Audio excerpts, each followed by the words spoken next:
strange-looking $3 bill? I would imagine most $3 bills are strange-looking, considering they don't exist. This looks stranger than usual. I couldn't actually tell what it was on.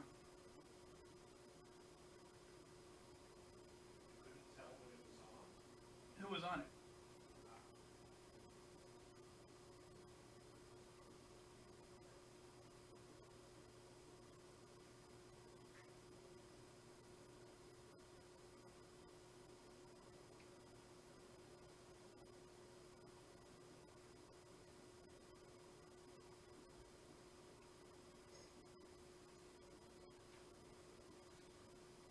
Oh well, I have somehow cross crumbs. That's actually not very difficult to find though.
Oh, hey, I don't want to jinx it for noticing it too soon, but it's not doing the object-object thing. The chat overlay. So Discord may have finally fixed that. That'd be impressive. Mm-hmm. Not that that should have been a difficult fix, but I can definitely understand it being a low priority one.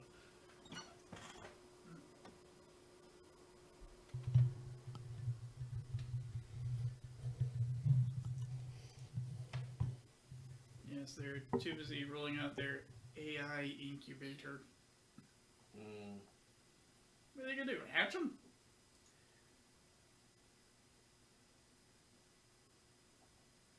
You think those come in eggs?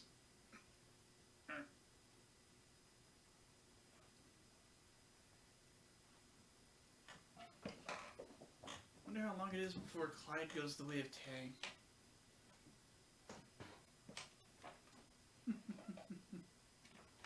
Poor Tay. They had no idea what they were exposing that poor thing to. No. And some probably did, and recommended they not. But they were probably overridden by, like, marketing or management that were talking to marketing too much. Yeah.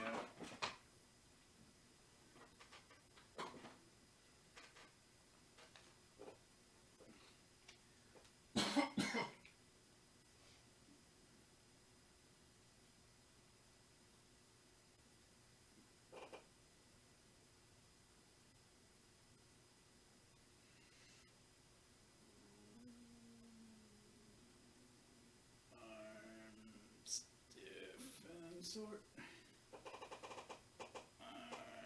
Stiff and sort.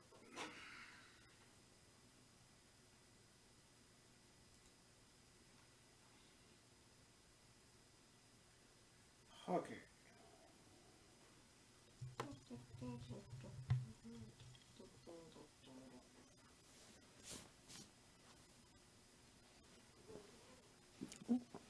Sorry, Remy. You could have stayed there. She could have, but she has other places she wishes to go. I believe you know the ones. I hope not.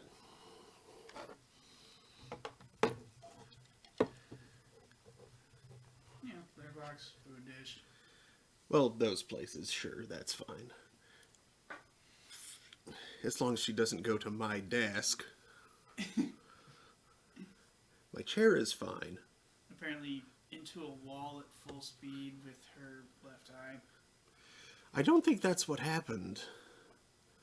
It doesn't look like the usual wound. It looks like either massive conjunctivitis or straight up like black eye. Like she was punched. It kind of does.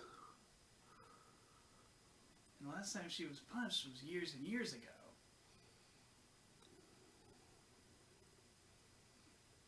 And I apologize profusely for it. Mm-hmm.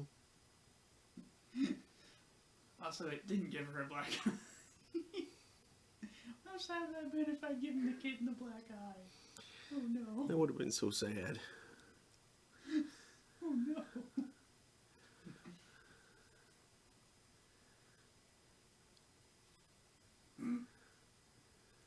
Now to face the cardboard wall and groom. Well, speaking of sleep, Something about a nap today. Speaking of sleep, actors. Chain? Topple and Robert Blake are taking a permanent dirt nap as of today.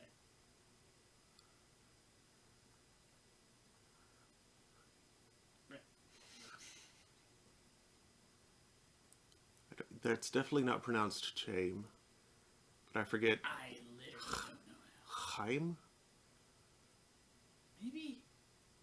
I think. Apparently in his work he just like went by one name. Yeah, Topol. Because that was on the radio earlier. Mm-hmm.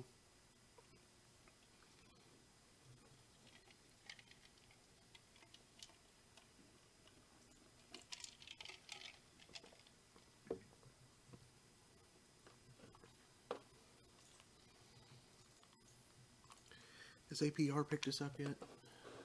Good question. No.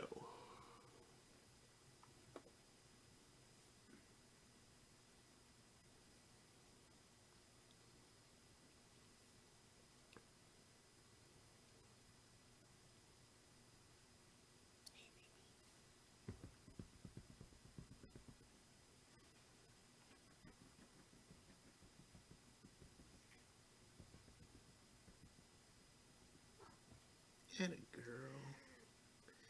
That's a sweet Remy. Stop Meow. pointing your butt at the camera. Thank you. Made a user says, Topple is my favorite part of Fiddler on the Roof. Yeah. He's like probably the most famous. Like, he's literally the guy that sings If I Were a Rich Man. Uh-huh. Which is like He's like the guy. the most well-known part of that production, and also apparently he's basically the main character of the story. At the very least, he's like the pseudo-narrator. Arguably, the main character is like his daughter and her her boyfriend, I guess. Ah, deuteragonists. Those are protagonists made a deuterian. Or at the very least, the plot, the story is about them, even if they are technically, even if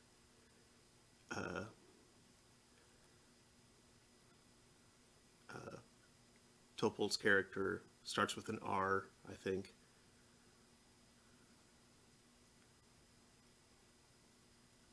Yeah, I don't know.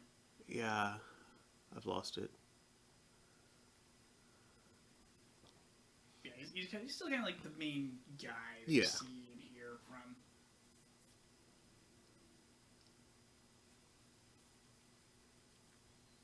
Like, he does that number. I think he's in a couple of other numbers. Oh yeah. Tradition. And apparently, Tradition. he was asked to reprise the role over 1,000 times. Oh yeah. Like, he has sung that song so many times.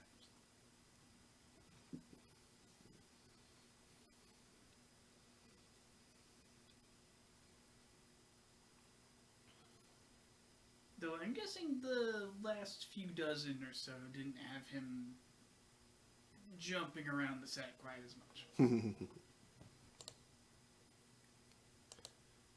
Because because in like the well-known movie version, he's absolutely like hopping between rafters in a house he's building. Yeah.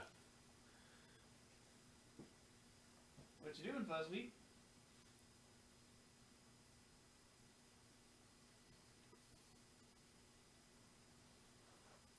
Getting some kind of small ideas or anything?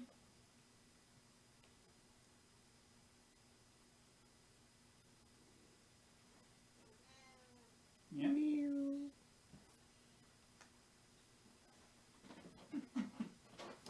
Well, anyway, APR has now seen us. So, good evening, Internet. It is 8:14 p.m. on Thursday, March 9th, 2023. Welcome to Thursday Thanatopsis. I'm your host, Mark, Amsrai, DJ Amstrack. That's Daniel. And tonight we're going to be continuing Sunless Skies. Last time we got the brass beast, the devil engine, the really nice train from the Reach. Yep, fancy train. I forget what it's actually called, but yeah.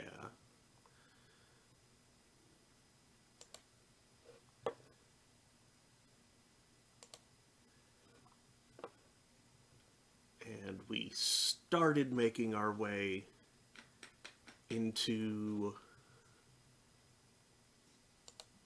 the forest. The devil engine. Is that a sobriquet for the infernal machine? Boom, boom, boom. No, that's not the... Powerhouse starts Yeah. playing.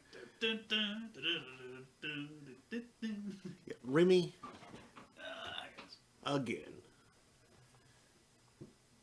I'm not even... Their captain starts like obsessing about the music of the spheres, like in that one Ghostbusters episode. Yeah.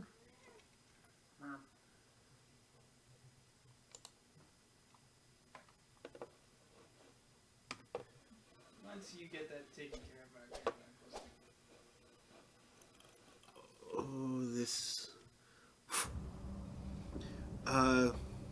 Yeah, go ahead and close the thing, but also if you could reach into the keyboard drawer there and pull the Logitech dongle out a bit.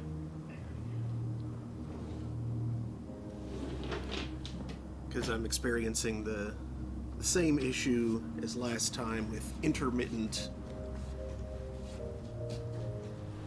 feel weird at. Well, pull the thing out and you'll see it. Here it is. Yeah. So just like, yeah, Currently seated. yeah. So just, yeah, pull that out a ways and.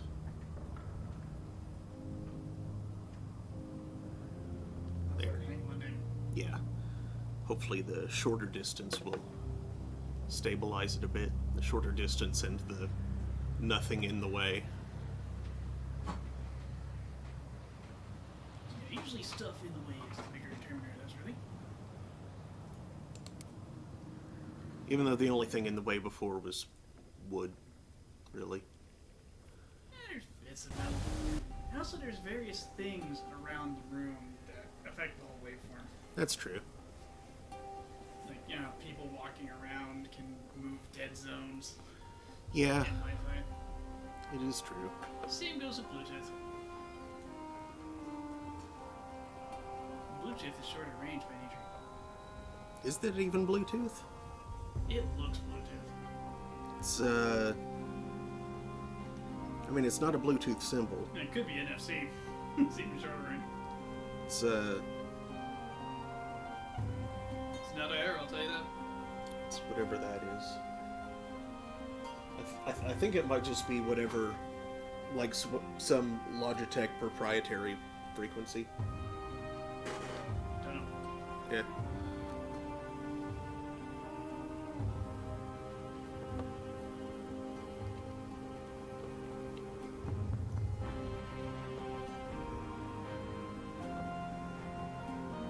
should repair.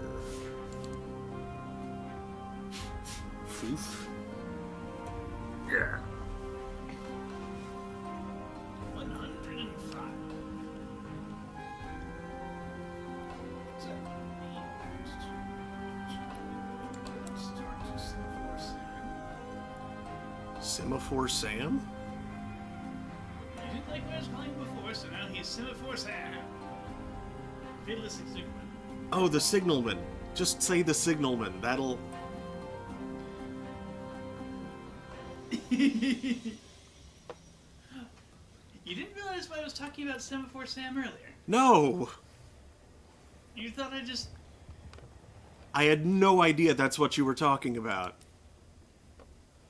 You thought I did that thing in jest. Yes.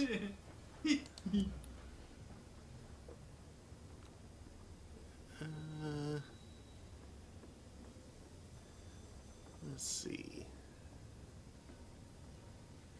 Huh. Aid the deputy work by bringing 5 panes of stained glass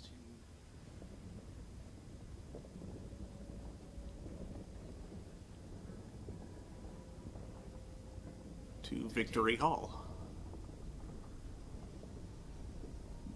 Wait. Where? Or, wait. No, No, to never mind. Titania. Okay. To Titania, yeah. She needs... raw stained glass? I guess? This confuses me. That's gonna have how stained glass even works. Yeah. Well, let's see. I've already got,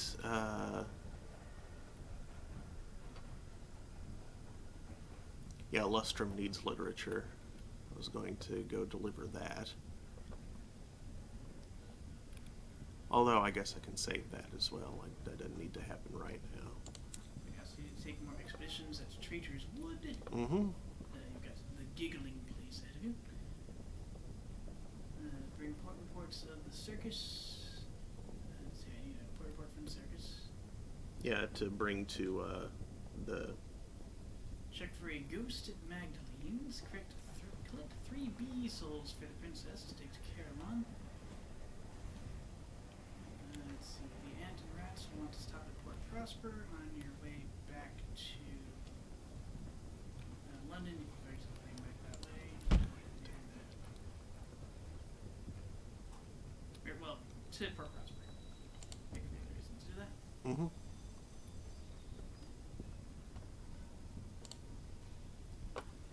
Alright, well, in that case, I will go ahead and stock up on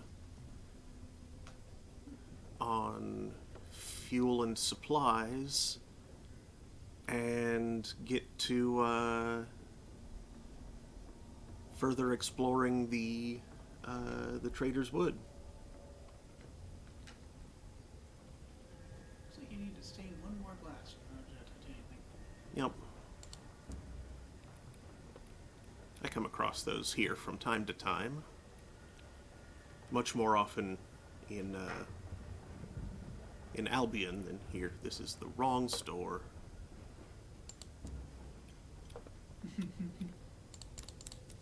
Supply.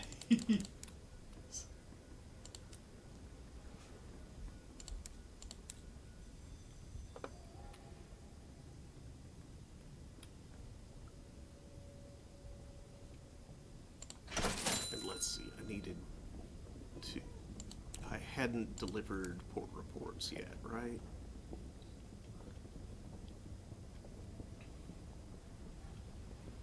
I did not. Okay, so deliver those. I need to, seriously, kitten.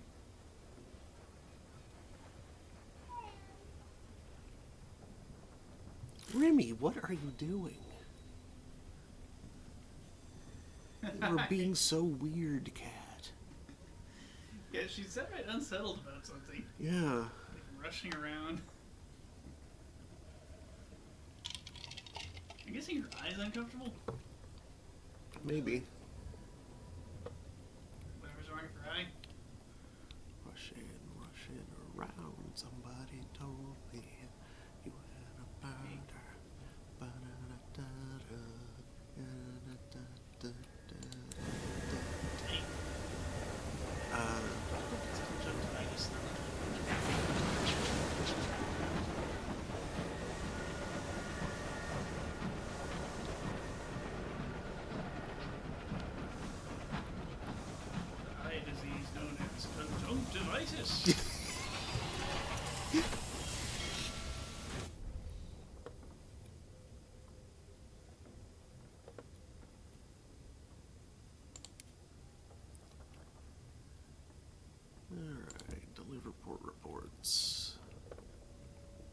That's more like it. Octarine. Just pour it in your freaking eye, I guess. What? It's like Listerine for your eye.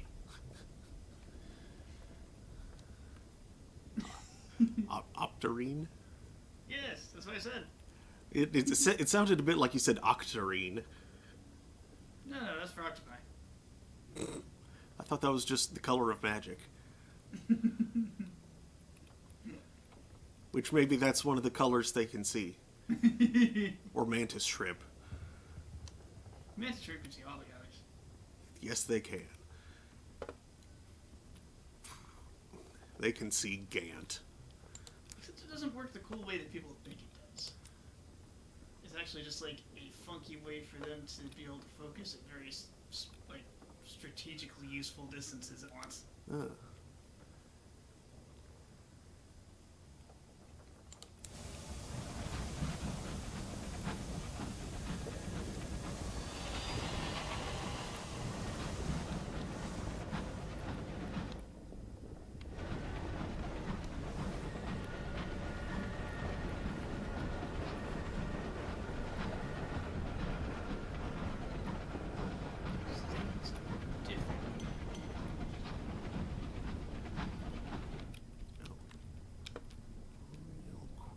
Checking. Okay, they only sell supplies.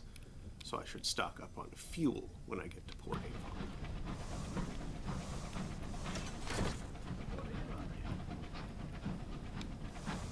Yeah, so you had a shot of sounds well taken.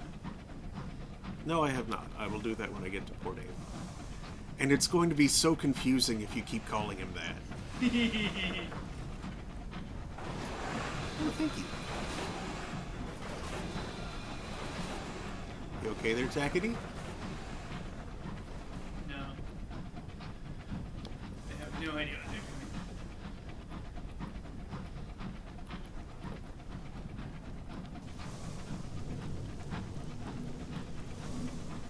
It's only chaos for them.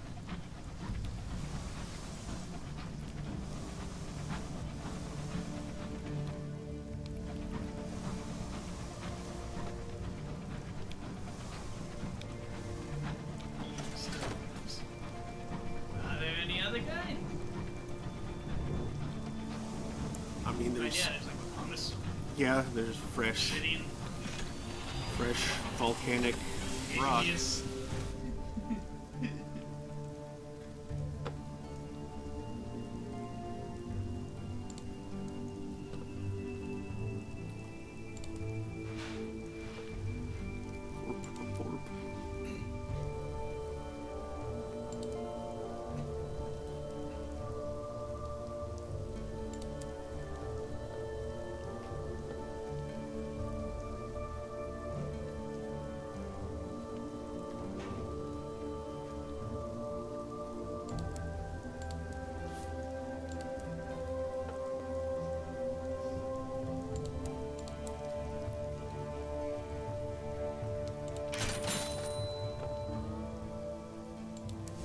Don't forget to have a friendly fireside chat with your friends and of course Anne.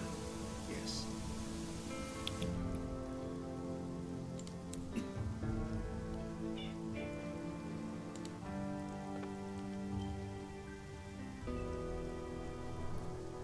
Thank you.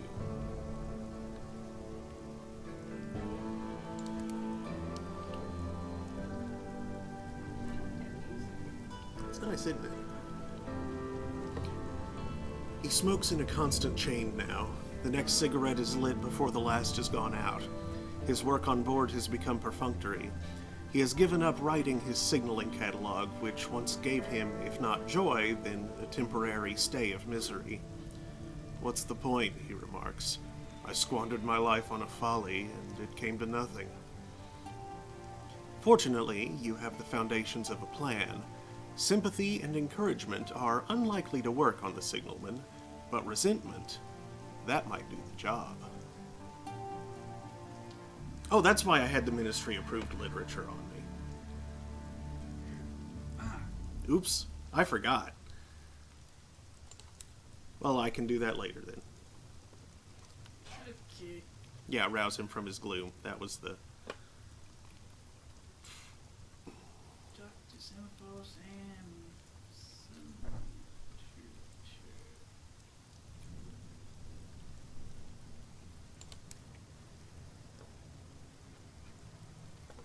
yeah, there's a reason that was first on the list. Mm-hmm. It was to be done before you.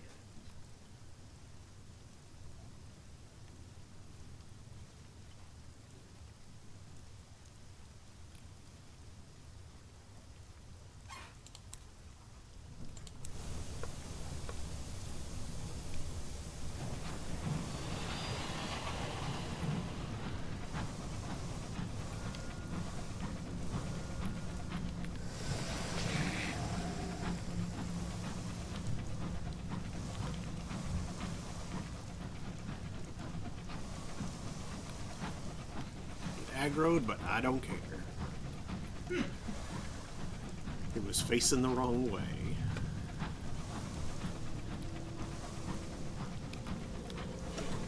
Ooh, I hate trains. Hey, where'd it go?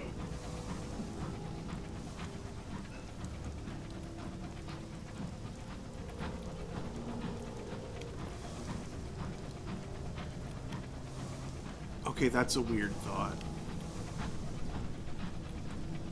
I just popped into my head comparing the cantankery to Francis from Left 4 Dead.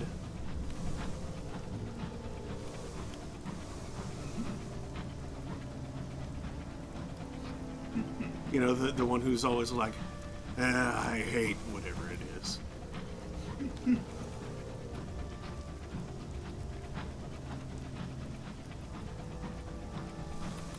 Is there anything you don't hate?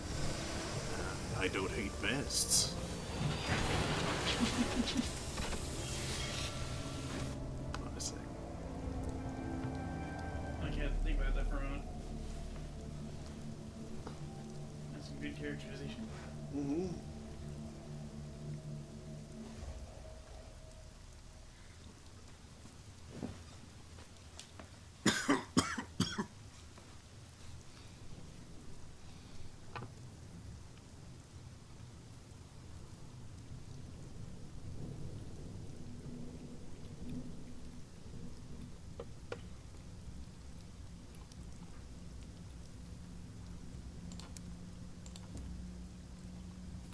Tea. Oh, look. He... On the way back. Forest's Edge. Let's recruit another few crew.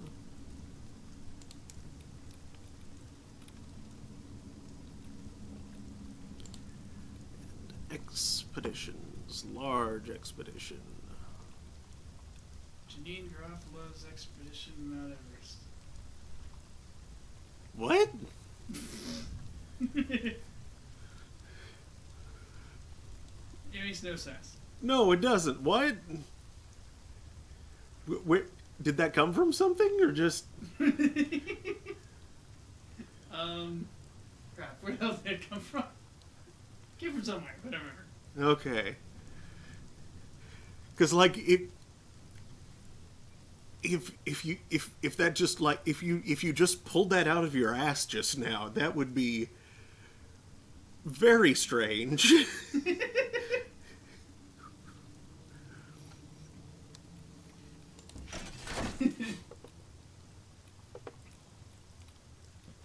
Robert Duchovny's exposition to challenge your team. Okay, I have no idea who Robert Duchovny is. Me neither. I was thinking of David Duchovny.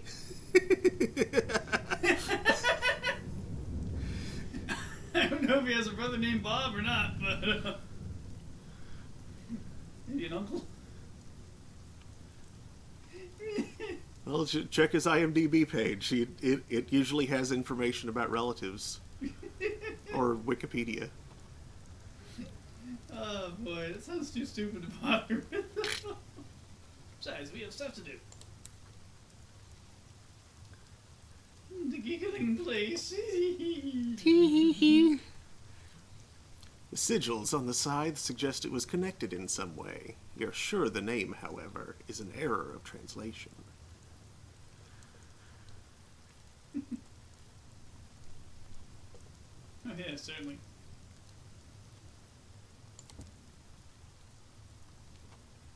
Once again, the scholars wave cheerily as you prepare your crew for another venture under the whispering boughs of the Traitor's Wood.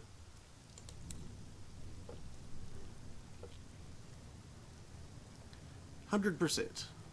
Press onward." Heck the storm. Heck it. Storms are for norms. Don't get rotten drunk in the middle of a thunderstorm. 100%, 92%, 100%.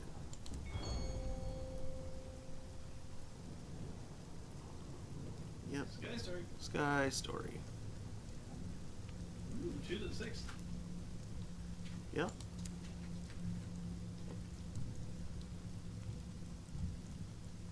"100% chance of success."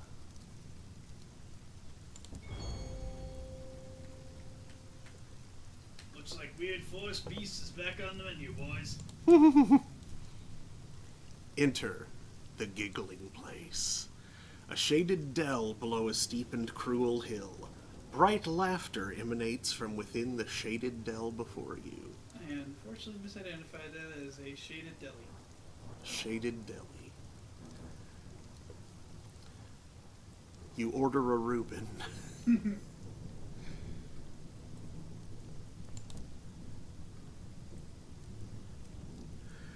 Within the dell, the laughter becomes cacophonous. Your crew must cover their ears as you press forward through the dripping undergrowth. White ferns whisper as they brush against your heads, your hands.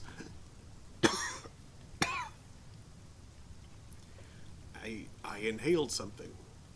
Ooh, don't do that. Well, it's more like, I guess there was a bubble in my throat that popped as I breathed. Oh, weird. So that was like the sensation of inhaling something anyway. Ugh. Where the white fern grows. Ahead you can hear the lowing of beasts. The air is cold as the grave. Beware, you are in the giggling place. He loves cows for their haunting moos.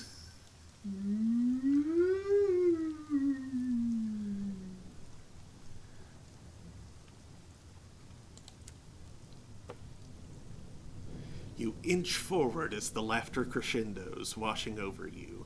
A copse of trees, gray as a rainstorm, lies ahead. It blocks the rest of the dell from sight, but it is the only way forward.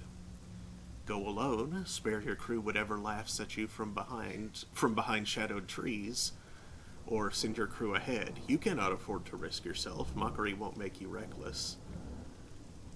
Water Rooster says, I thought I inhaled something was from the text, because his voice didn't change. You okay, though? Yeah, I'm fine. It was just a weird sensation that made me cough. I'll go alone. Your crew are loyal and protest, but their relief is palpable. You stride through the trees, the distant starlight dappling their gray leaves silver. You're greeted with laughter as bright and insistent as a blade at the throat. It emerges from the dell, which descends to a gap in the trees. Entering the Regent's Grave. You've gained one vision of the heavens. A canopy of dripping leaves conceals what lies ahead. Laughter, high and mirthless, can be heard very close by. You must go forward. Voices echo from within the cleft in the earth. At the very bottom of the dell is a brook. The water babbles and chuckles, murmurs and giggles. A bronze seal gleams just under the surface. As you reach to take it, 3 faces are reflected in the water next to yours. You are being watched by a 3-headed fox, the size and color of a polar bear. It speaks, but with your voice, your vocal patterns stolen in service of its speech. Mourn not the wild trees, nor the slain servant. Open the silent barrows. The fox flees into the wood. Your throat aches. Ha!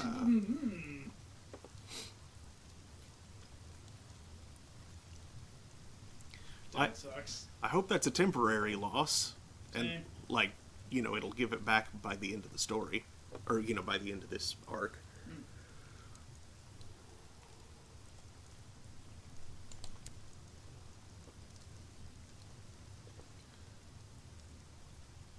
Okay.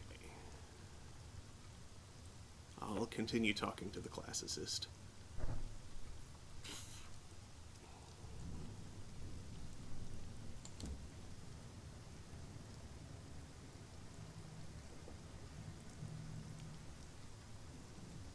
The Barrows of Silence.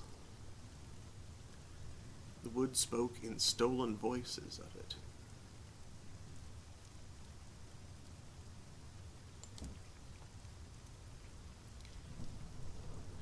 Her eyes widen as you relate what happened. She shakes her head. Talking animals? This makes no sense. She clenches her hand in frustration. In Genesis, perhaps, but nowhere in Sumerian mythology. She shakes her head again. If the evidence leads us away from the theory, so be it. Yes, I've heard of the Barrows, or something that could be that.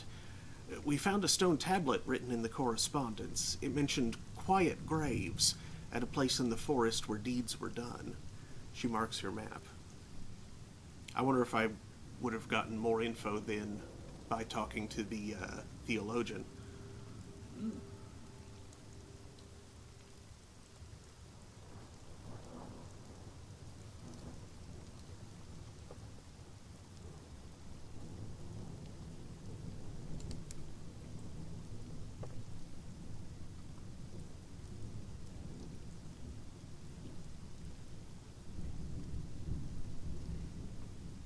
Says, hasn't she ever seen Dr. Dolittle?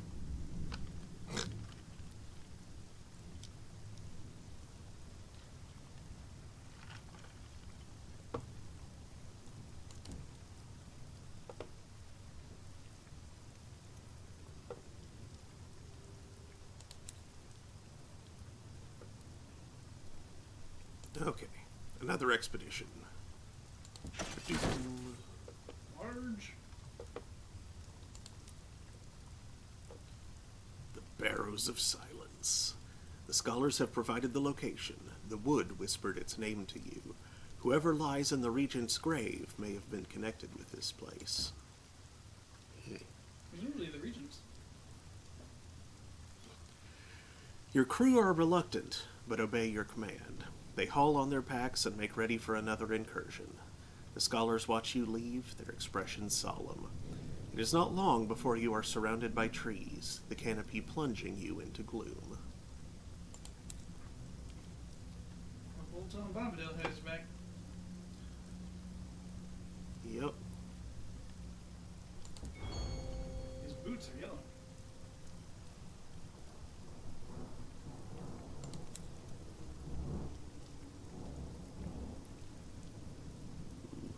Okay. Neither of them are perfect, but this one is much higher. Haven't lost that point of mirrors. Yeah.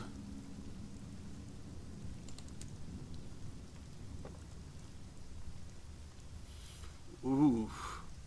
Ooh, is that just like a higher test? I think so. Phew. Out of here, beasts.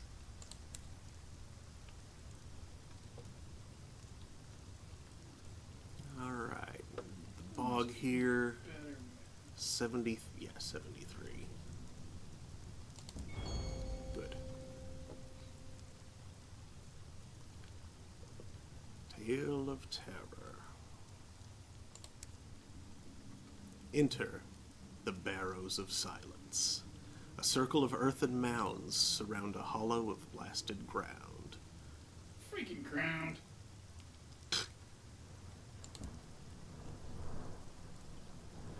The barrows smell of leaf mold and decay. Some are so old they've sunken and are barely distinguishable from the rest of the grass-covered ground. Your crew shiver as you walk past the mounds into the blasted circle at their center. A wind whips past you, blowing up dust. A bird overhead calls out. Its cry is cut short. A deep depression sits at the center of the circle, surrounded by smoldering sigils of the correspondence.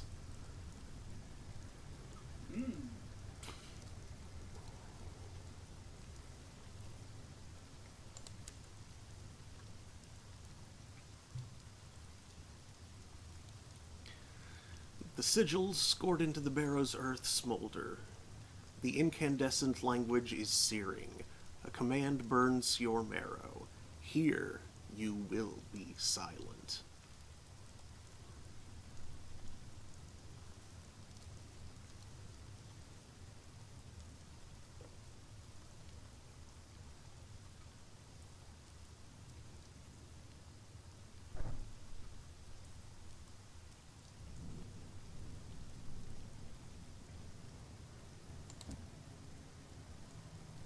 You tear a strip of cloth from your sleeve and force it into your mouth till your jaw aches.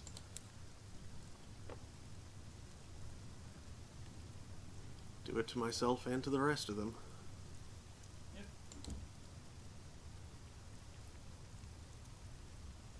Faces with mouths stuffed with cloth look to you for instruction.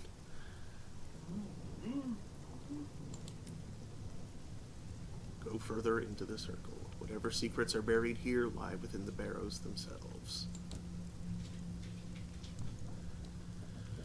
Wind gusts across the graves, setting stones rolling from the barrows. Your crew huddle close as you advance into the center of the circle. Below your feet, correspondence sigils flare like dying fireflies. Even now, the letters of heaven sear the air. The entrances to the barrows have been filled with piles of rock. They are stoppered with slate and shale. Beneath your feet, the correspondence is incandescent. We have raised you up, and so shall we cast you down.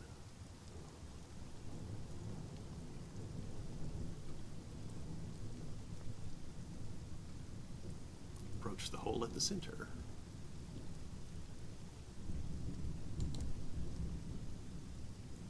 Our power shared, our gift given, our law defied. The hole is partially clogged with ash, but you can see a gleam at the bottom. Something gold glistens down there. The sigils around the lip of the hole burn comprehension into you. The privilege of stewardship abused. Fury and pain and betrayal racks your ligaments. Your hands shake as you pluck the golden seal from its dim tomb.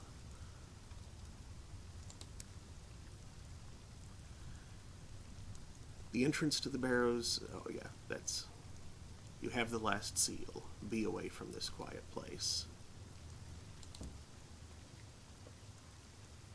Probably for the best that I didn't unseal the barrows. Mm-hmm. Your crew are glad to be away and hurry after you, away from the looming silence of the barrows. You have the third seal for the gate. The scholars in their camp will know what to do next. Yeah, it sounds like some, not even backstory, like before the game's backstory stuff. Mm-hmm. Like, there were people in the Reach once,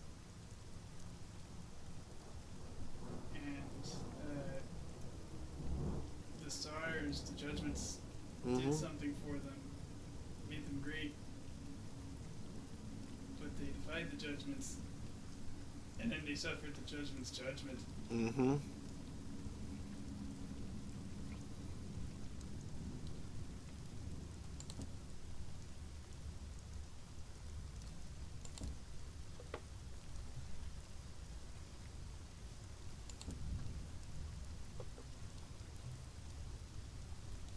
The scholars are waiting eagerly for your return, though they affect otherwise.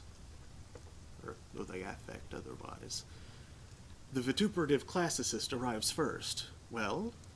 The others hurry behind her, their expressions repetitions of her question. You explain all you can. A servant thrown down, the theologian concludes, for dreadful overreach. There's not my king in the barrow, then, the paleographer says mournfully, only a retainer. We don't know that, the classicist replies, though it's a reasonable supposition. She turns to you. Take me with you. Let's open this wretched grave. The theologian immediately volunteers himself as an alternate.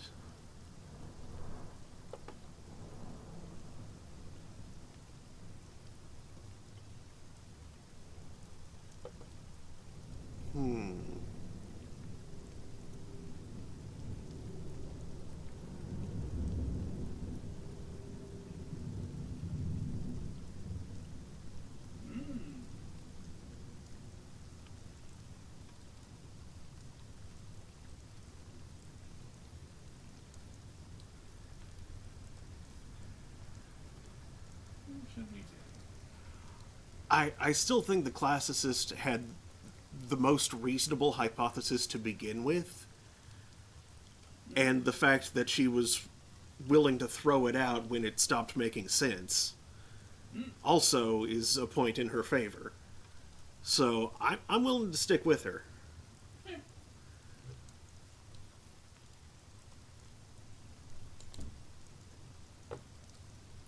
She nods. I've packed already. I'll meet you by your engine. She walks away, ignoring the gazes of her colleagues.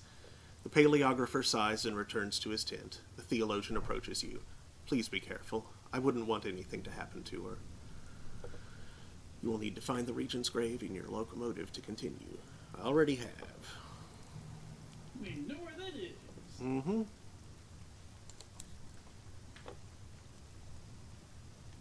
The camp is deserted.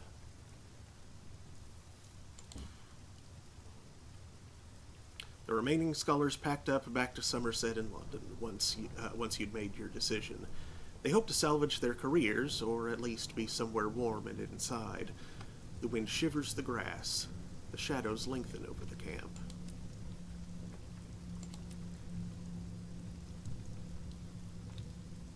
Okay, now.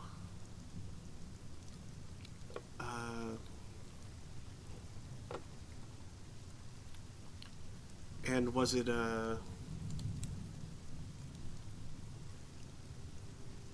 him that was also wanting to go to, I think so.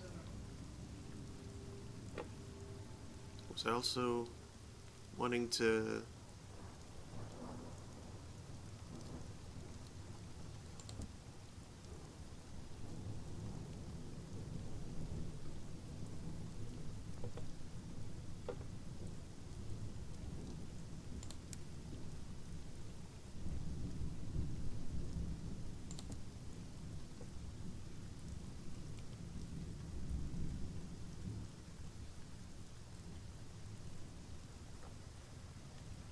There it is. The nature is open. Oh, okay.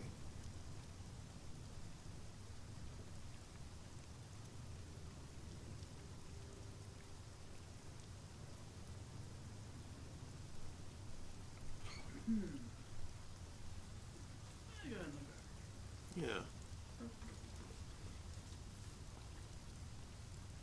Also, it's the nature reserve, not here, so we're at that one.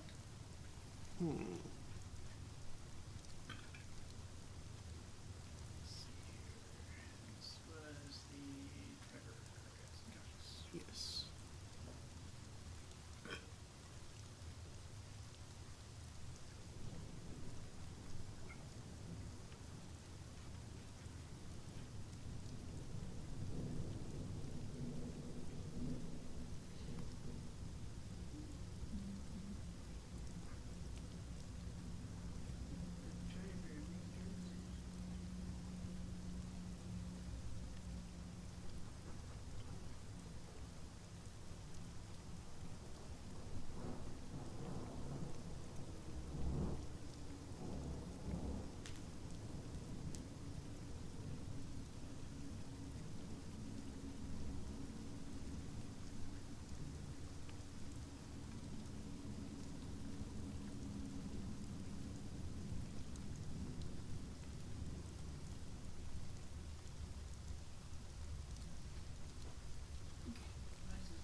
he's talking about the nature reserve, so that's not even there. You can go ahead. What else?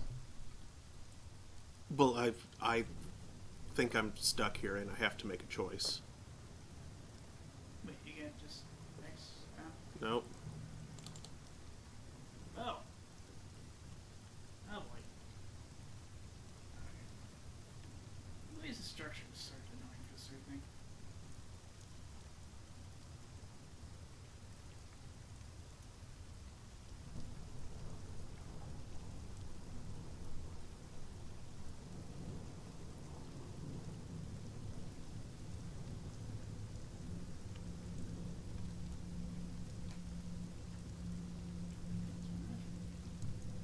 Second chance to consider 5, which is considering the nature return.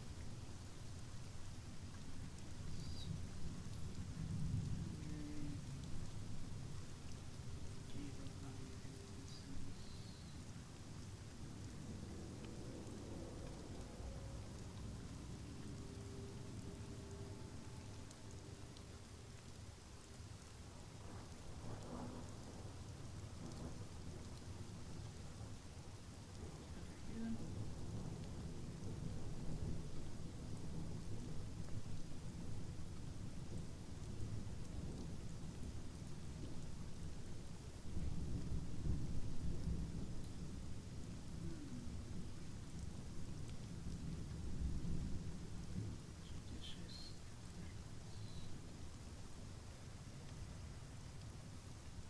What the heck?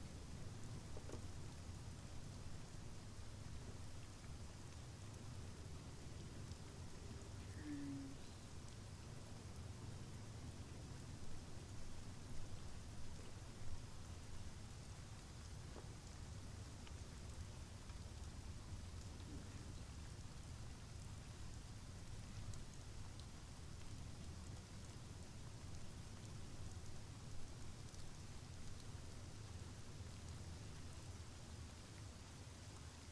Okay, so from what I gather, it determines which version of themselves they progress into.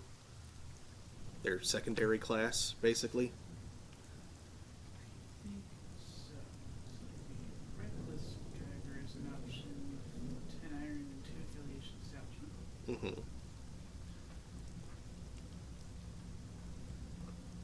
And the judicious driver was the other one with, I'm guessing, 10 hearts and 2 establishment.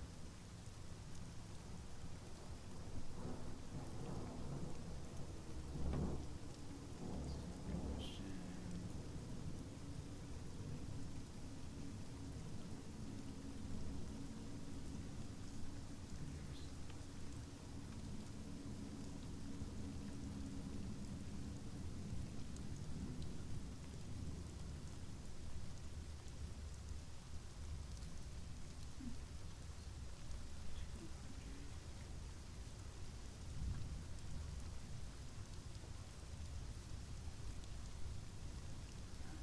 Also 10 iron into his element. Oh, What did he use his base stats? 2 hearts and 6 iron? yeah. 2 hearts, 6 iron, 1 establishment.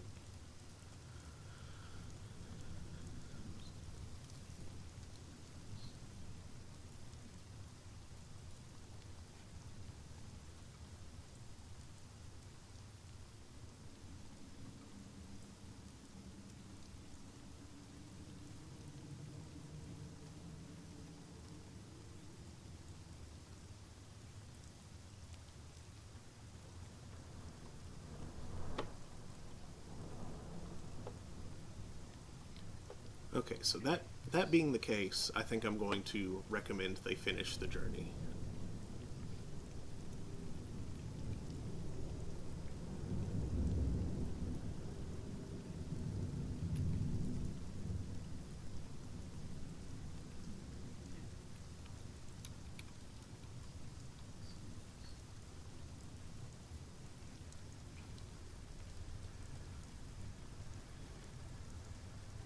Because the way this game works, it seems like there's a good side and a bad side, or you know, it seems like it's a trade-off either way for a lot of these things.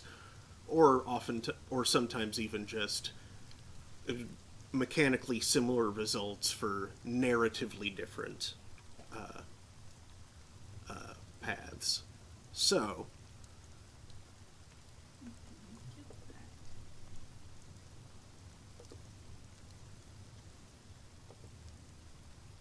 Currency, try to stop the driver.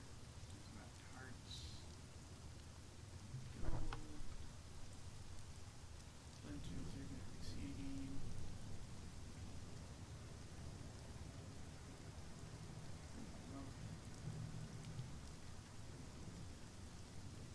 Yeah, I'm sort of unclear on how to get rid of these.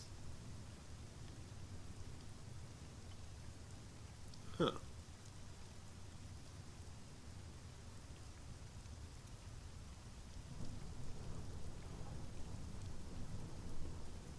Like, I think if you...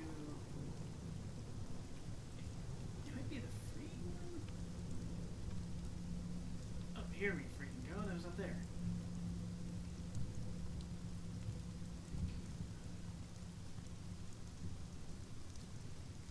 Recommendation, free.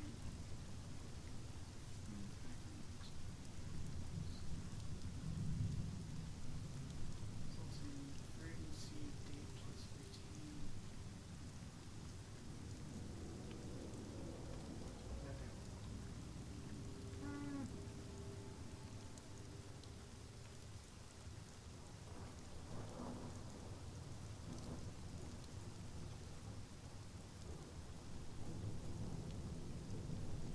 Okay, I think there's jokes in there.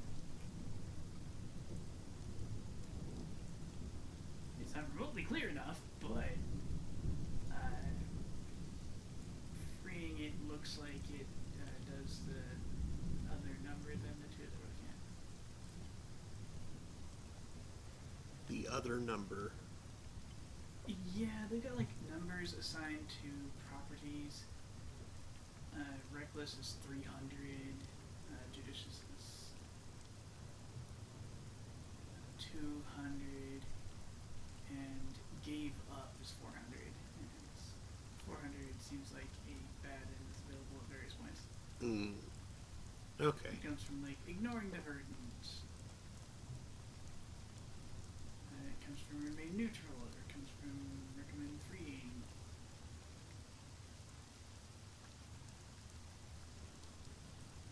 So, I think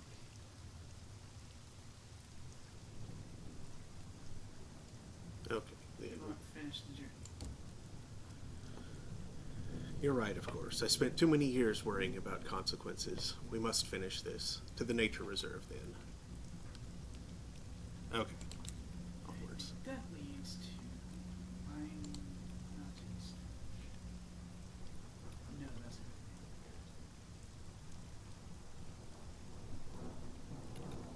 It's our meat route.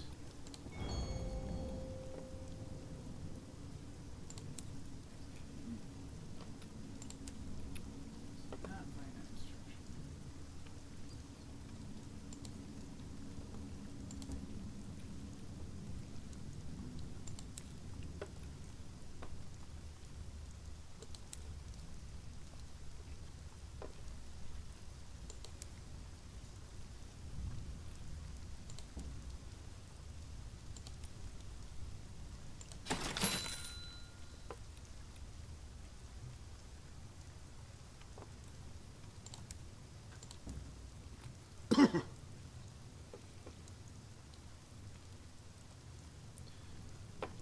All right.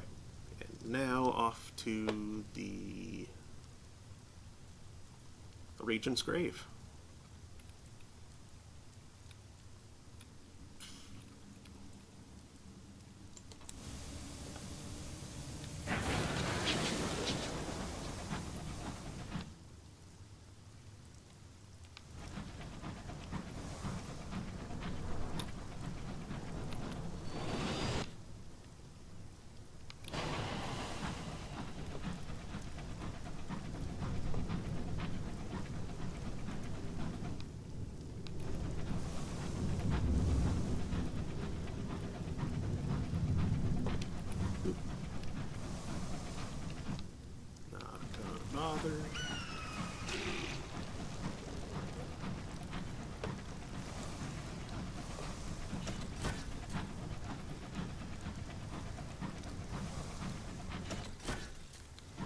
am going to have some clouds.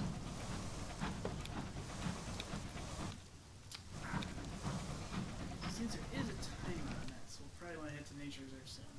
Okay. Yeah, that won't be a problem.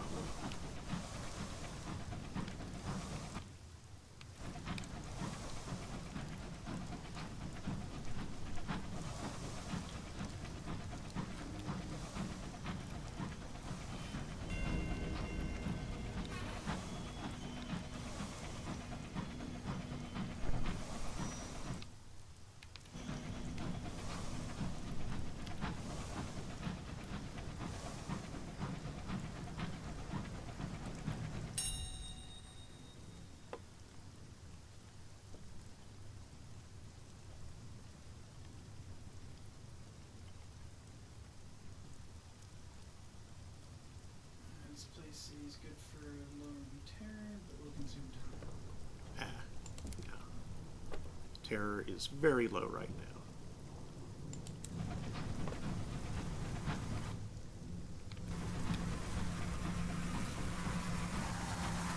I hear bees. Bees. Oh yeah, I needed to kill some bees.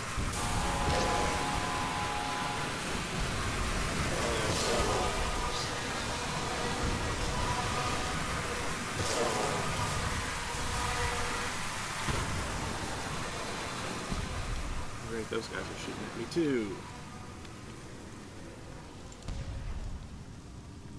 Get there for the bees. So you're in charge. And I think they're messing with each other now. So, whatever. I can get bees later. They're all over the place. We have bees at home. Bees at home.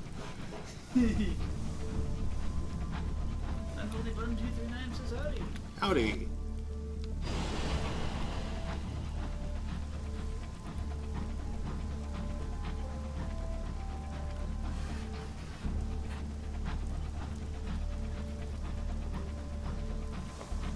Hey, some of that stuff. Ironwood. That's what it's called. Bronzewood. Yep. That's what it's called. Oh, hey. There's some blue doofus there. Dude with the loofus.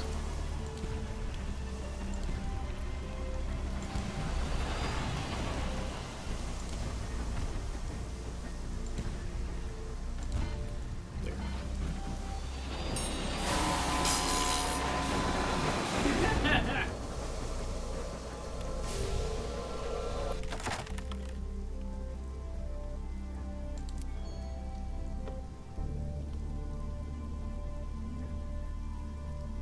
Yeah, I'll take it. Just a little terror. There's a tree.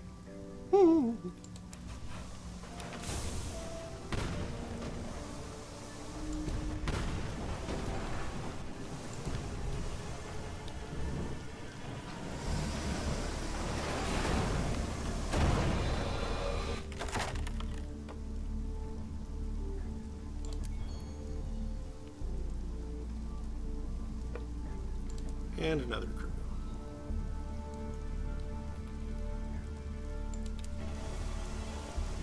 Yeah, that's pricey.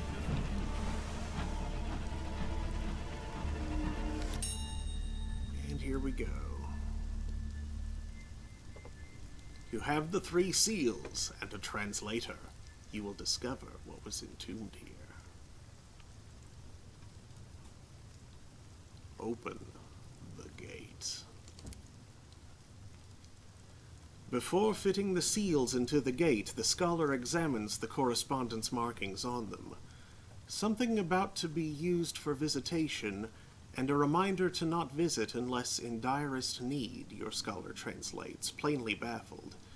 Each seal fits a particular depression in the gate. It goes silver, then bronze, then gold. As you place the final seal into the metal, the gate swings inward of its own accord. A long stair, vastly wide, descends downward into the gloom. Below, a wind howls with all the ferocity of a starving wolf. Is there a well down here?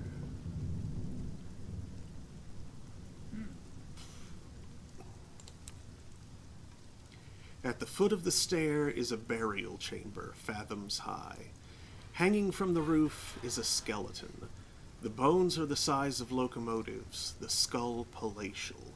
Red correspondence sigils are branded on the bones. The trisected skull's mouth is sealed shut with chorister wax. The sigils on its jawbone mean to have gone further than one should, the scholar whispers.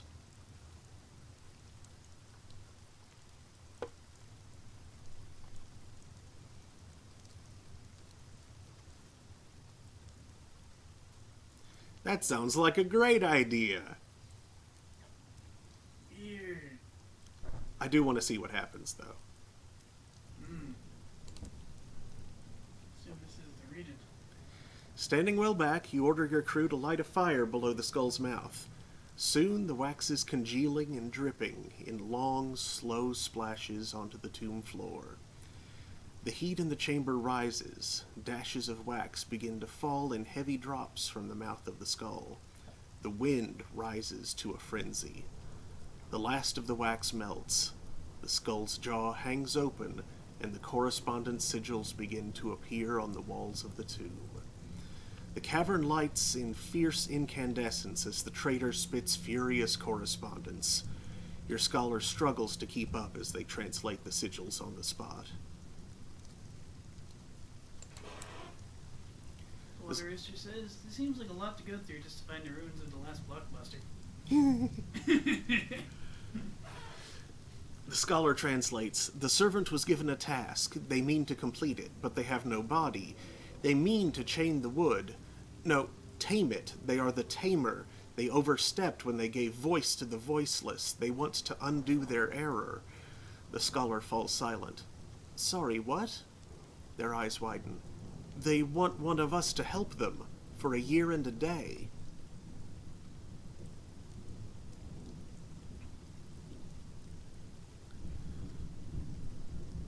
Huh. They gave voices to the bees.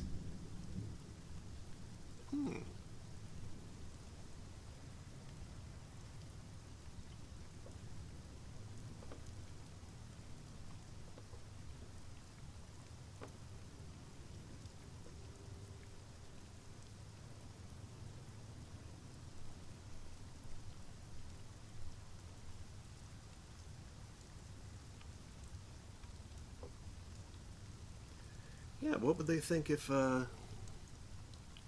they find out the judgment has perished?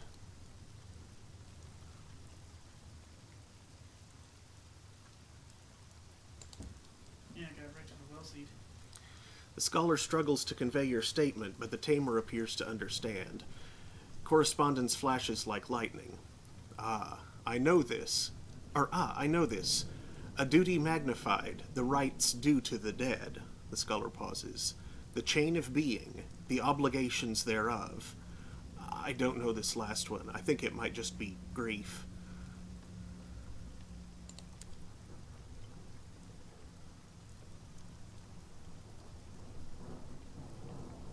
Okay, so all the more they want to correct their error.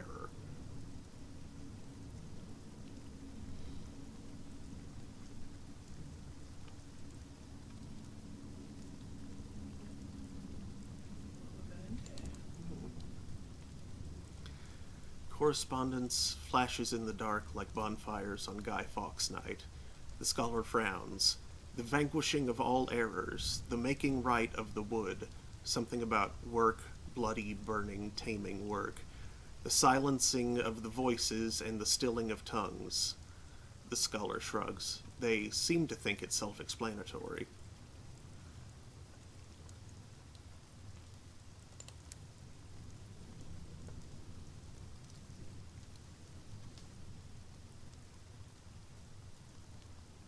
Why not leave things as they are? Scholar backs away as incandescent sigils go up like fireworks. It doesn't like that. A failure will not be commemorated, a debt will be repaid. That's repeated several times.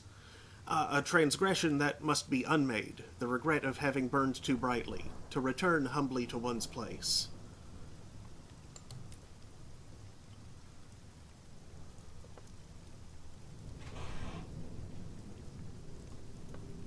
Boy, howdy, what are the consequences of this? Yeah.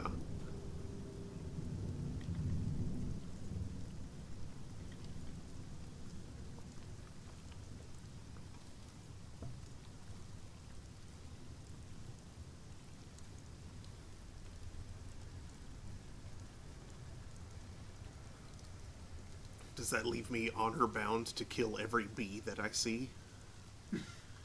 I hate every bee I see. So.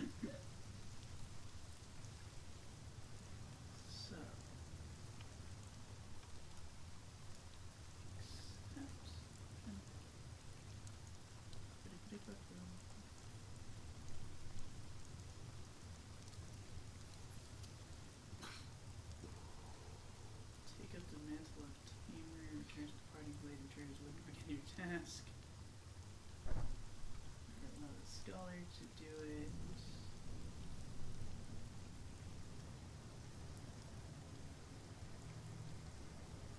Tamer's task equals date plus 366.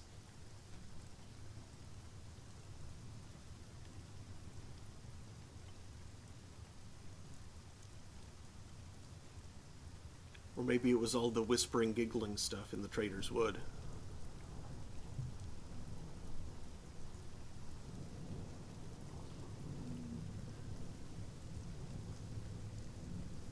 Hello, Vince. Hey, buddy. How are you?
Dromedaries.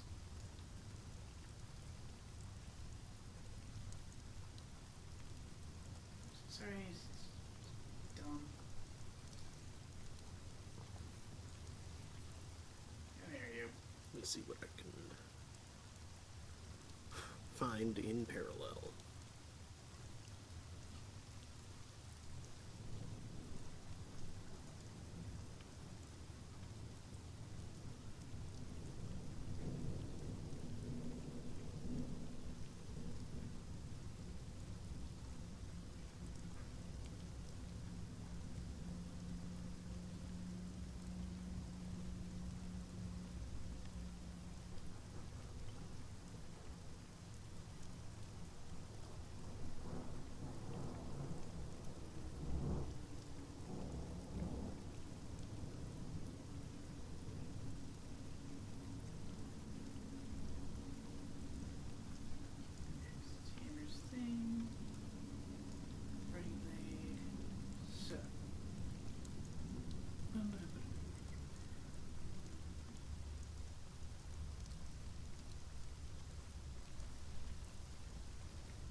Interesting.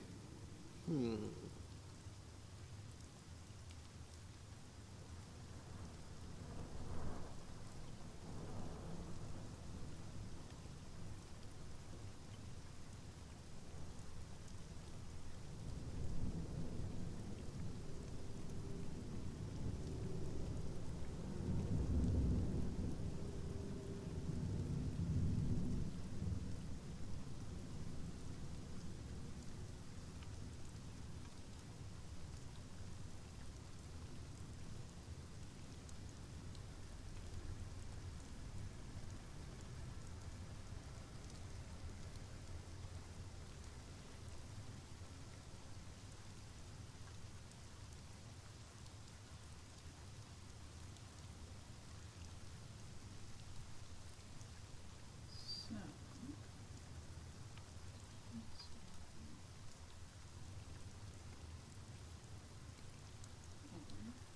lots of strength here. Minus 50 the strength of the sun. Minus 4 crew. Okay, so yeah, if you do it, you get twice the experience. Minus 50 the strength of the sun. Oof. Stovepipe fortunes are set to 25, tactics 75, and you lose 4 crew. I think you just leave.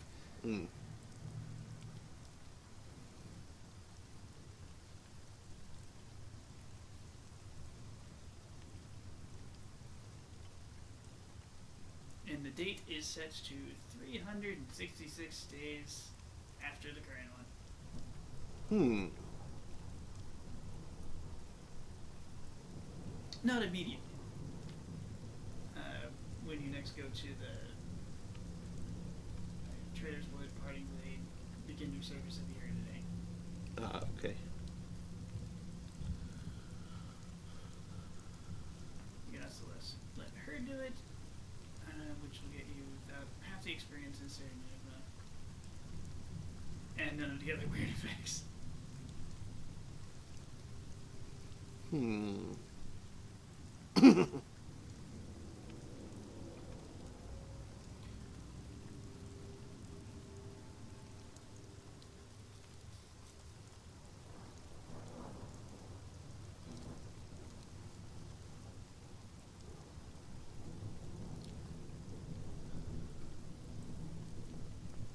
Choices. Whoever does it will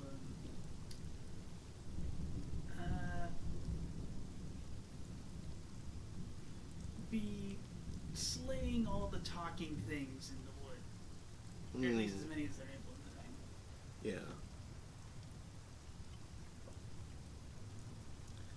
Yeah. That sounds fun. Doesn't it, though? Yeah, those are the effects. Okay. Managed to find them.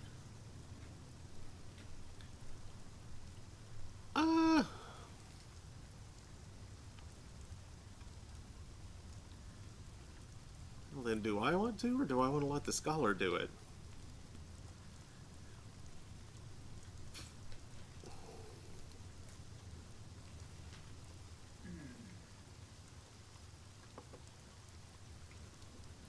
Depends. Do you want the double experience and a weaker sun to deal with?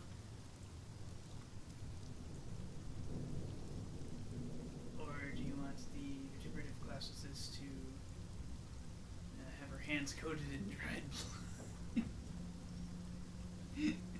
and slightly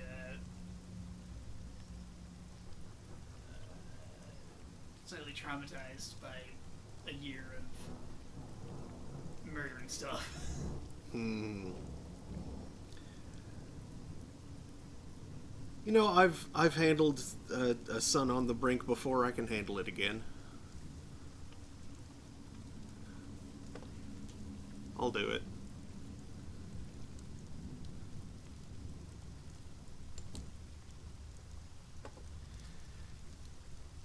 The vituperative classicist considers you. You've impressed me, Captain. Good luck. She heads back towards the entrance. The wind whirls around you, gathering in strength. You open your mouth to speak, and a gust blows in, filling your lungs more than possible. Your chest strains, your teeth rattle, and your skull aches as though set upon with hammers. And then it all calms. Just a whisper remains deep in your skull.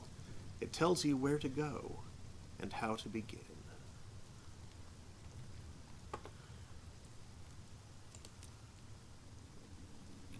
The grave is quiet now.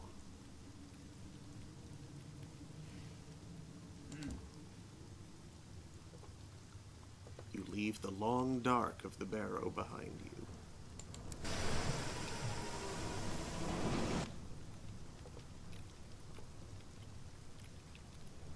Now, as that would make a year disappear on us. Yeah, we need to go to the nature reserve yes. first. Lord Avon is on the way though, so let's hit it first.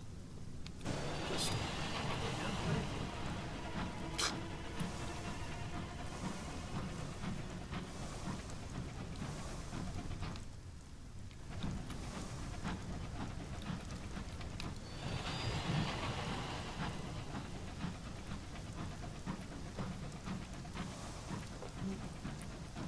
another star-maddened explorer.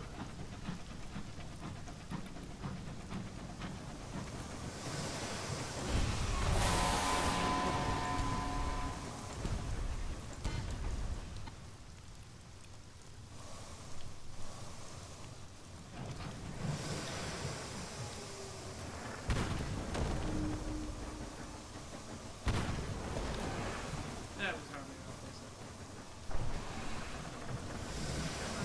Really having yourself into the water. Come on.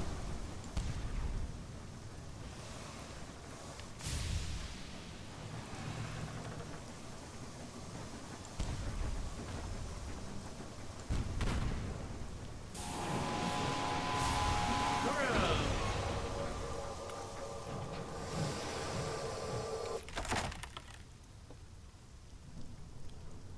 Don't really need repairs. The water rooster says, so he just spent a year in a barrel? No, I will spend a year in the woods. But I haven't spent the year there yet.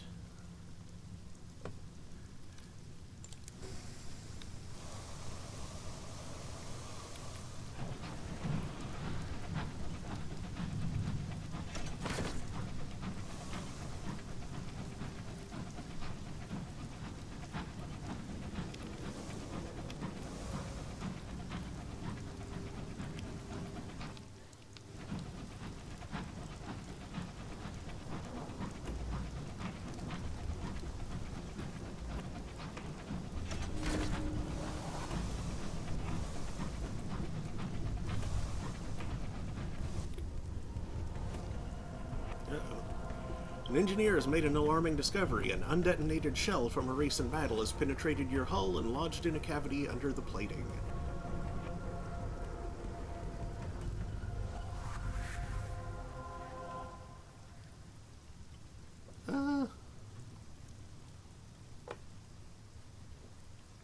Disarm it yourself. Very carefully, you extract the shell, convey it to a hatch, and give it to the skies. As you steam away, it explodes with a flash and a crack, pretty as a Jubilation Day firework in the rear windows.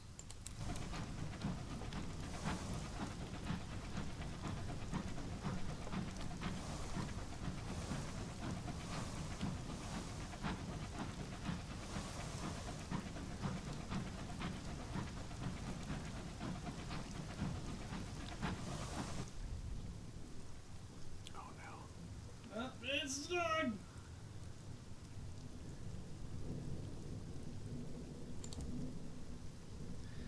The galley is smothered in flour. Every wall, every surface, every object is covered with a fine layer of it, including your aunt. Especially your aunt. White motes float lazily through the air while your aunt struggles to get a hold of the inadvisably big dog, who appears to be under the impression that they're playing a game. "He is your responsibility," she hisses. "Deal with him." Help your aunt catch him. There's two of you and one of him. Who knew that a dog so big could be so slippery? Over and again, You and your aunt throw yourselves at the dog, only to have him wriggle free from your grip. Eventually, bored, he trots out of the galley, leaving you two panting for breath. Never again, your aunt mutters to herself. I think the dough balls one is funnier. Yeah.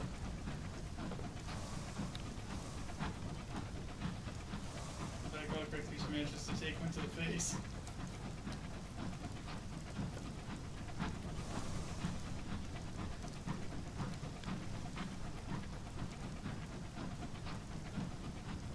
Meanwhile, the dog's just like, whee!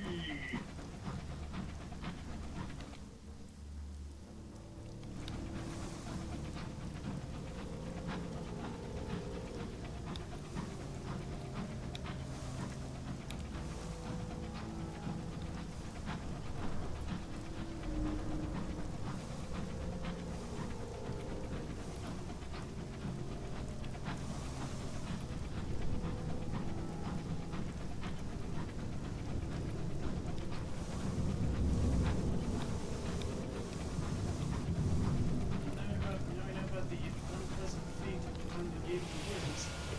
Mm-hmm. You see that?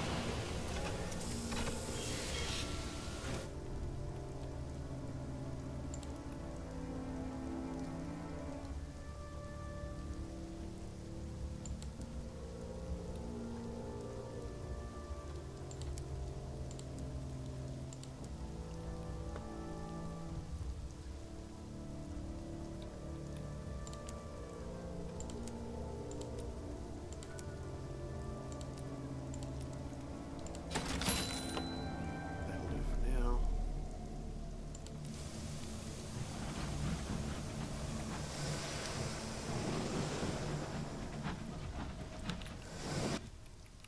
Onward to the nature reserve. Yes, Bees. such bees.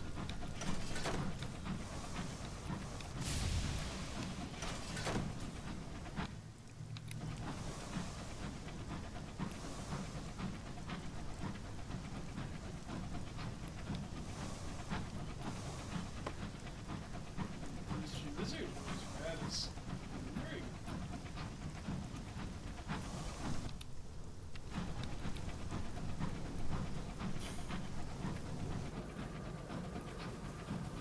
Ooh.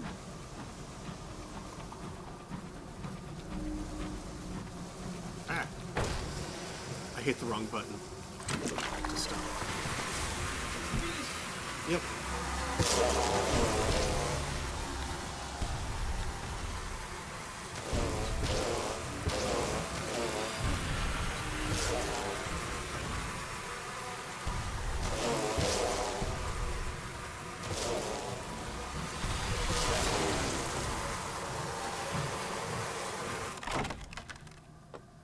Collect the soul of a bee. The princess encourages you to not waste any part of the bee, especially the parts she needs.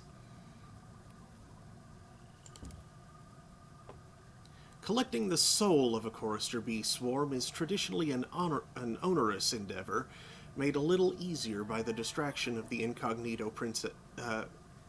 Made a little easier by the distraction the incognito princess provides. She stands by her porthole, nose nuzzling against the glass, while the spectral remains of the swarm jostle to get closer to her. "Oh, you little people already love me," she whispers, thrilled. While the princess is bonding, you have a more arduous task, slowly unwinding a soul from the bee's not-quite corpse, while avoiding the last futile twitches of its sting.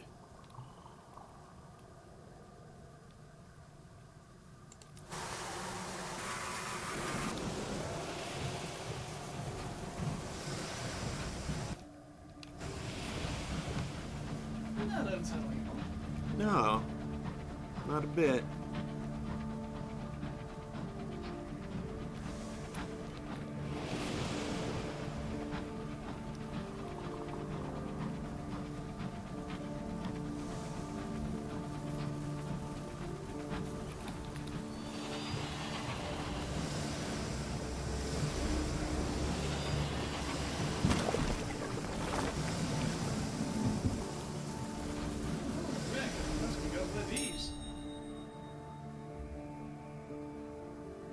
98%? Yeah. Your boarding party follow you gingerly through the rent in the wreck's side. The steel bones of the engine groan miserably. You'll need to hurry. Lifting your lamp, you lead your party towards...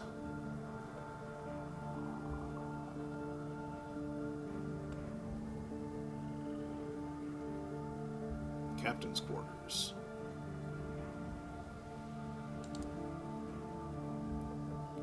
An otherworldly artifact. Your party efficiently and thoroughly turns the cabin over, throwing everything of use into a frost-crackling bedsheet to be examined in better circumstances.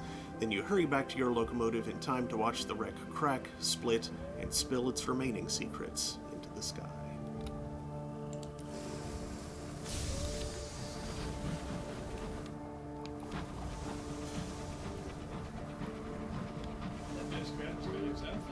Mm-hmm.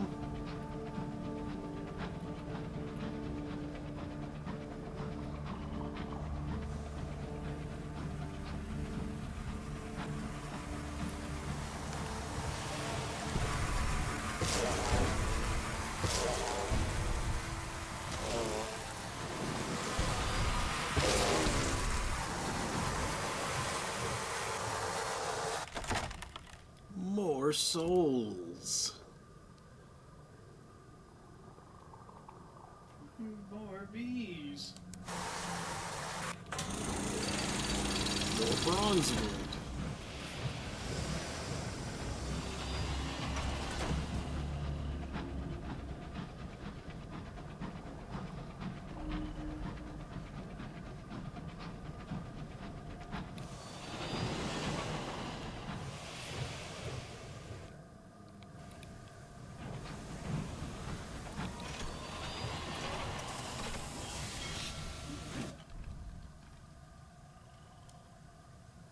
Yeah, you may want to respect for hearts.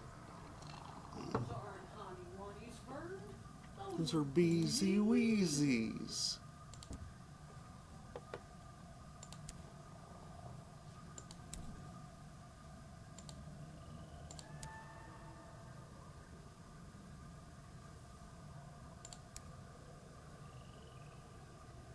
I think I'm gonna do a hay burn this Ernest Street.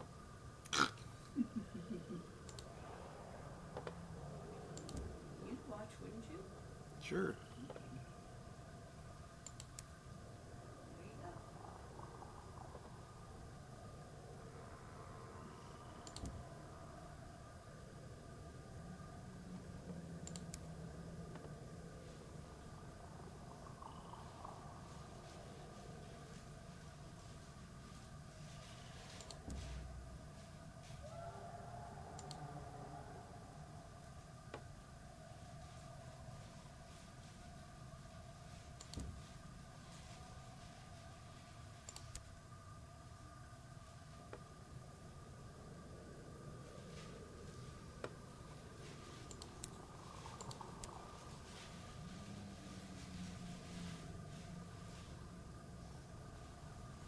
Yes, for sure. I like weird stuff from creatures.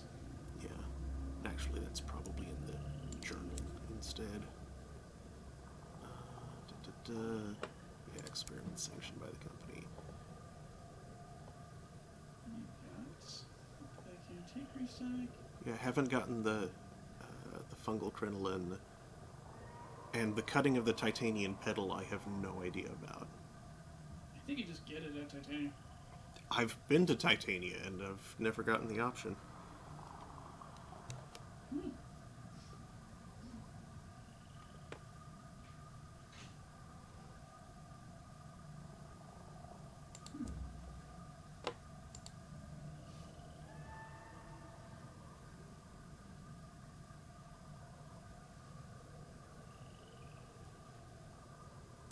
Scorpion.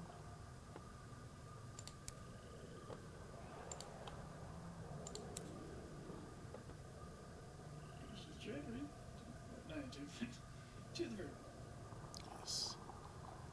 The fragment should end the driver's obsession. With difficulty, you help the driver drag the remnants of the fragment to the great tree in the middle of the reserve. Once again, its buds open up, showering spores to absorb its memories into itself. You are close enough to taste some of them yourself this time, an acrid, sour taste in the back of your throat. From it, an image forms in your mind, a squirming black cancer writhing in the heart of a god, a sudden darkness, light extinguished by betrayal, a single burning thought, murderer. The image fades, the edges withering from memory. The driver steps away, breathing out the last of their infestation. Their eyes no longer glint emerald, but the damper green of moss. They stand differently now, not trembling with the effort of keeping still.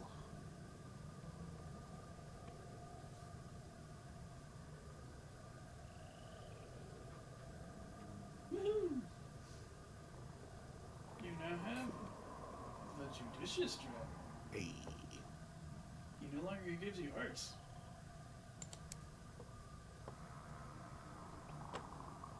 There's instead pure iron, I think. Mm-hmm.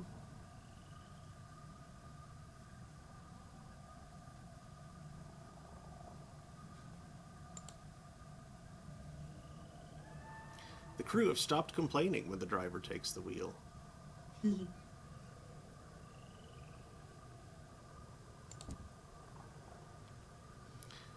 I thought I'd miss it, the Verdants, not being alone, the invulnerability. Funny, despite the feeling I almost died. I thought my fear could only be conquered by the thing inside of me. Now I see I was wrong. Oh, I know I don't have to be reckless all of the time. Their hands spin on the wheel. You grab a strap and hold on for dear life as the train careens through a field of space debris, just missing the largest chunk, with a perfectly timed burst of the jets. The driver grins. But some of the time, that's another story.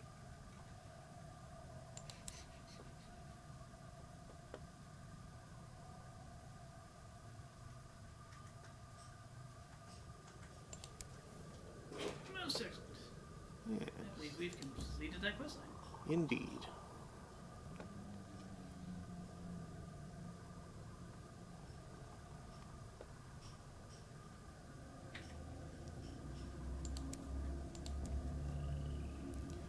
Hours for sale. Sure, I could use some more hours. Tick tock, tick tock. Get your time here.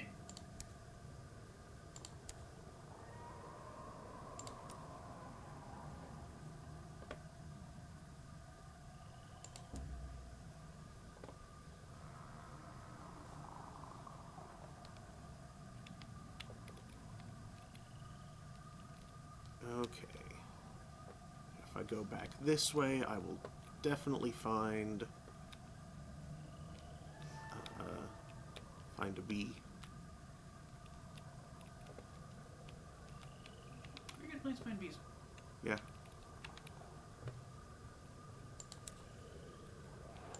So we'll do that.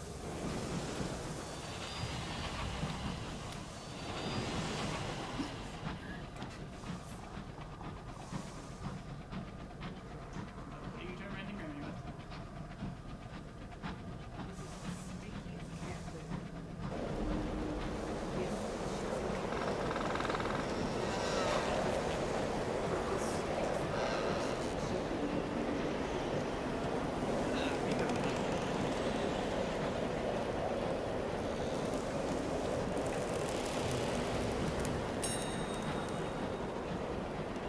Okay, hull repairs. Very minor hull repairs.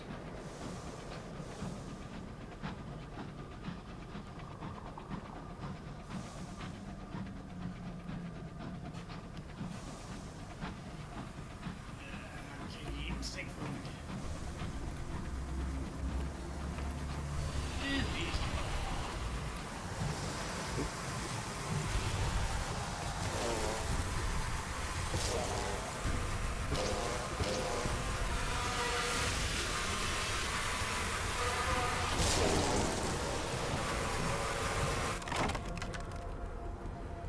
And bee souls.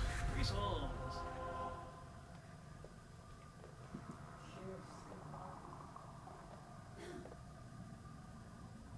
Alright.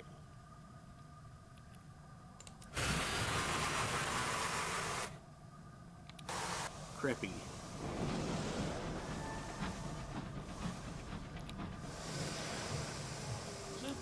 said creepy. You know, like spoopy. Ah. Got it. What maze you have left? I'm right there. Alright, so close to full.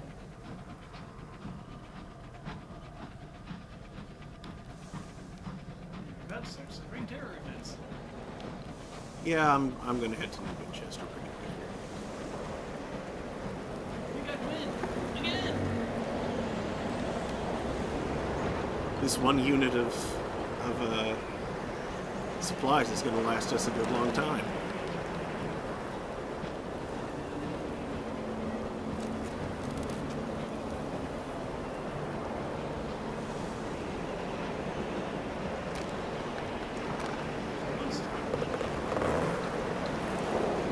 Get a better engine. Ask your queen for a better engine. Not the queen!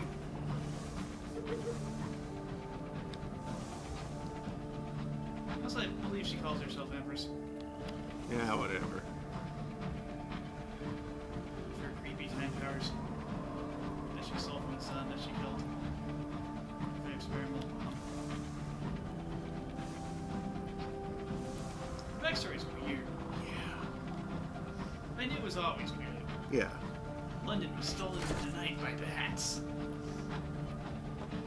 A relatively small number of very large bats with powers. Also, it wasn't really stolen, it was sold to Mm-hmm. them. Sorry. Down to a cave deep in the earth. Creepy sea lives inside. And hell on the other side. Yeah.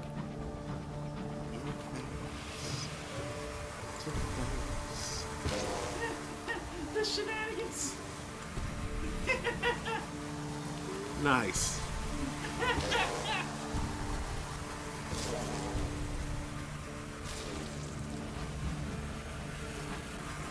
Woman who sold London? Yeah, with the queen who sold the. Ah, mourn the dead, delicate, they'll drop them too. Yeah.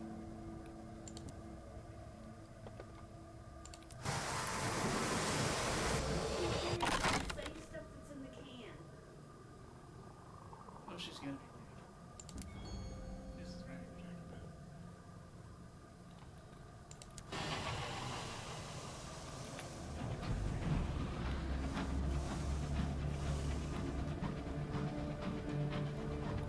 Oh, I actually really think Radical can be weird. Willie Amswell. I heard that movie. Randy's gonna ram.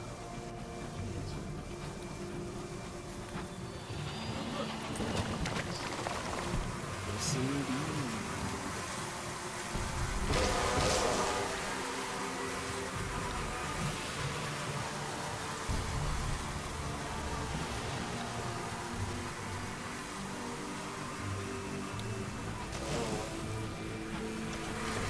And here they come.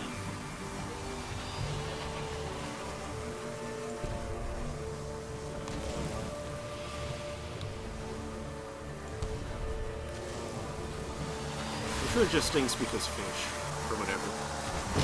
Fish and meat.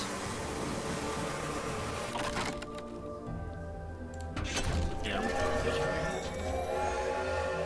Woo! Tweet, tweet. That's a thing. That's a ding dong. That's dang. That's a dang ding. It. I think it's hearts you need for your new gun. I think so, yes. Oh no! A star is gone! Whatever will I do?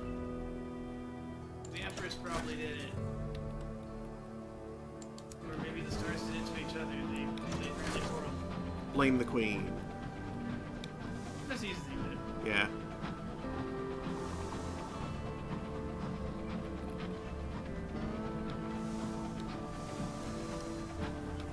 Blame it on Victoria.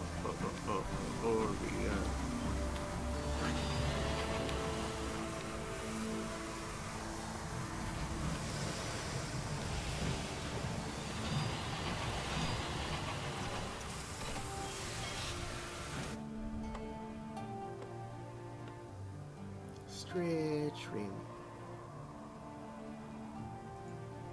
Hello, Rosebitter. Hey. Meow. I have never finished this game. Meow. Oh wait, this is a different game. Yes. Well, the statement still stands. Ah, were you thinking of Sunless Z? Yeah, Sunless C. Yep, this is the sequel. Yep. The queen got mad and went back on her deal with the bats. Yep. Ripped open the gates at Abbott Horizon, killed the son of an unclear bomb, and took London piece by piece to the skies.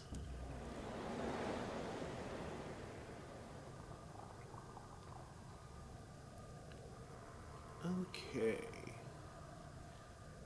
So I guess his son never got the message the Bazaar had for him. Probably not. And the Bazaar is probably very sad because of it.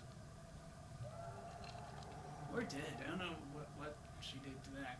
Yeah. Mr. Penny's is obviously homeless. I don't know where the other masters are. They used to live in the crab. Mm-hmm. Well, we've encountered a few of the other masters. The Water Rooster says mortal steam engines. Yeah, they used to live in the crab. So, what happened to the crab?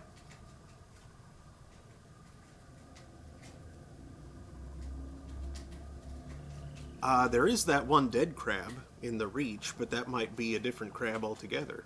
Yeah, I think that's the crab that carried the well seed that killed the gardener king. Mm. Remember there was that memory tied to that pillar? Yeah.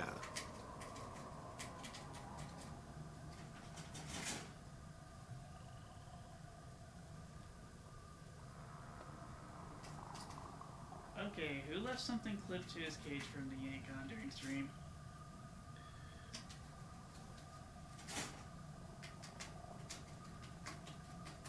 That was unwise. Anyway. Anyway. Family footsteps. The one with the blue rock. Turning to glass could be interesting. Ooh. That's glass, not blue rock. Yeah.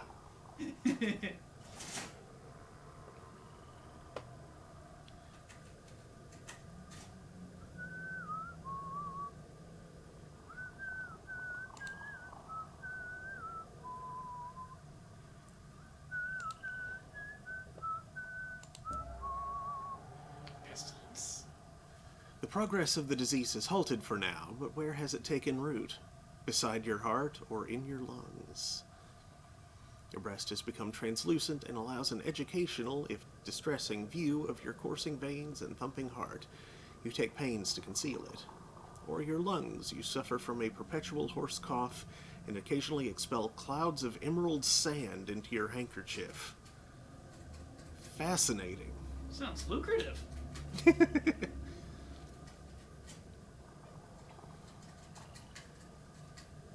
I think I'll take the iron one.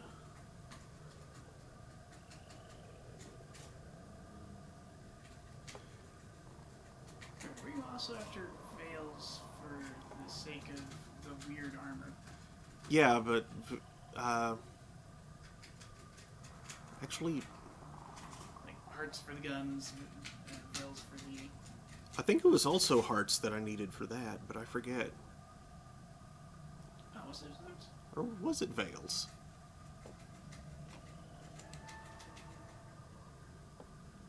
It was the goop pods. Yeah. I mean, if it, Hearts or veils? if it was veils, may as well go ahead and go Heart of Glass.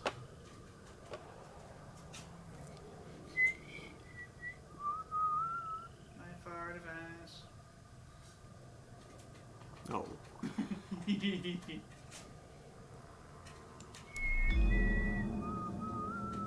Dang. 46 farts.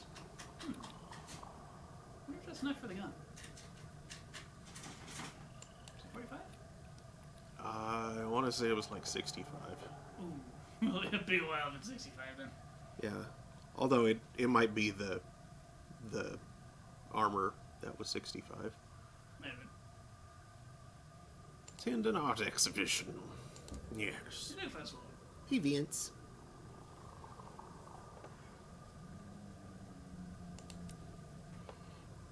Basking in culture.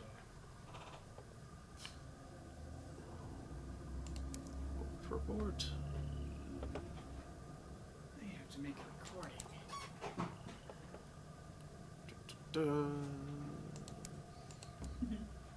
Bizarre.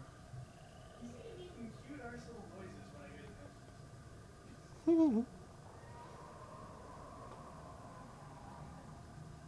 Sure, why not? I'll buy some souls.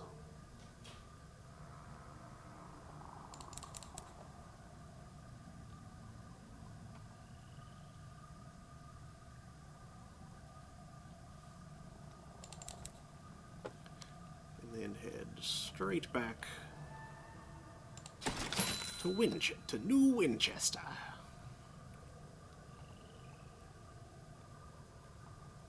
Or maybe I'll go by the circus first. Yeah, I'll go by the circus first.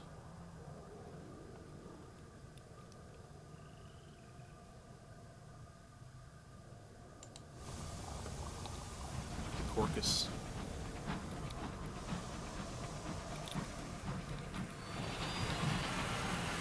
Bees. And Daniel left me without a way to see the chat.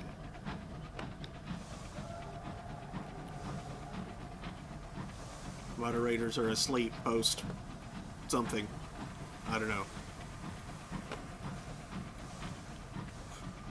I don't know why I'm encouraging misbehavior in my own chat.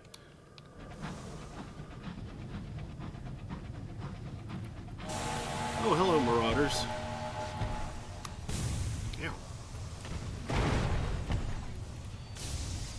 Ow.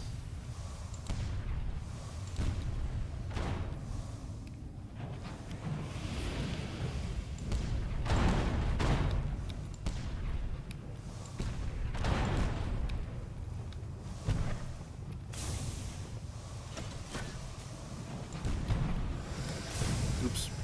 Dodged the wrong way. Got you.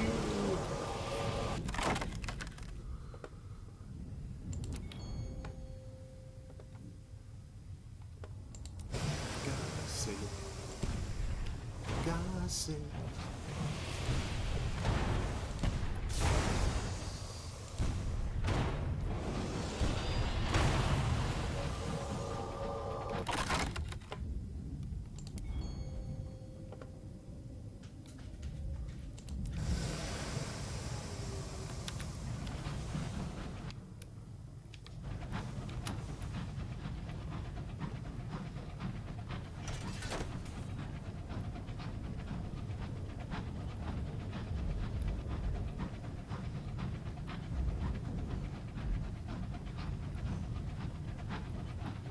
Harvest Beach.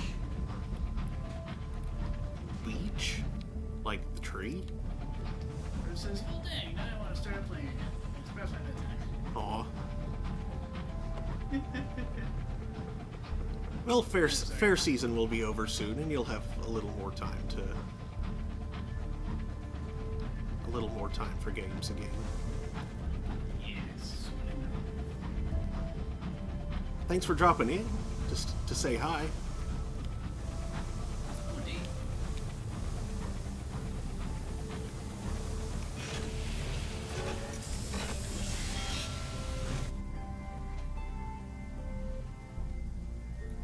Ooh, shit on the board now, though. What? Bro says, yeah, I'm on the board now, though. The board? Oh, like... Chessboard.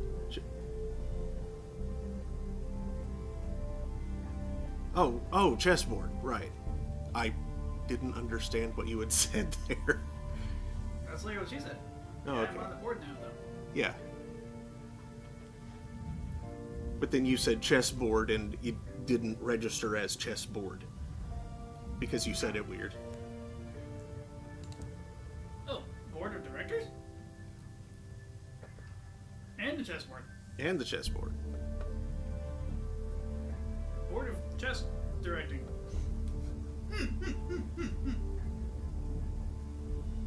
Now, do you mean like the AOA board of directors or the fair board of directors?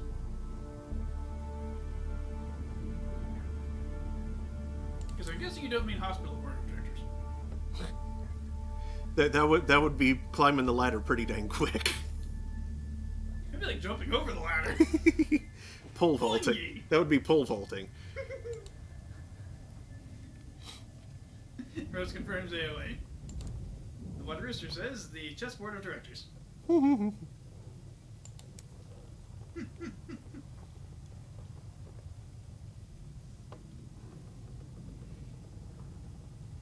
Hey, we're talking state government. For the amount of empire building going on with those idiots, may as well be a chessboard.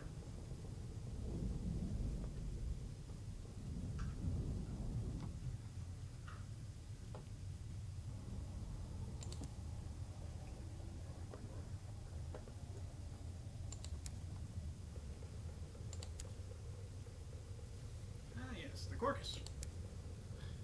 Yellow Corcus. Ooh, Immaculate Ooh, Souls. fizzles. I can hold 4 of them.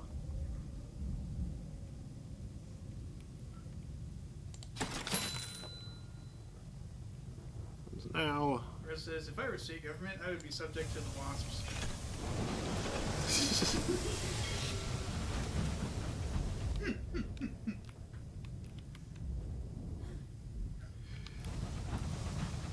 There are so many ways to take that.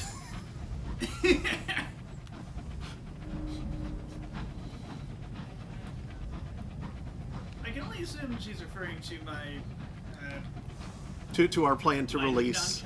non-consensual forced festination. Yes. If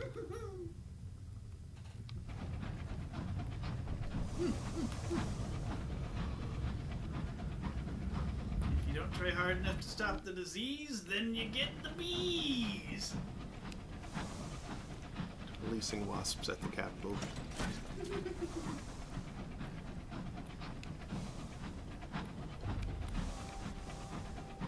Just white people everywhere. Yeah, that was going to be the other interpretation of it I was going to offer. It's just that if you're in government, you are kind of at the will of the electorate, and the people who vote are largely white. Many aren't Anglo-Saxon. Say what? Admittedly, many aren't Anglo-Saxon. True. There are absolutely some. There are towns in the state that definitely have German names. Oh yeah.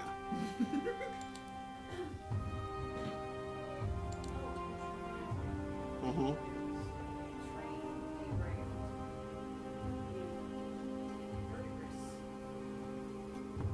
Huh. I have not heard of that town.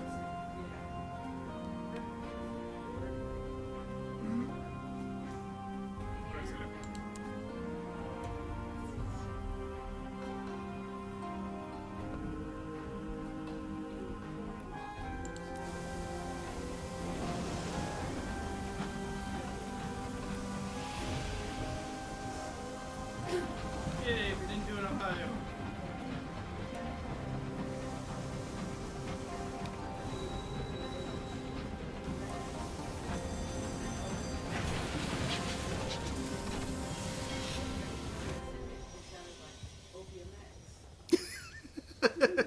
Extreme opium. New drug? Opium X. I may want to try that. Would be interesting.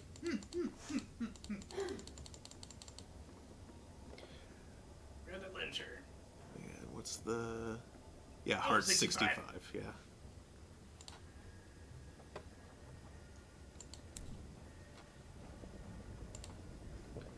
Alright, rouse him from his gloom. Since Port Avon, the signalman has been intolerably surly. He has even abandoned work on his signaling book. Perhaps you can find a way to rekindle his spirit. Excuse me.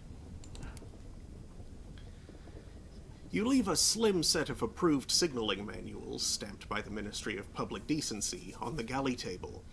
Discovering them, the signalman flicks sulkily through. First he tuts, then he snorts, then scoffs. Look at this! They've classified all scornfluke spasms as displays of bravado. And here, they've not distinguished between the red chevron flags at Port Prosper and those at Lustrum. That'll get someone killed! Oh no, if only there was a better resource to educate young signalers. He fumes. I have to do bloody everything, don't I? Fine. Where's my pen? He storms to his cabin. A moment later, he storms out again. I've been away too long. I'd better check on the signal boxes. No one will have done that either. No one will have done that neither. Oh, he wants to visit the Isambard line. No one's left of it. He's back. Each of the 4 signal boxes of the Isambard line. The battered signal box somewhere near the Mother of Mountains, the overgrown signal box somewhere near the Leadbetter and Stainrod Nature Reserve, the scorched signal box in the vicinity of Port Prosper, and the spidered signal box in the vicinity of Trader's Wood. Trader's Wodo. 2 signal boxes near let's see, Mother Mountains, that's Lustrum.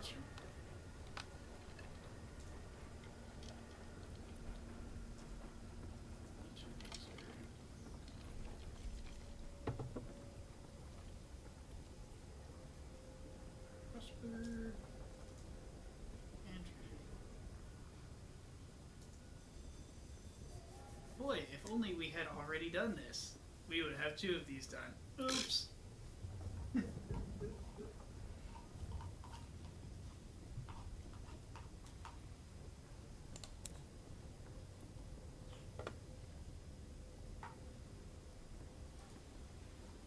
So Derser says, well, nice one.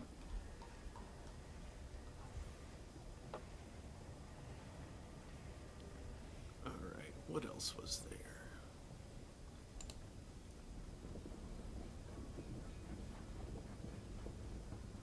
If he has business in Eleutheria or something. Ah, okay.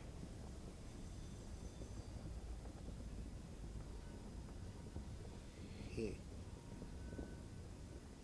My nose is tingling.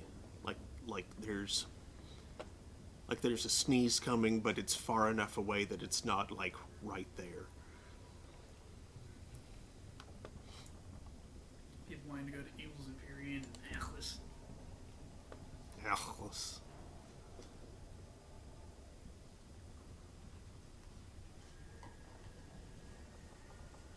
More literature. I don't think I have that much. No, I don't. So I won't take that one. Not unless I find more.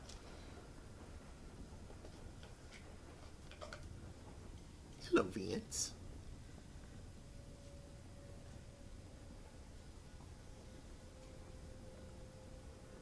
Yeah.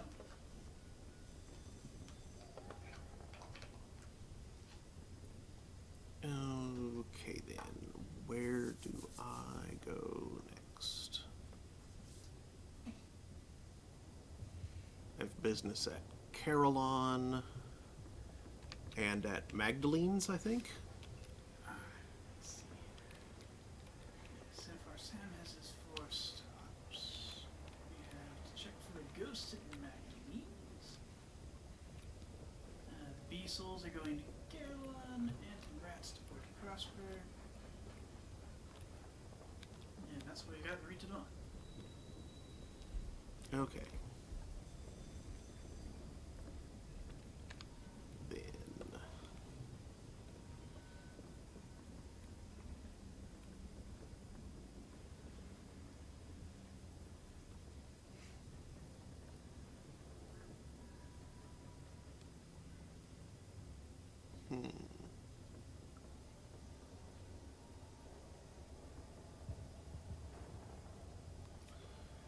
Do I want to attempt clay singing? Or is that a bad idea?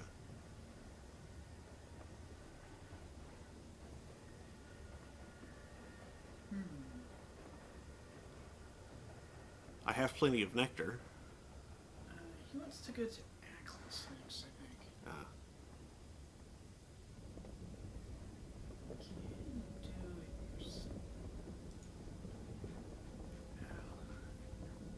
Attempt releasing.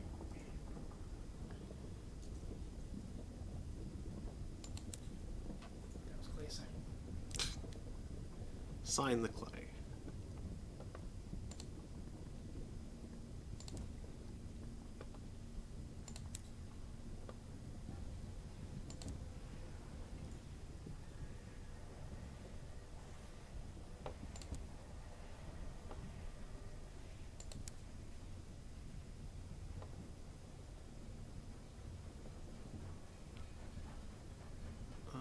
Oh.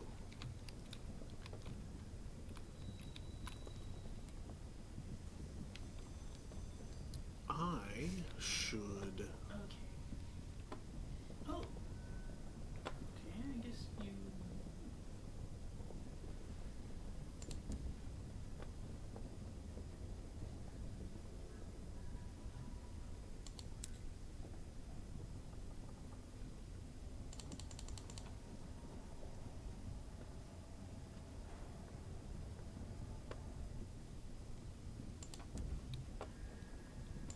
You can indeed do that. I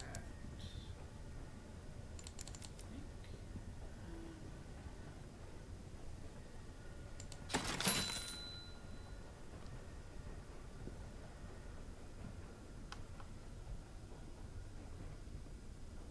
And that will give you +1 choir practice. I'm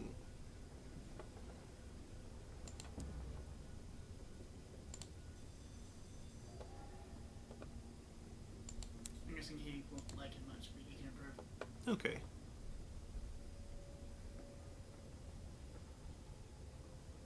Let's see. Attempt clay singing. Mixed with sugar and water, the nectar's taste is almost worth the wrist-wrenching labor. You gargle it just as you saw the clay conductor do. Your throat feels as though it has expanded. Your vocal range has widened. You can project further. Your voice is richer and more resonant. The practice is exhausting. Your vocal cords throb with the low notes and trill with the high. You sing of the rock and shale, the arias of quarrying, labor, and the living clay. It's passable, but not there yet. But more practice will surely make perfect. Rockin' stove.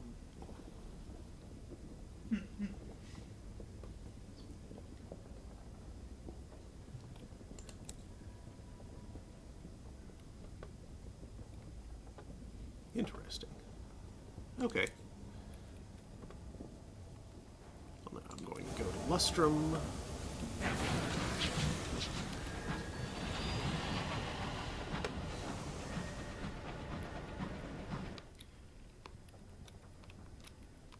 Go there and check on my claim.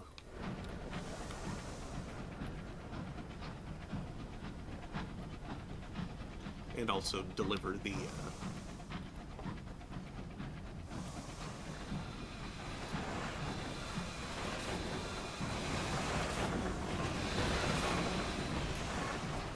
books that they've written.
boys.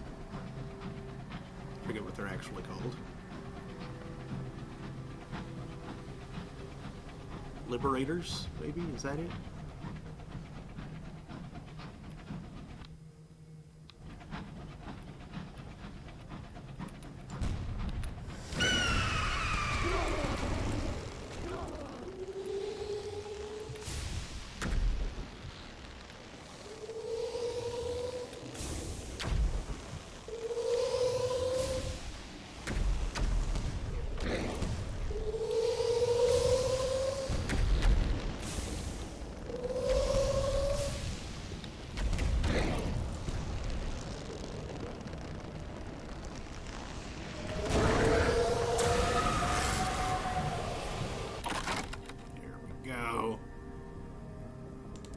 XP.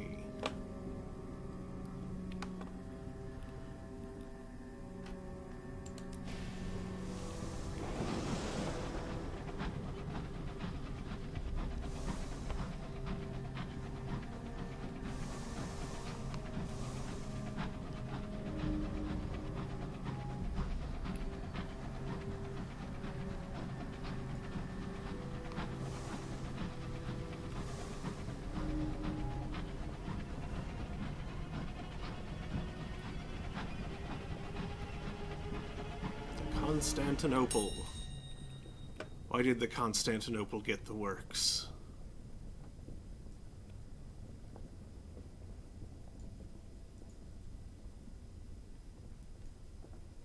Okay, he does want to go to Agnes.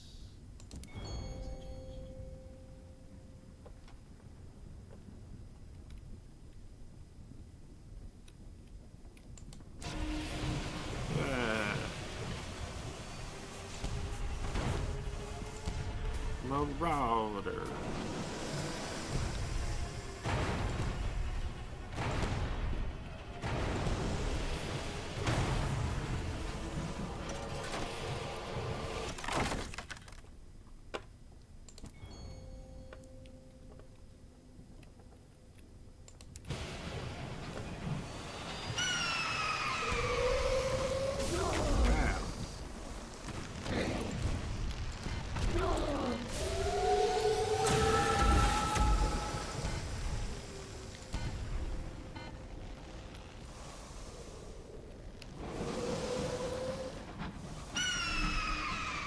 I'm just not gonna bother with you.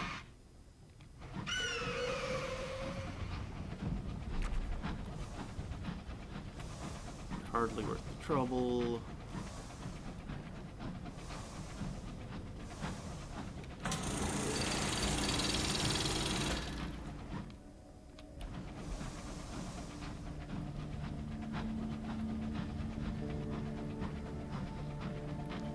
Oh, hello.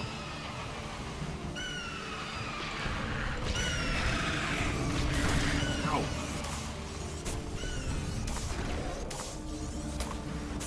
Okay, fine. Oh, he's going away now. Don't have a cannery. Otherworldly artifact.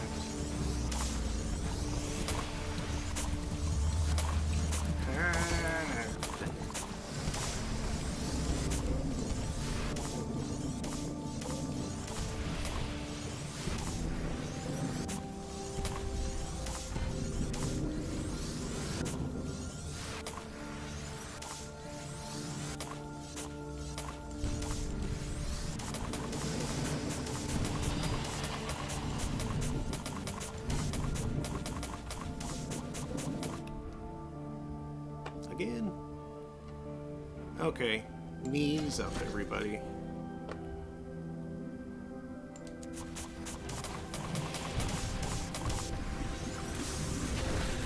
Heartsick one. Fighting it huge. Nice mess.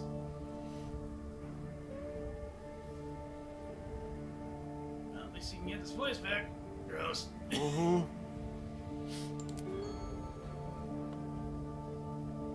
Yep. 2 supplies, right back.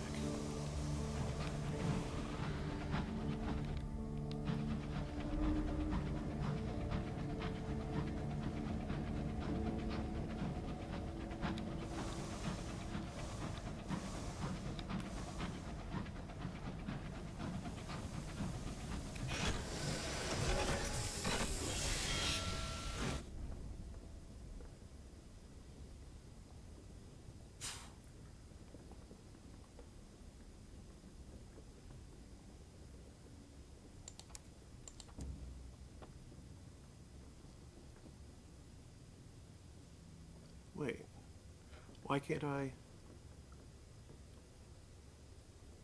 You need dominant in the reach 3. You have 2. What? Man, who's dominant in the reach?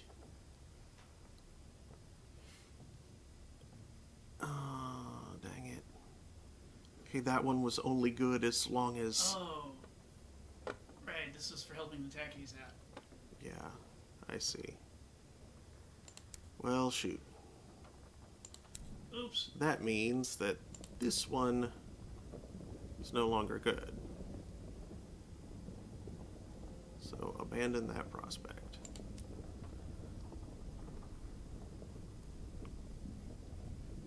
Boy, do we not need that stuff.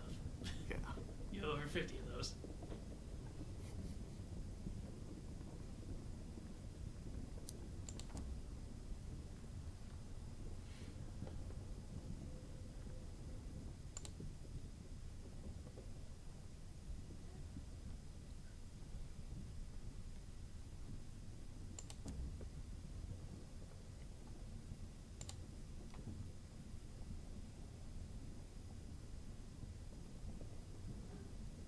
So, how much space do you need? What time? Some is all it says. Yeah, you have some.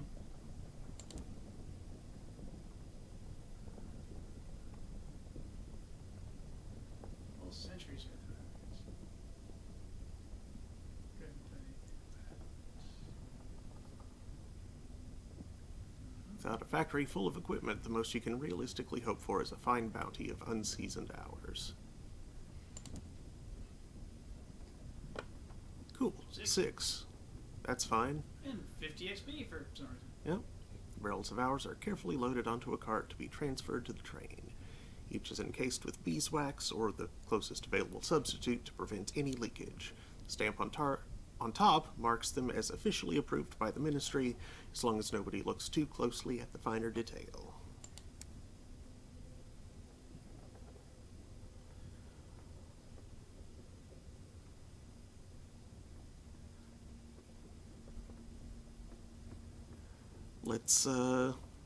Let's give them some more crew.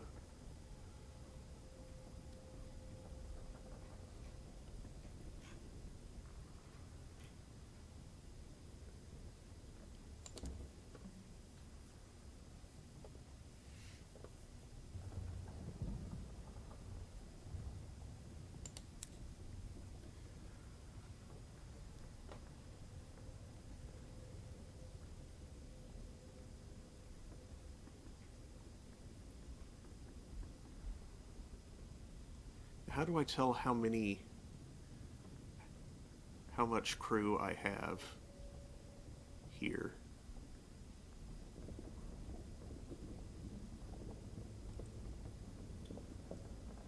Hover over the crew icon under that thing.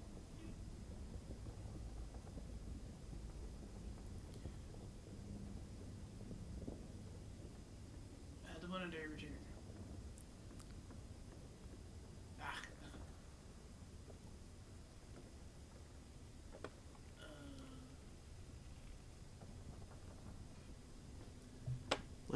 It's maybe under possessions. Each lustrum, a claim on the mountain. No. Journal.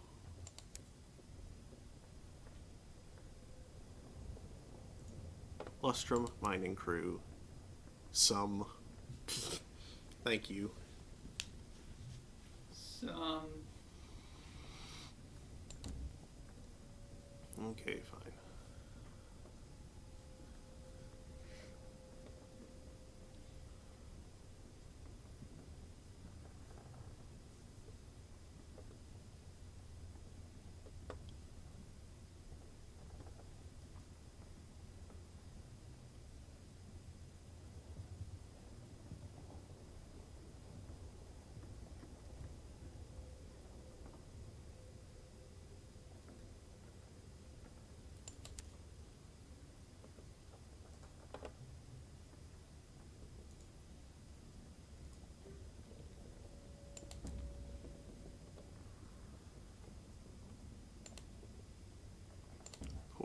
transport.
Thank you.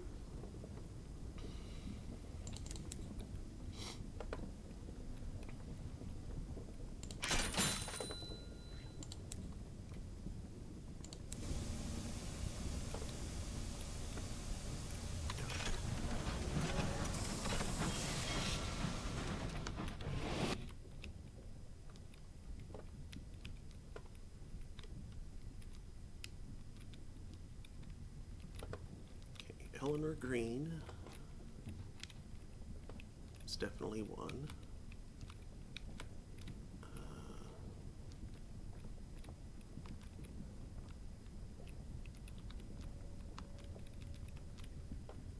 Addison Wick is probably one.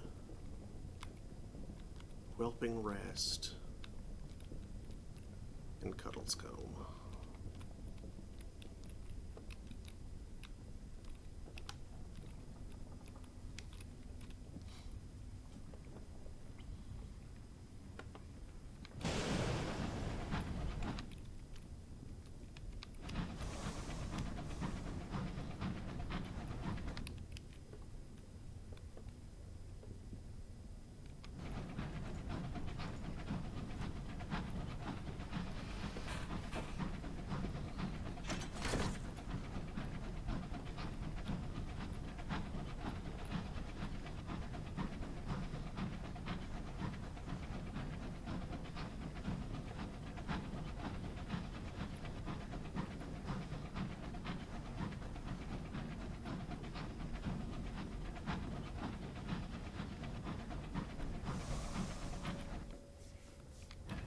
Single box really out there? That's where I'm going to right now. Yes.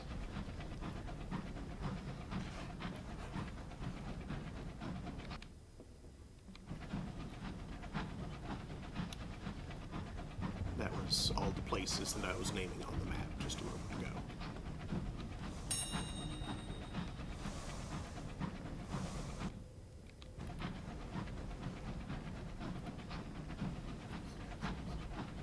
Is it going in circles?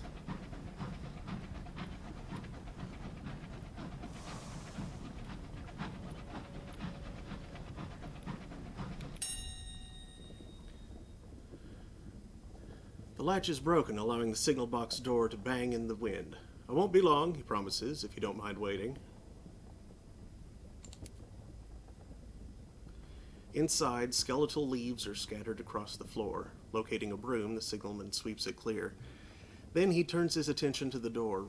Repairing it is an awkward job for one pair of hands, so you lend him yours.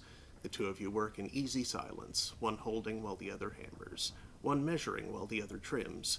When you have rehung the door, it swings easily on its freshly oiled hinges, the latch dropping firmly into place.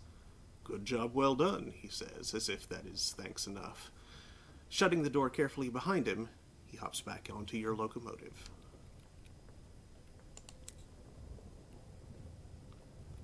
Read the ledger. 2 Sky Stories.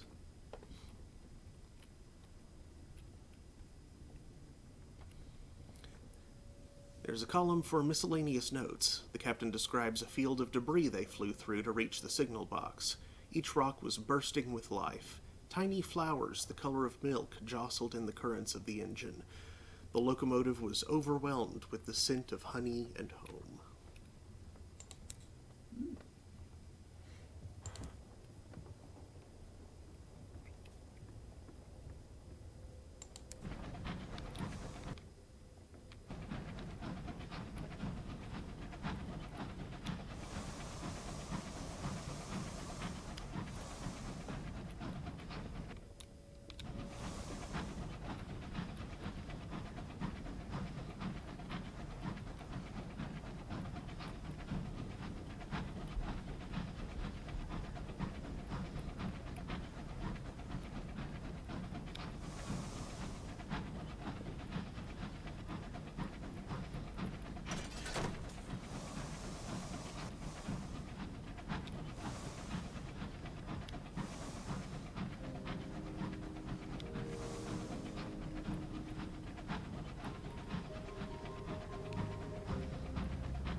The princess is up to her bee souls. Oh.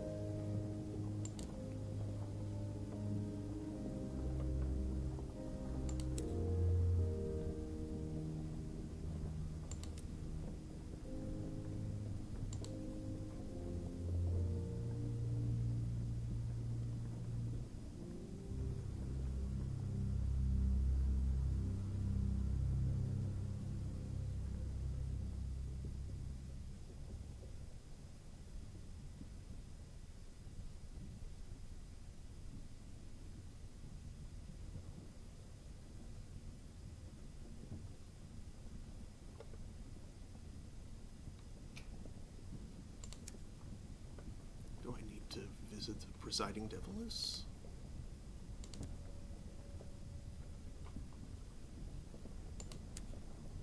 Yes. The devils will forge a ring for the princess to borrow. All they need is the right souls, as in those of chorister bees.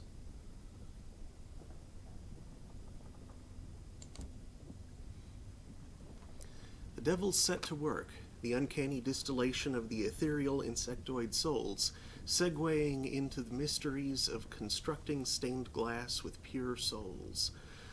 The lead devil interrogates, but my brain went lead because stained glass.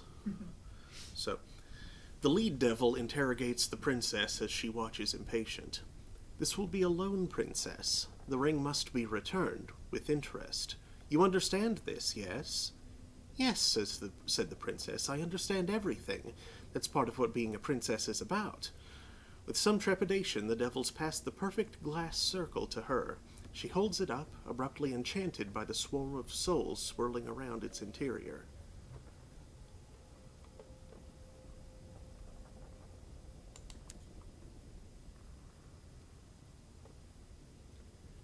Okay.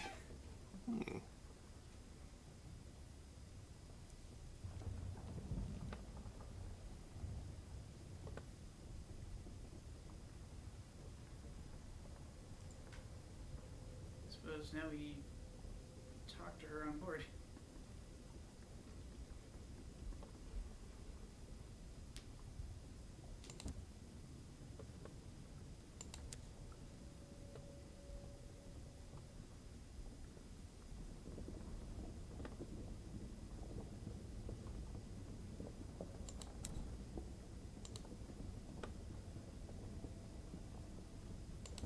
Why is she traveling?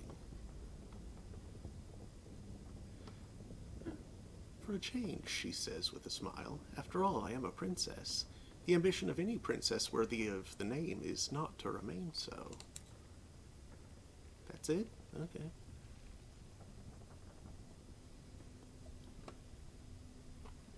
Okay. I'm not really sure what's next for her then. I suppose it will turn up. Got her weird bee ring. Mm-hmm.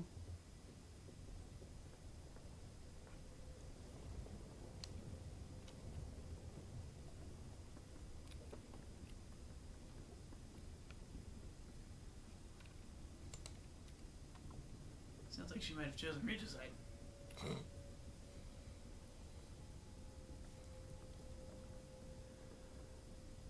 I'm not sure she would be much better. Like, I'm not sure she would be an improvement.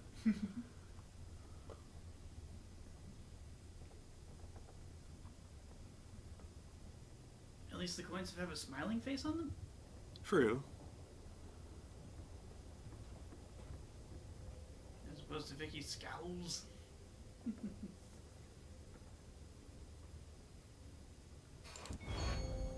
So, whereas Vicky is harsh and creepy, this girl's downright terrifying. Mm-hmm.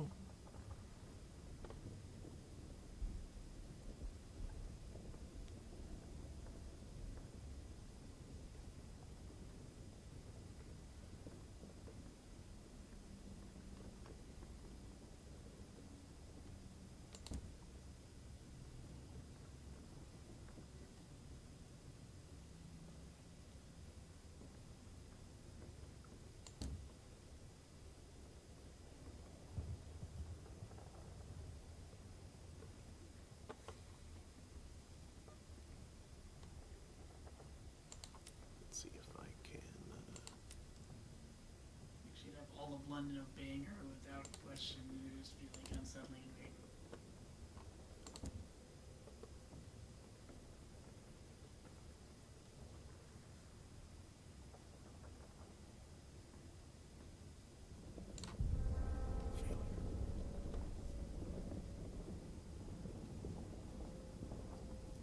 The oldest sister in a family of 7 associates willingly with tomb colonists, embezzlers, and persons who borrow other people's faces. Until the penitent recovers from this inclination, she cannot go out without a veil.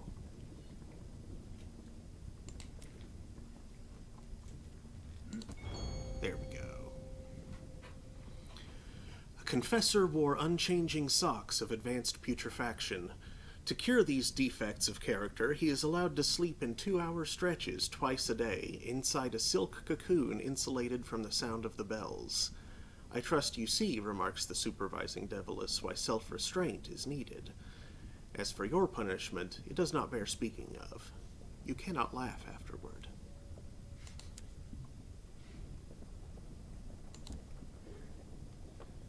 Now, donate a mix of deprivation and ordeal to the nurse. What good is control if it doesn't come with strength?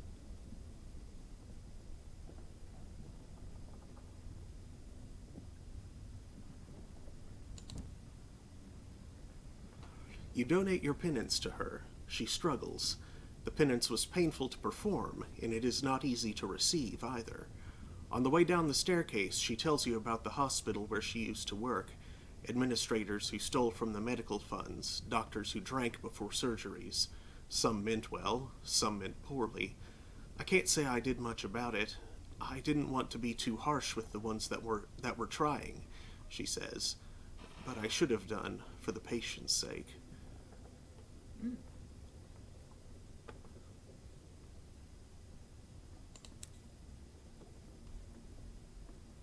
500 experience and a sour secret.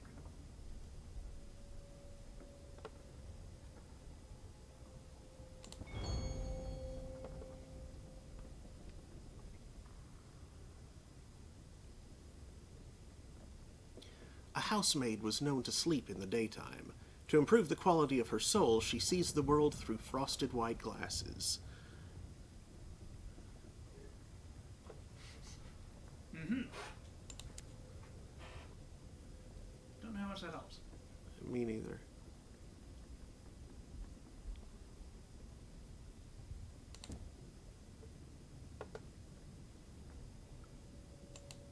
Too many steps, too many steps.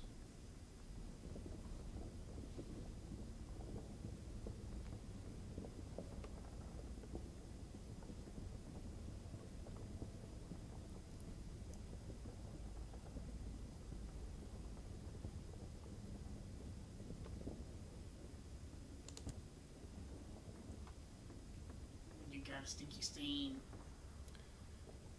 Explore the undergrowth as you go. You lift aside a canopy of leaves alongside the path. Underneath, white maggots are eating a sigil of warding into a fallen peach. Strange. Love it.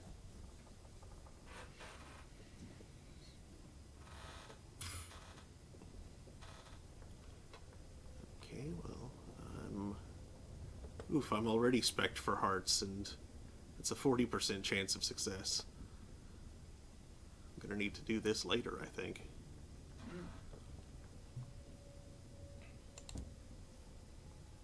What does she need? Must be mustard.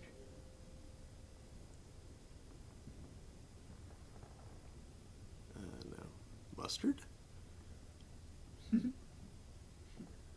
The stain. Stain. Mustard's hard to get out, you know. That's true.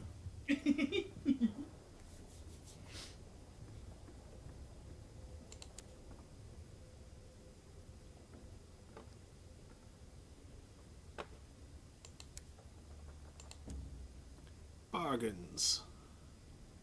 Nectar. I have room.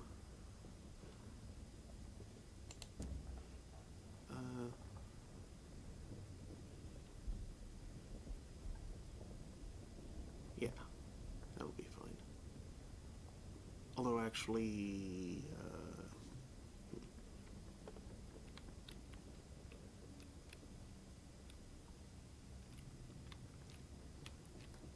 no, I'm going to save the space, I think.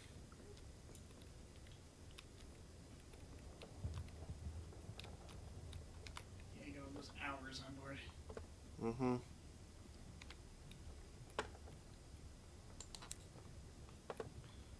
At least I got a decent amount of nectar in the bank. Yeah, like if I were going over to Magdalene's and then straight back to New Winchester, then sure. But I have another stop to make while I'm over there, so not just yet.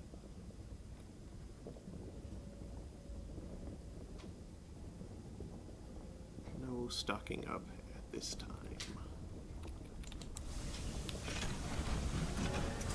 At this juncture.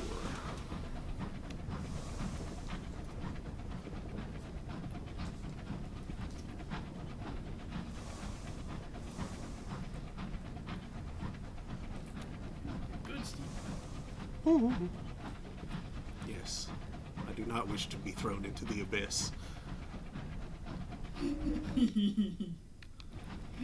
Oh, good. You know what they do to bad Yes.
Keepsake Market.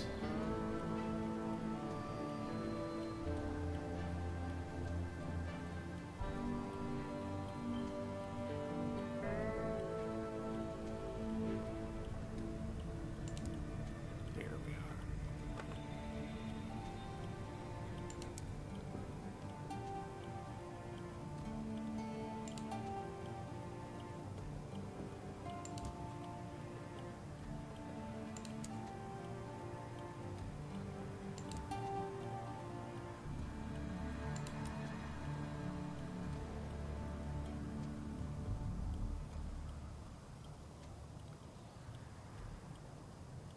He has a request. His voice is soft and sibilant, like butter melting in candlelight. A guest has become rather too attached to a particular attendant. Oh, I thought we already did this. I guess that was the previous captain.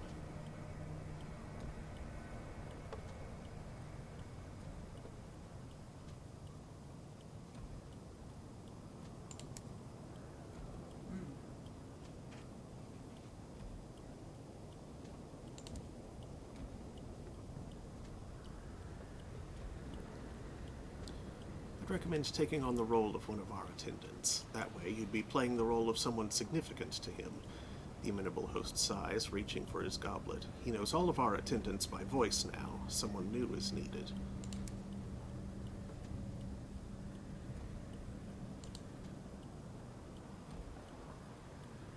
Deal with the lachrymose guest.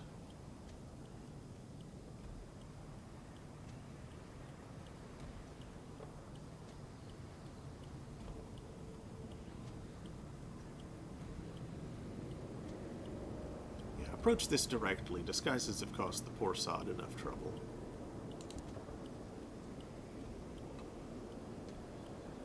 Has there been a problem? You invite him to sit. Stiff brandies are ordered. You recount your own share of heartbreaks and tragedies, how you found yourself here, and you make clear that despite all that, you will be leaving. He nods slowly, and after a quick shake of your hand, walks away toward the station. He does not look back.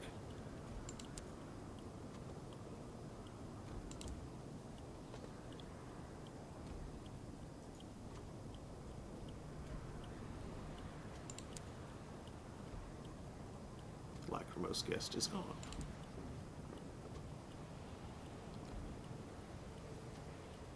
The amenable host smiles beatifically. Of course, my staff will be pleased.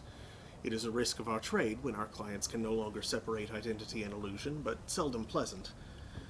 He sighs deeply, echoing around the chamber like a newly freed dove. It is a trap any of us could fall into. His face darkens briefly. Here, take this. He fishes around beneath his couch for one of his goblets. It'll fetch a pretty price. Take it with my thanks, and do visit us again.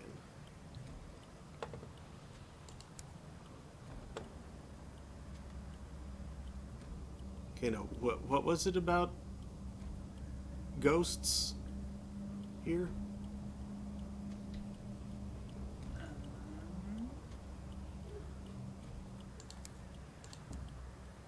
Yeah, I've got just got to check for a ghost in Maglings.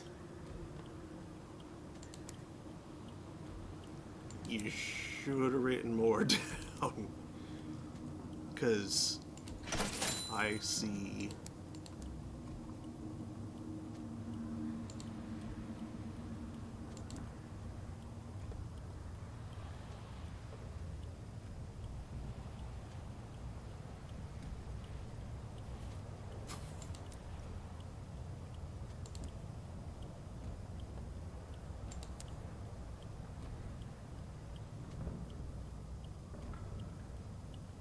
Wait, another request?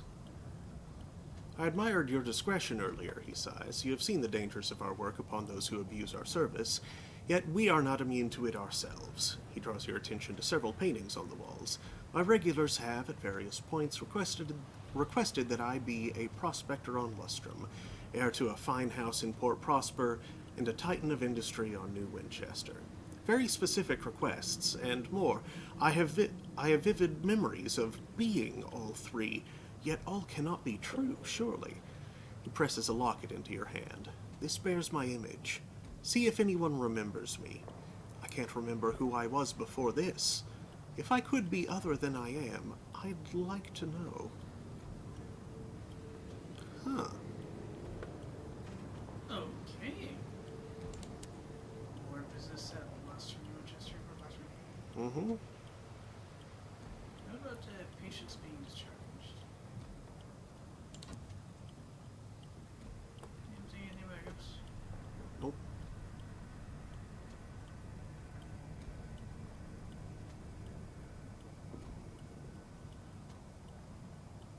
Well then.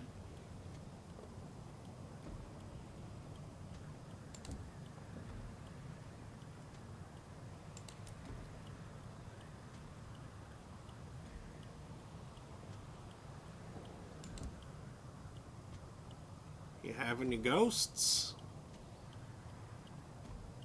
There's something about it.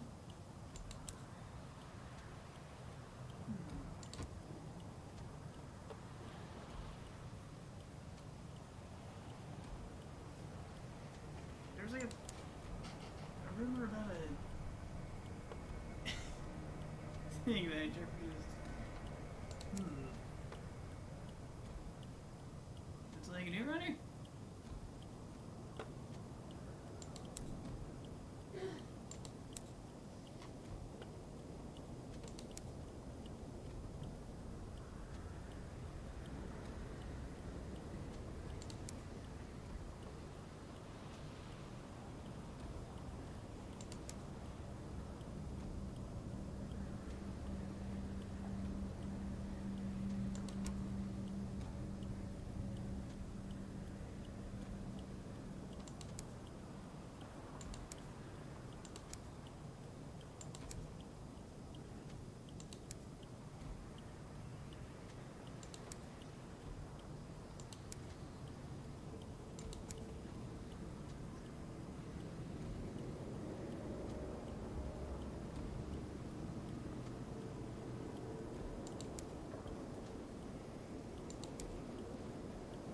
Doing something.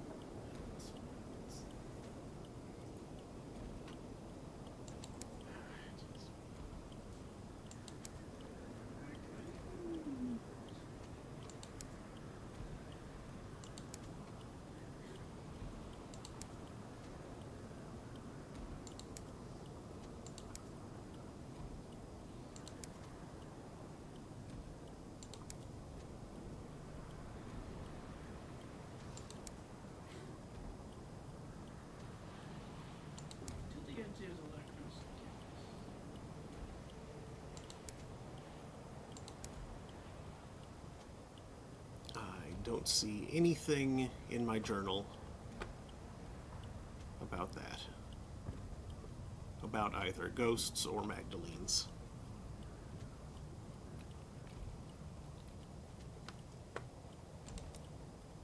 Little handkerchiefs. Me too.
Spawned in me.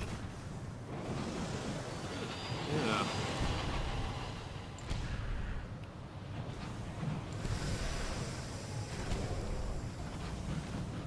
That hurt.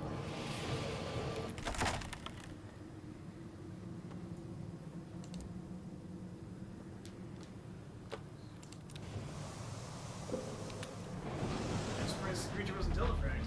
Yeah. Or your ulcer wasn't. Uh-huh.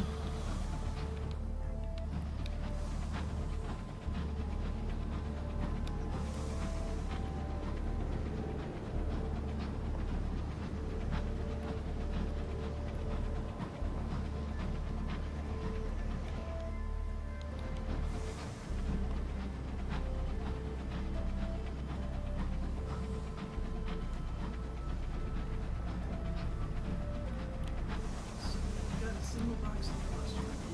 Mm-hmm.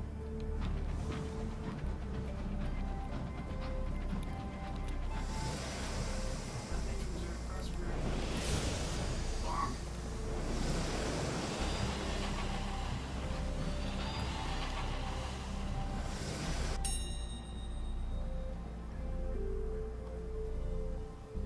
What is one scorched?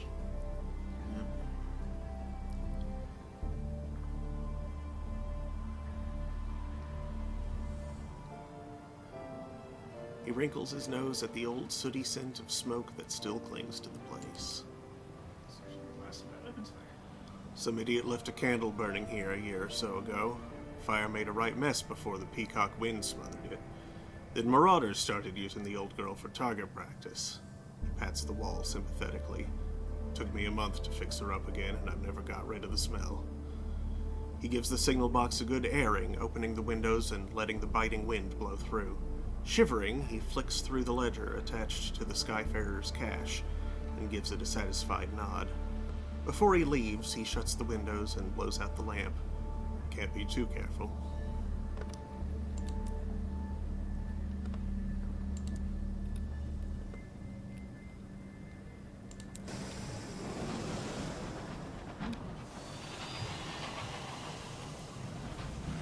I guess it's in the port. It's clear over there. Oh. He's kind in airport Prosper, but not exceedingly. Ding. Oh, good. Partial heal from that. Cantankery's idiocy. Mm-hmm.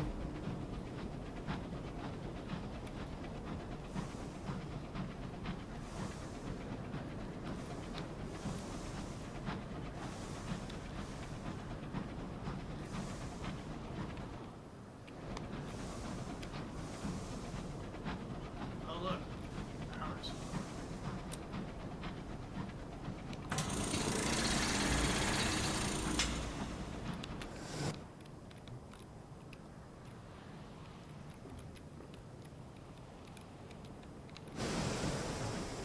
What finds the drills? More hours. Okay.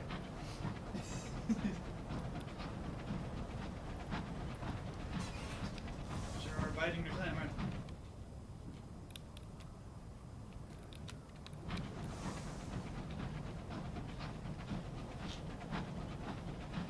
Biting into the weird crystallized time of breach.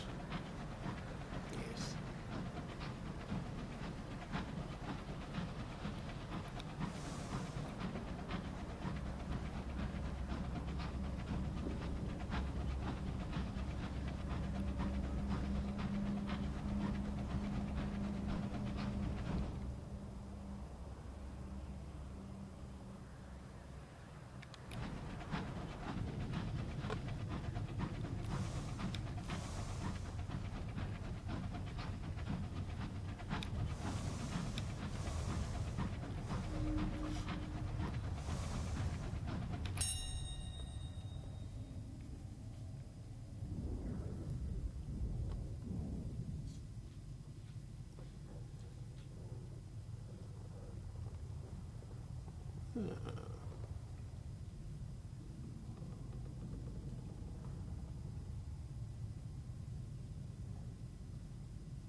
Let's reduce terror. I don't really need... Well, I mean, seeds could be useful, but I don't have very much space.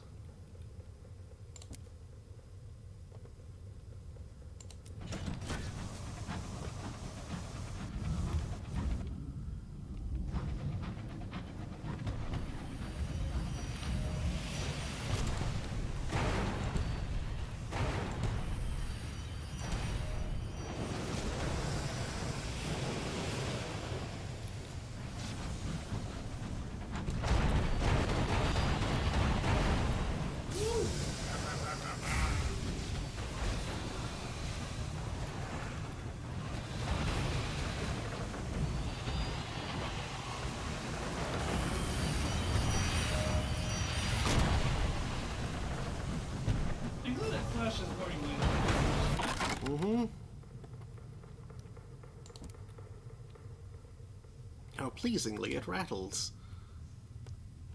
It's a tiny amount of cash. Thanks, Lorraine. Why are you shooting at me? They aren't, they're just shooting. Their lights have gone no longer red, that means they're not angry at you, they're just shooting. Recover its weaponry.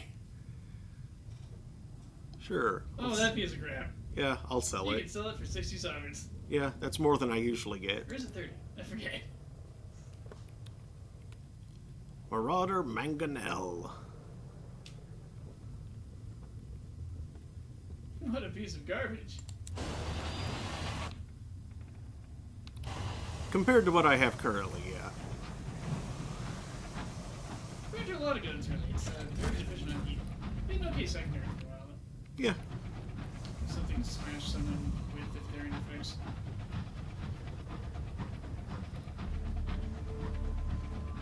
Or something.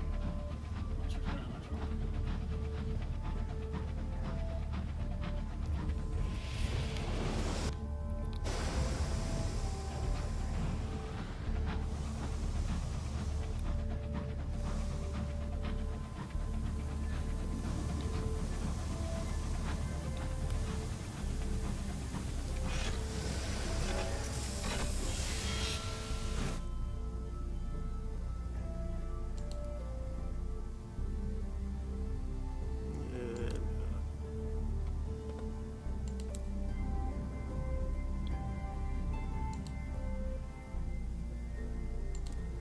And, report.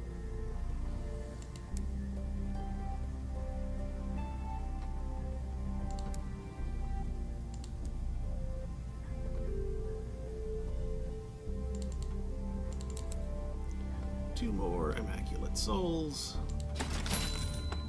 And now back to New Winchester. Hole's full. Yep.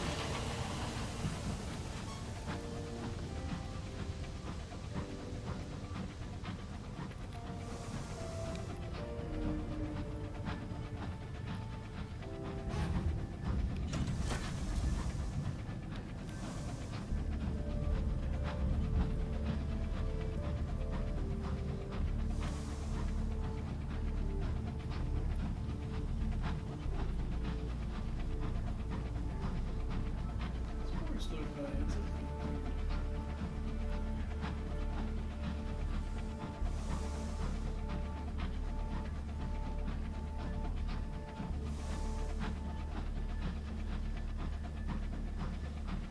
Oh, why are my knuckles so long?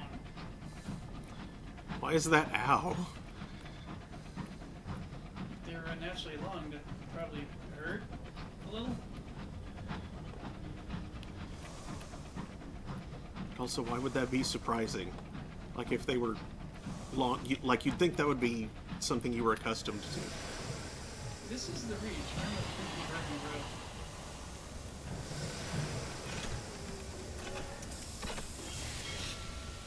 virgin bro. Then alternately, if that happened, why would you be so calm when complaining about it?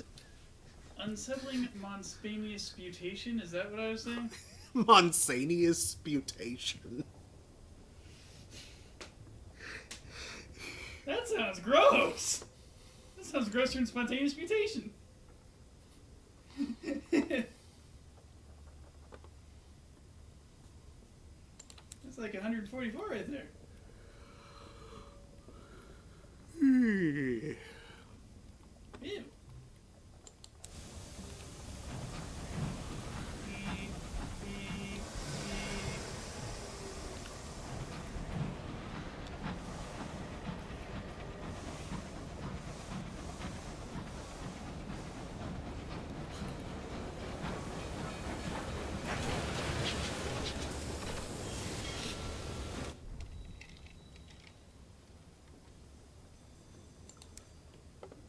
Good night, the water rooster. Good night. Thanks for tuning in. Yes. Hope you've enjoyed this space train tomfoolery. Yep.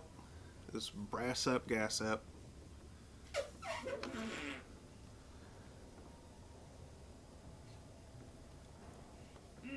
That's dreadful.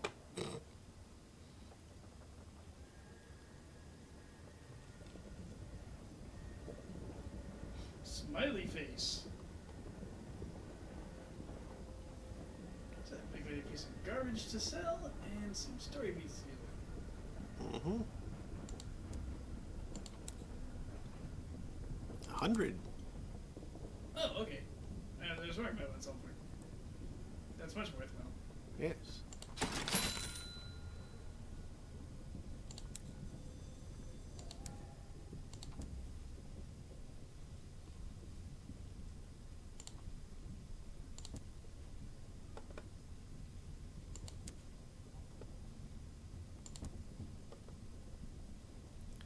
Search for the amenable host's identity. A titan of industry? Those are rare outside of Albion. The initial search is fruitless. People giggle at the antiquated fashion on display in the daguerreotype, the tilt of the... What? Apparently it's pronounced daguerreotype. Are you sure? Because you're the only person I've ever heard pronounce it that way. I've looked it up. It's apparently daguerreotype. Which is weird. I'm going to blame the French.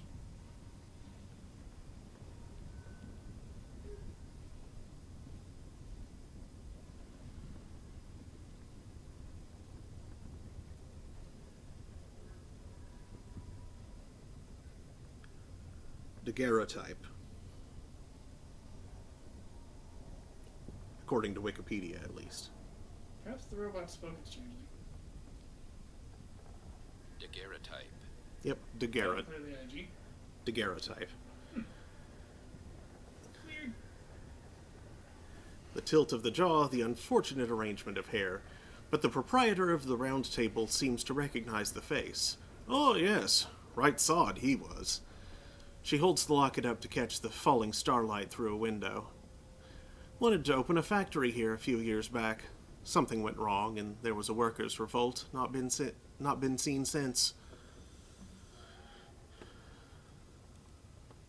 Found no conclusive evidence of the amenable host's identity at New Winchester.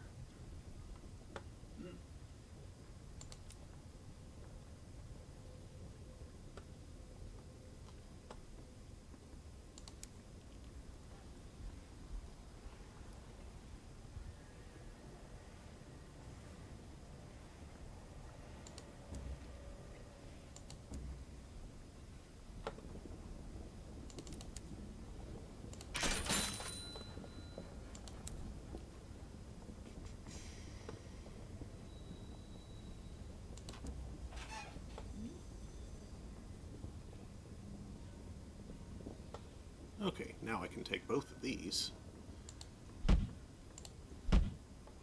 People want munitions? Gladly. Uh-huh.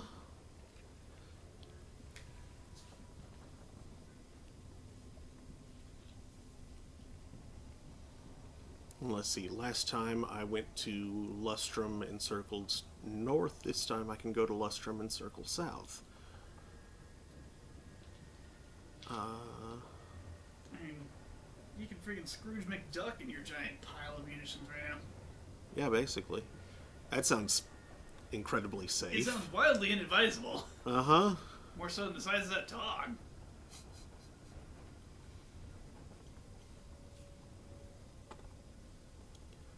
Although actually I should probably go the other way, start with the circus, since both of those are bound there. Ooh. You have extra bridge slots on this thing. Yeah. That was one of the things I was most excited about when I noticed that. Nice. Where do you think you put something? I will once I've gotten stuff over in the place, because there's definitely things that I want to put there. They don't sell anything worthwhile here for now? Not really. Man.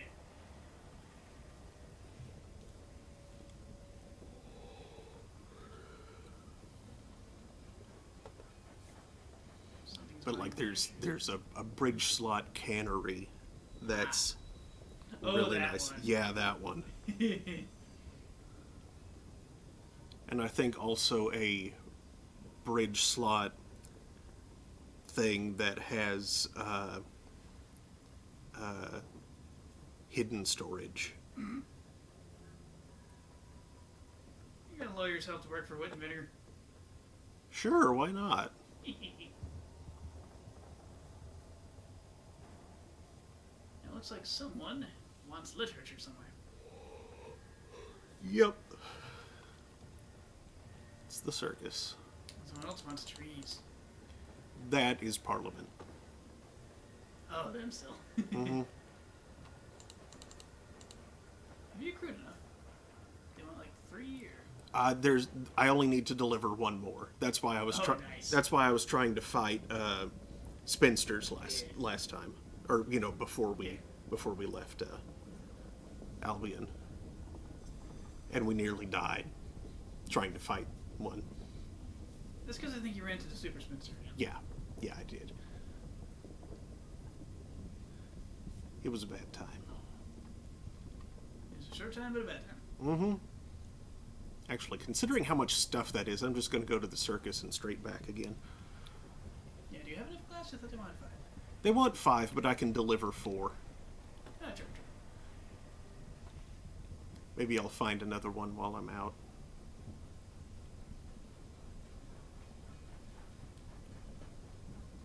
Oh, what about the ammunition? That's going to Lustrum. Like Okay. I was saying, just going straight to the circus and back with this load.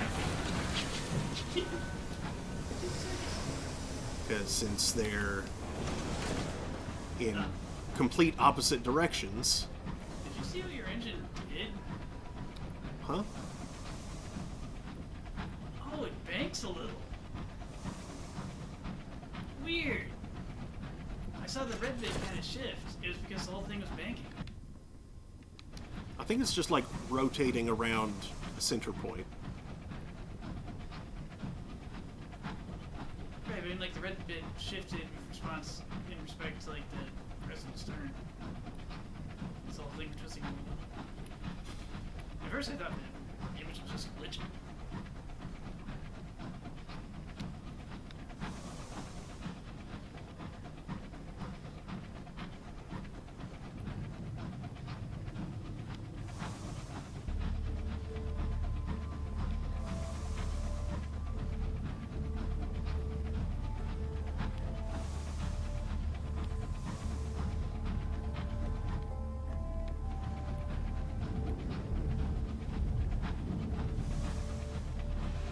Yeah, so on fire targeting.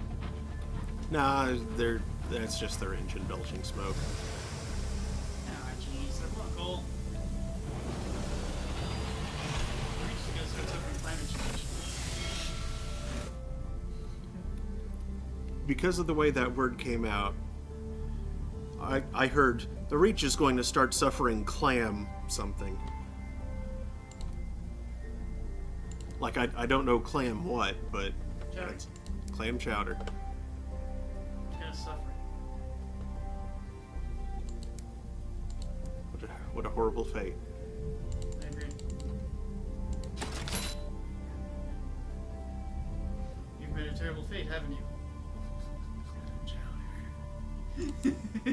Okay, by the last immaculate soul there. That's what happened to Link. He was forced to eat clam. Now wait a chowder. second. Then he was forced to drink milk. Just Windows. No, that's for Titania. Yeah, that's protecting.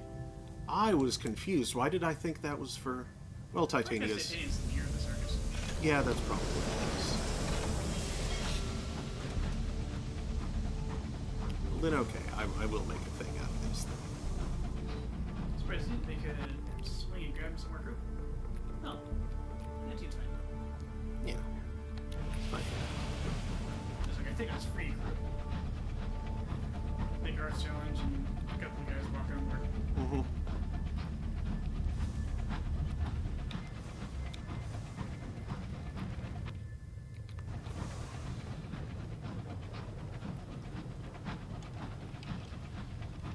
Like 3 or 4 of them. 2 of them by accident. Just cool. Beg your pardon. I can imagine that being the captain's very British reaction.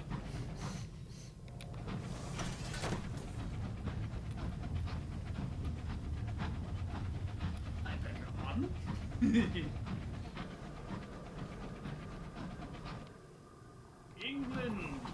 in spares.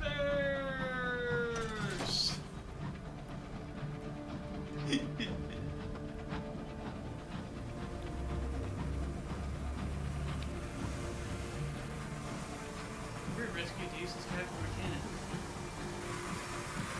Why doesn't he use this guy in a cannon? If he fits, he sits. I don't like, but agree with your reason.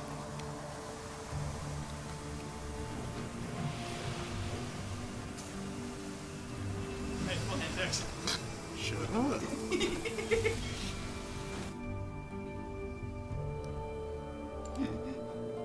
I like how you use the ship's guns to, halt the forward motion so you can more easily turn around.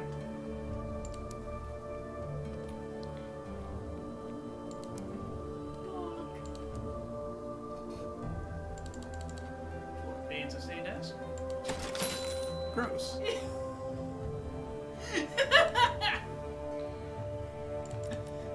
I thought about that right as it came out of my mouth. I was like, oh, that's not great. So why is that coming in pains? Seems like a weird amount. Okay. Fast. Nature Reserve, Eleanor Green.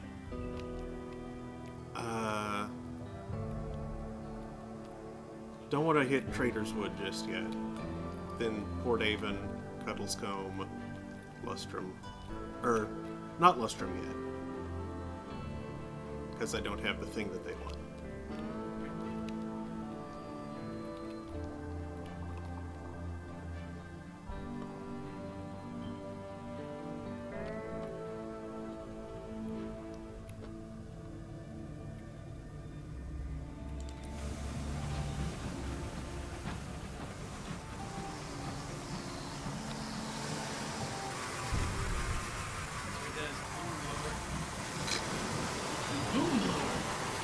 Boomhauer.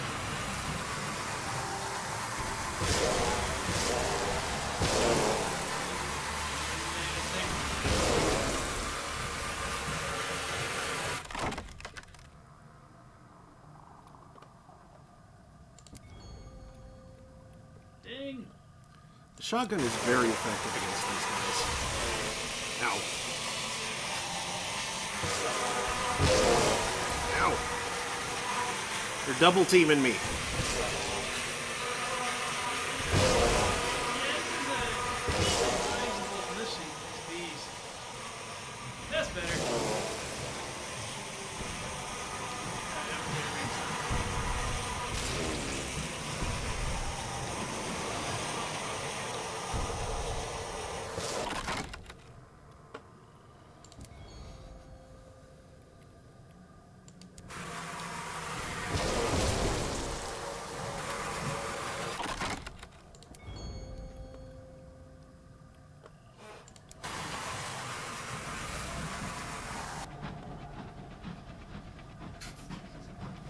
The beast suddenly goes silent. Mm-hmm.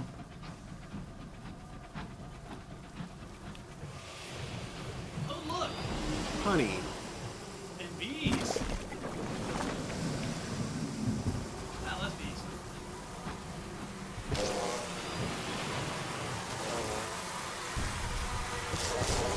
The Marauder having fun with bees. The Marauder having fun with many bees.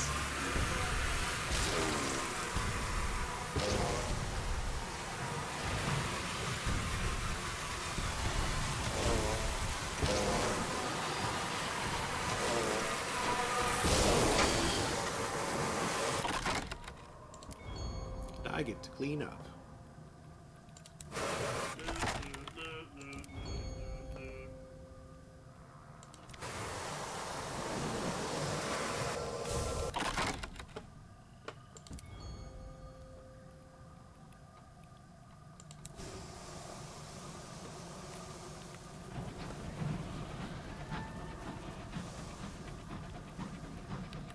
Eat it, losers!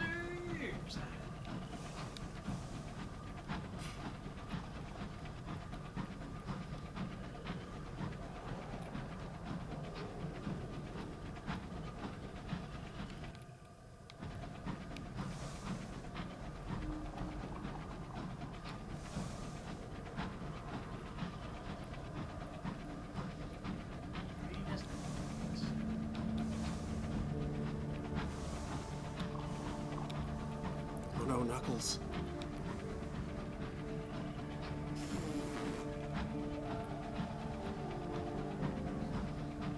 Freaking chaos symbols mostly being the wrong color.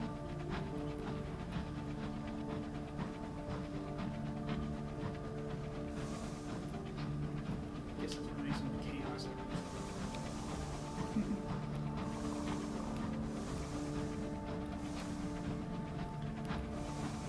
Well, now, like, I know some gemstones are, like, while commonly thought of as one color, can technically be a lot of different colors. Oh, certainly, but chaos emeralds are just like all of the colors. Like there's a blatantly green one, as there should be. There's like a blatantly red one. Right, but I'm saying, are emeralds a type that can technically be a lot of colors, or... They can be a few colors. Okay. Because, like, I know sapphires are one that's, like, lots of colors. And, like, specifically red sapphires are rubies. Like, that's the only thing that distinguishes rubies from... It's because corundum can take a number of impurities into it.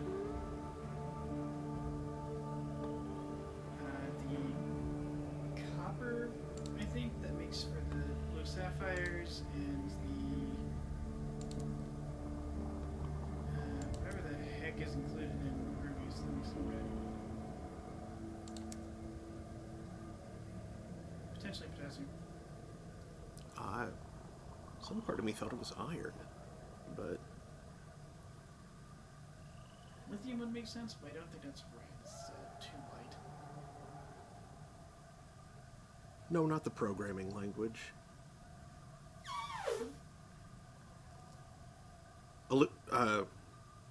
No, wait, that aluminum oxide is the Yeah, corundum. The aluminosilicate is corundum. Yes. What is the inclusion, the impurity that makes it red? Chromium. Ah, it's chromium, okay. That's something you usually think of being as red, but it does have oxidation states that are red. And when you encase it in what amounts to aluminum glass, you get pretty gemstone.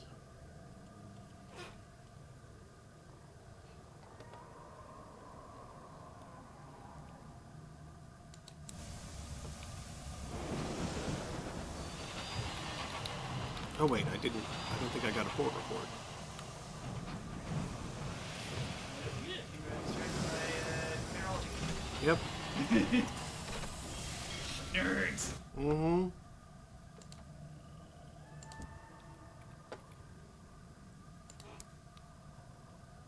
Sapling knots. Port Prosper. Alright. Yeah, I believe you have a little business at the nearby signal box. Yep.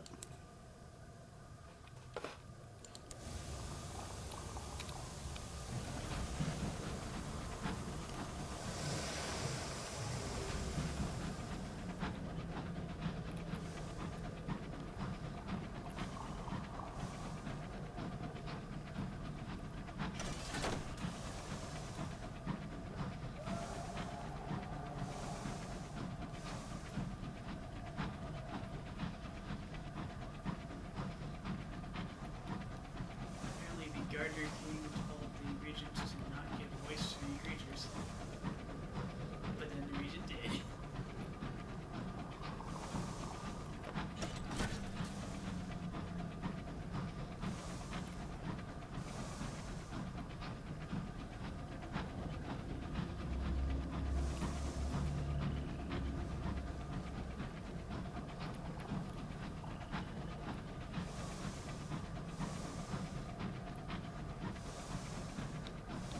Weird stuff in the forest talks.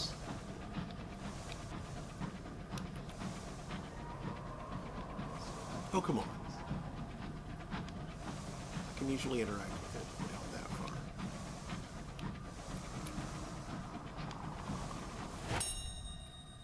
Why are they shooting? Look at the state of this place, he grumbles. Cut it away and it grows back. Fruitless, bloody job.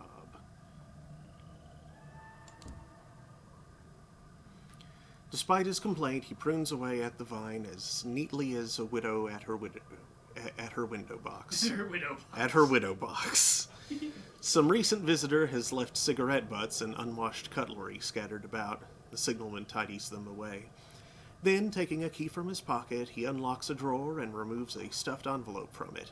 It contains old newspaper clippings about the construction of the Isambard line. Their tone is breathless, exalting the vision of the quixotic squire.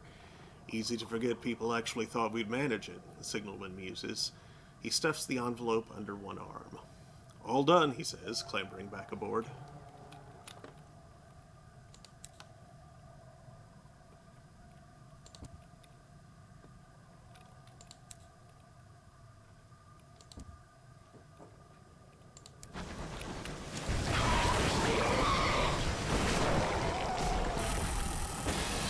Ah, hell.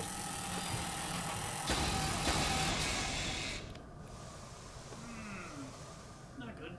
Not great.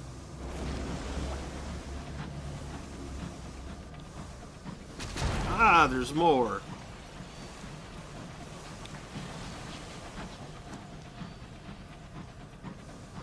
Hey, I found that or no? Yeah. I mean, no. You hope those shots did investing. Yeah. Invest.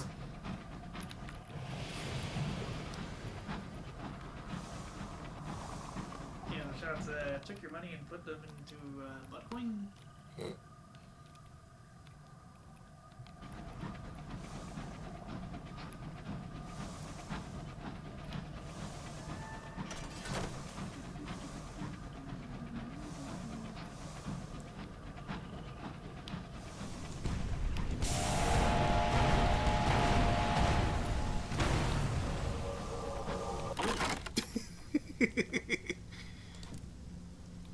Okay,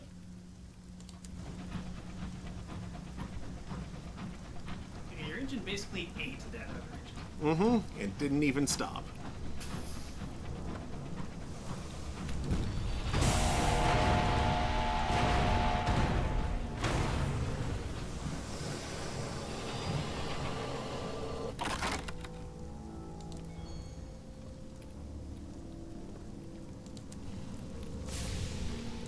The Never Surrender. I wonder what happened to them.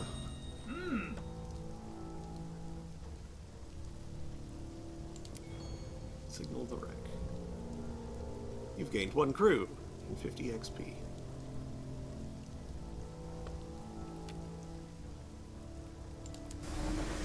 Ah, great.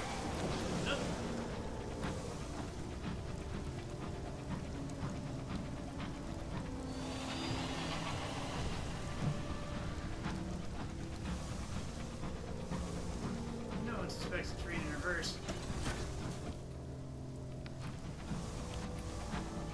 Ring around the rosy.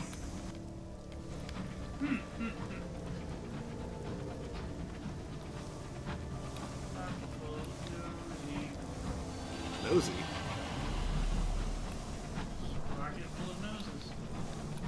Pocket full of cocaine. There's the smell. Yes.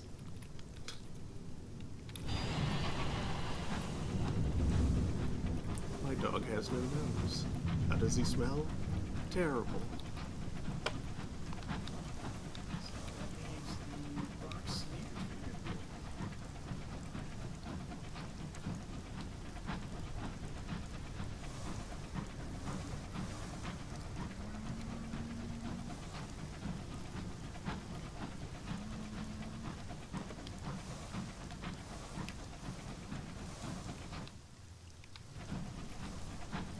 Which I assume is the one that I'm going to now.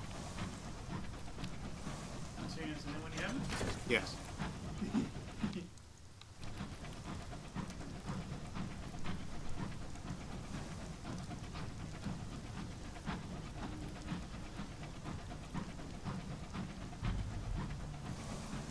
I'll hit Port Avon on the way back.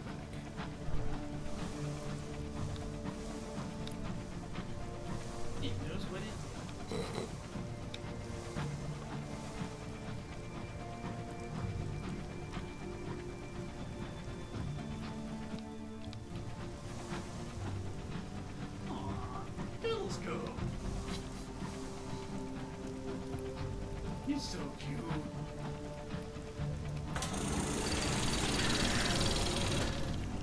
Ha! You missed. Get donked, you angry isopod. Asapod. Right, you both missed. Yeah.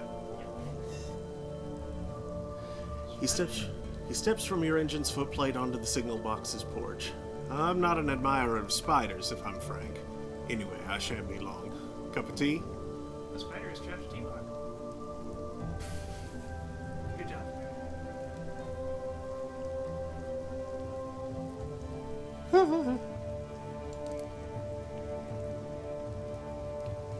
He brushes away the worst of the cobwebs and removes several spiders using a jam jar he keeps in a drawer for this exact purpose. This place will be the death of me, he mutters. He brews you a cup of tea in a battered old kettle on a battered old stove, then he tips it away and brews you another one that doesn't have boiled spiders in it. Examining the Skyfarer's cash and the accompanying ledger, he tuts. Someone's taking out without giving back. Stupid.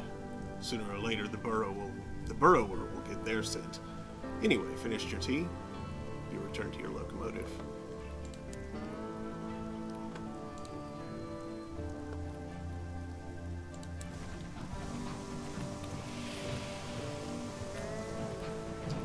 I wonder if the burrower is what happens to the line.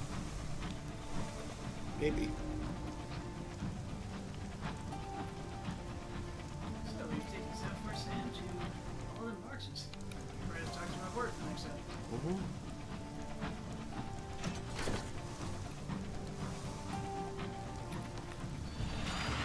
Ooh, railgun in the butt. Butt gun.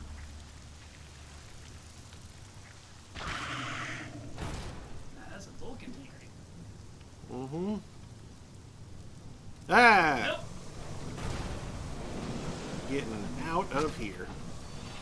Leave these three to each other.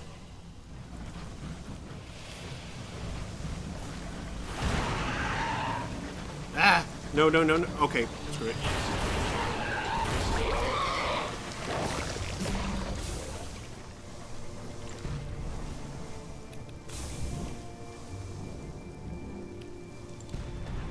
Oh no! Shoot. Oops, did you hit the... Yep.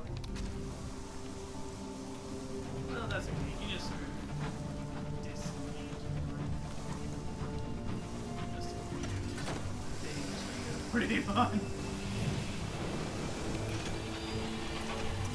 They'll probably despawn when I dock. A quiet day in Port Avon. Never mind what's happening off.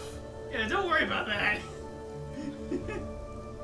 The monsters and the British are just gonna do things. It's fine.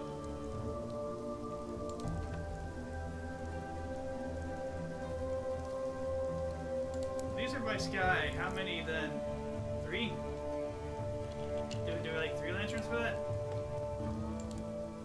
Yeah, didn't Trump say that George Washington did a great job of securing all the airports?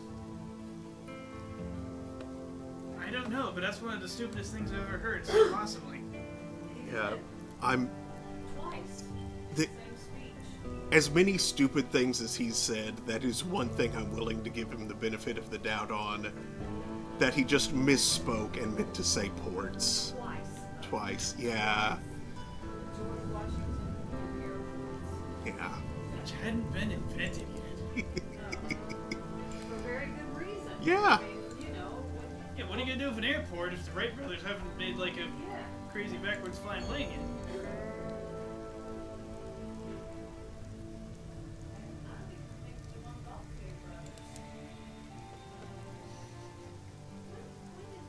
Yeah, I'm pretty certain like the height of aviation in Washington's time was like that stupid like corkscrew sail thing.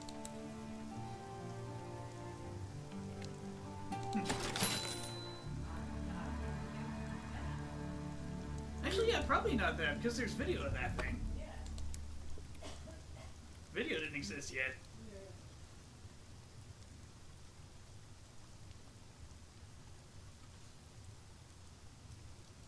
The 1700s were a different time. Very different. I hear they hit hoops and sticks. Oh, And held revolutions. Yeah, I think like someone would get up on a big table of a bearing and just spin. her. And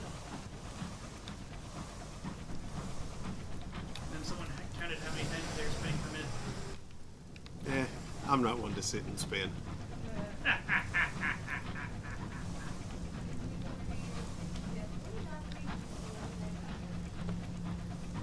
I don't know. Patrick Henry had No. I mean, I'm sure he did several times during his life, but oh, tens of thousands. It was something.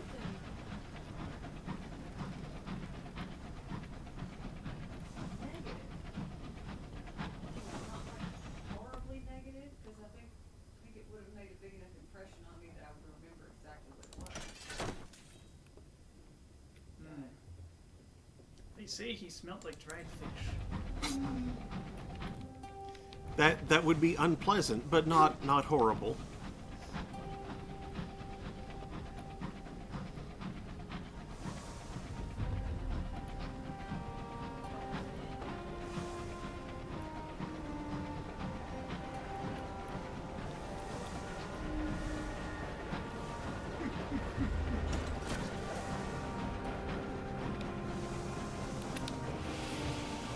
It's like the higher form of libel.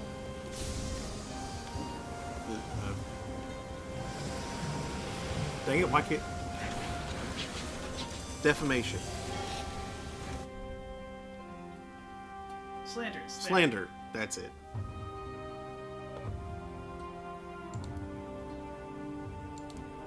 Slanderous mambo against Mr. Burns.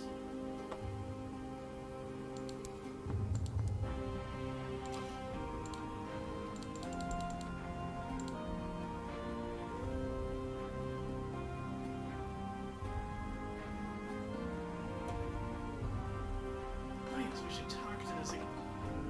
Yes.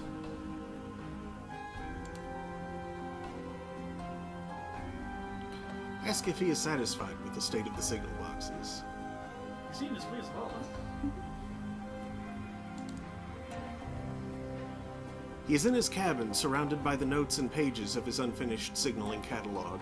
A dim light illuminates the scribbling path of his pen on a fresh page. His pace has increased recently. Aye, a good job well done, but if you'll excuse me, I have a chapter to finish. As you leave, though, he calls back to you. Comrade, his brown eyes are firm.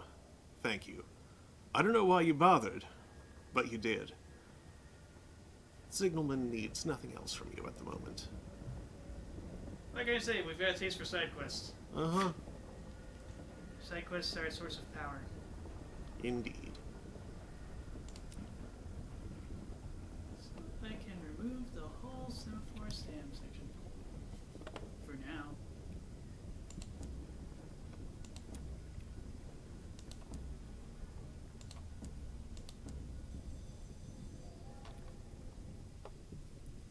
Souls for Port Prosper.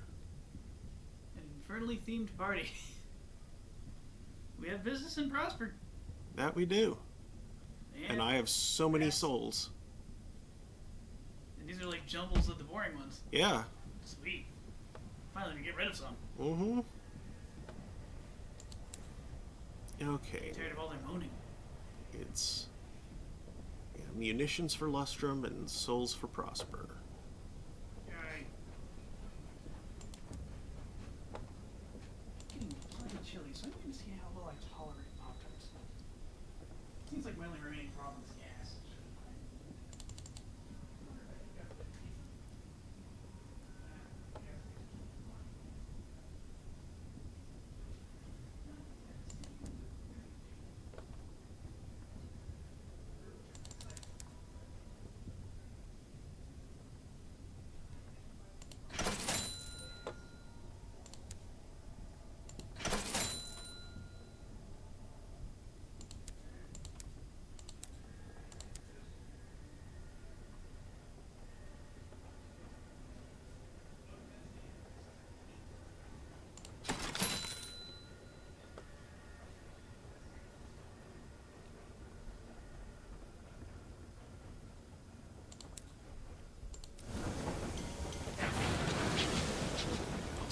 core reports to turn in, so I'll do that first.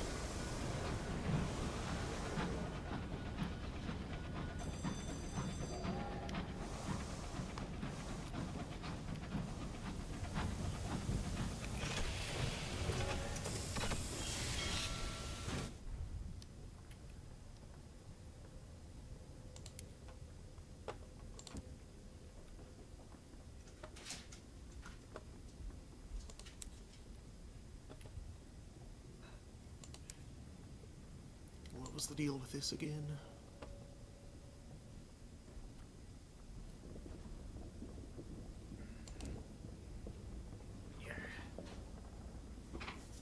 That was it. Oh, that was the ghost. Yeah. The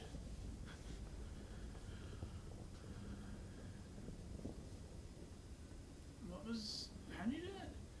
the war hero at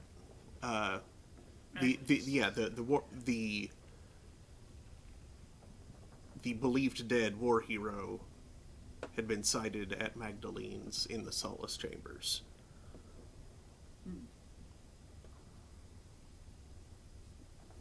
And you went to investigate that, but it didn't give you a thing to investigate. Maybe you didn't Right. find- I think I have to go to the Solace chambers. Oh, okay.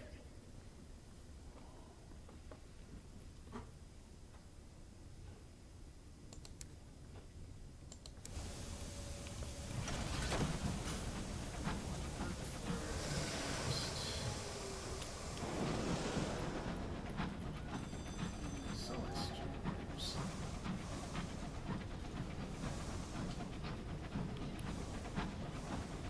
I don't think he's actually a ghost.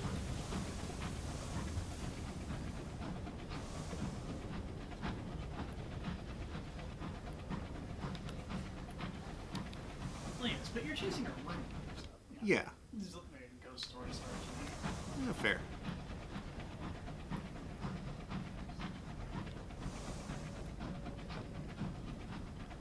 Hello, Remy.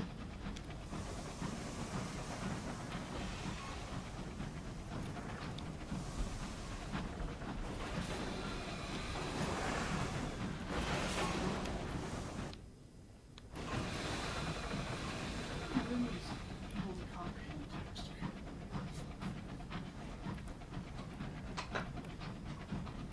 It's a worm thing that makes sudden noises.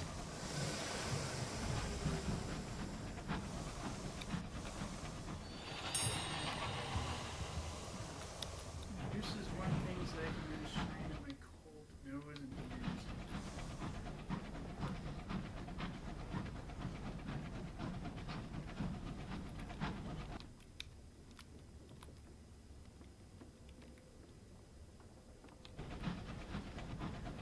Hello. Go for it.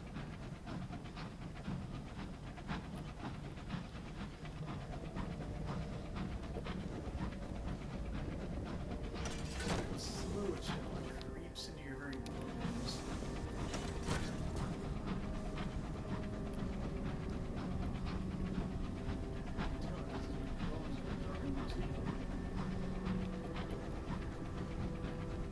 Vince is coming down the stairs.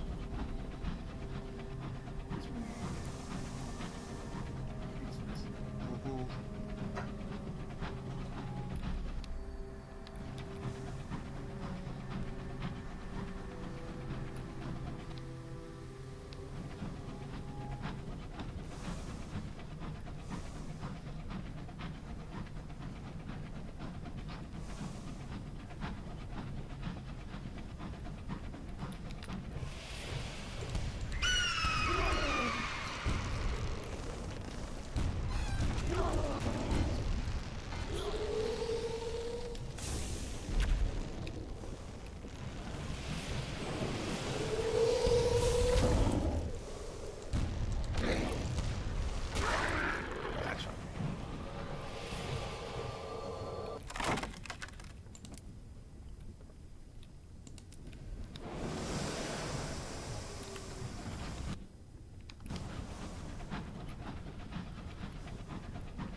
chunk of ruins just basically blocking the whole way.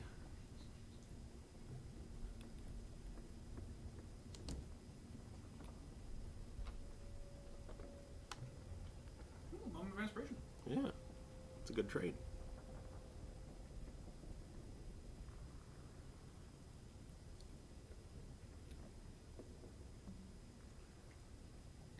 Why are you tapping me, Remy? I'm already petting you.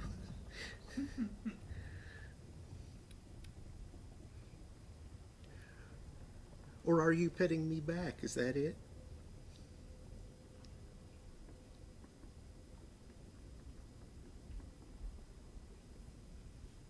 That would be ridiculously cute. Uh-huh. Ow! Actually, I don't think that hurt.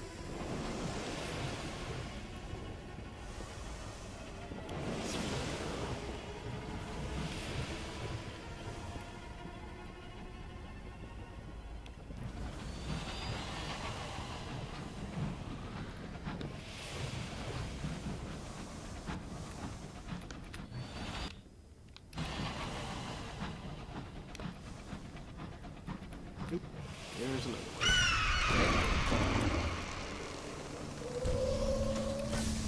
No! I nearly dodged right into that one. Yeah, you almost but didn't run into that.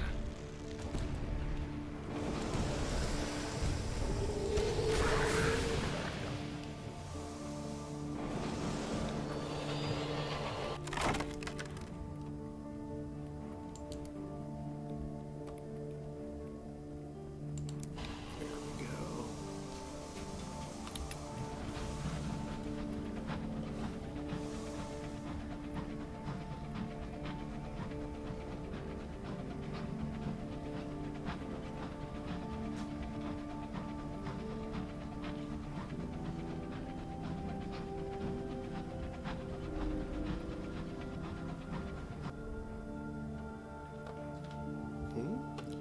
A junior signaler collars you in the galley. She asks if you've seen the fatalistic signalman, who hasn't reported for duty today. The other crew haven't seen him since he retired to his cabin last night, but the junior signaler has tried knocking and received no response. Several crewmen exchange glances, but the young signaler says she's already checked the exterior hatch and found it securely closed. A macabre but pragmatic precaution. As captain, you don't need to wait for a come in. His cabin is empty. His belongings are gone. His bed is neatly made. All that remains are the newspaper clippings the signalman retrieved from the overgrown signal box spread across the tiny table. The smell of tobacco still clings to them. You glance at their headlines. Ambitious plan to ring the Reach. New line to be miracle of modern engineering. Construction begins on Isambard Line's 5th signal box. Wait, 5th signal box? You only visited 4. The article claims that despite recent setbacks, the quixotic squire was building a final signal box in the vicinity of Hybris. Locate the last signal box to find a clue to the signalman's whereabouts. Oh. I hope you didn't have him equipped. I don't think I did. I usually do, but I don't think I did this time.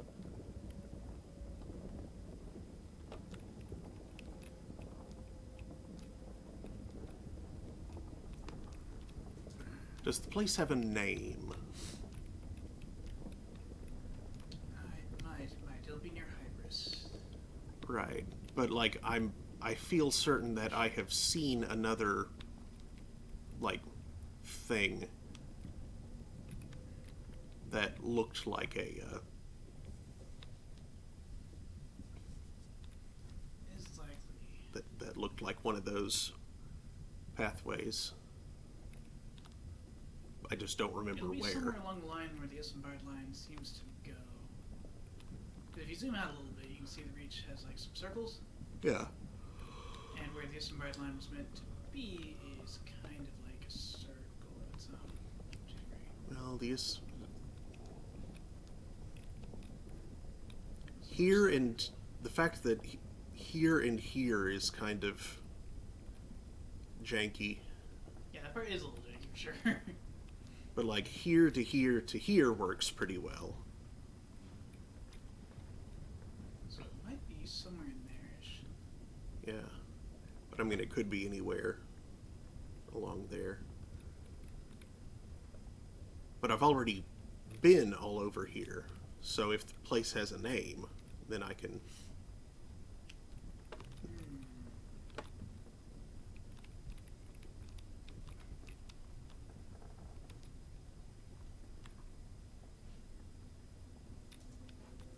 I can spot it, no problem.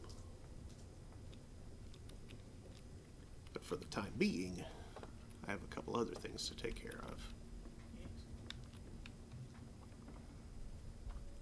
Whilst you look that up.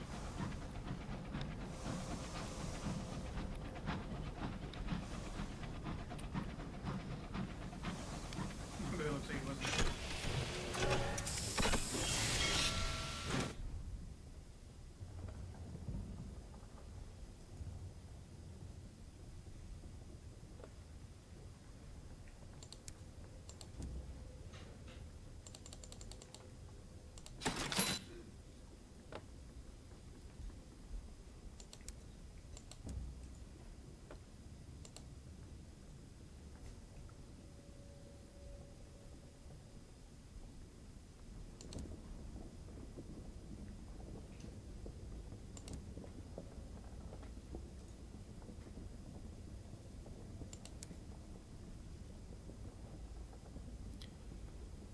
Your claim is run dry. No, heck. I didn't realize that could happen.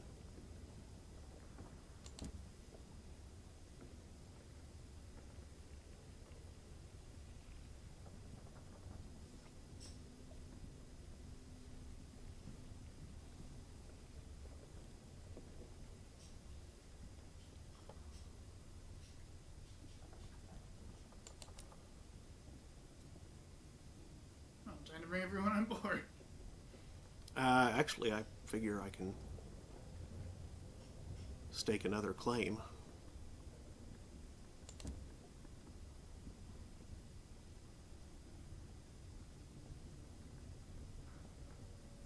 Ooh, join a plot against the Windward Company. At the back of the Hanged Man, schemes are in motion. The prospectors still see you as a newcomer, but you've proven your mining chops. Their numbers are too few to reject you. Their numbers are too few to reject you. They let you into their war room at the back of the Hanged Man. Something, they say, must be done. When asked what, they frown. Something big, they declare. It appears that is as far as their resentment has got them.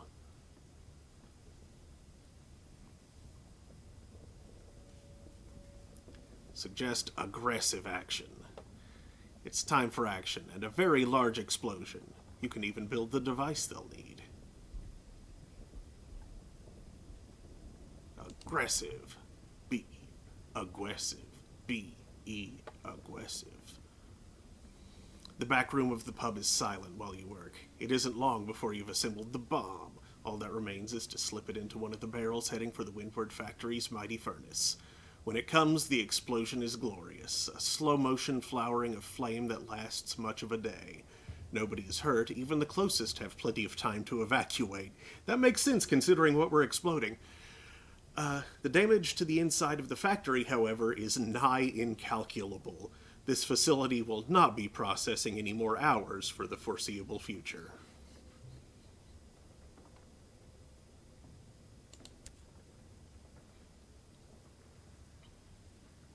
Very slow, very destructive explosion. Mm-hmm. Nice. Right, report. Search for the amenable host's identity.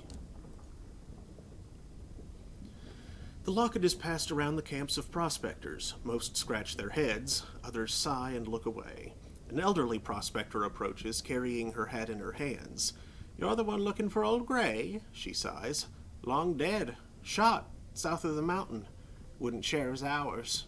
Fool. No point rising high on the mountain if there's no one at the bottom holding you up." Huh.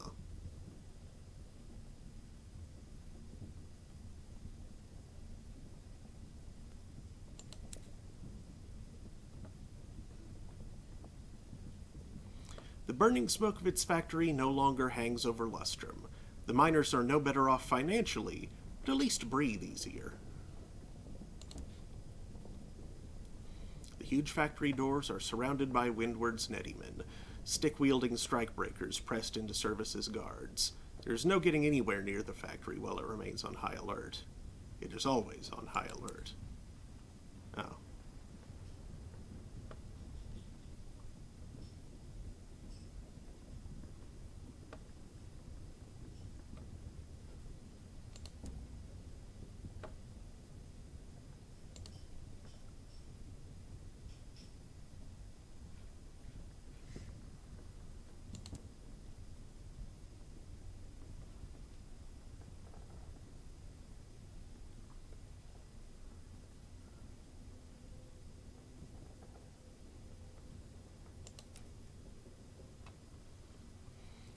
I didn't realize that I only got one claim. Like, I figured I'd be able to continue buying Oh, wow.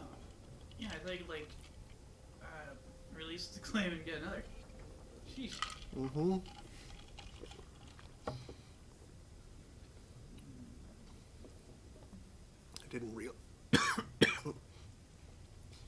didn't realize it would just dry up.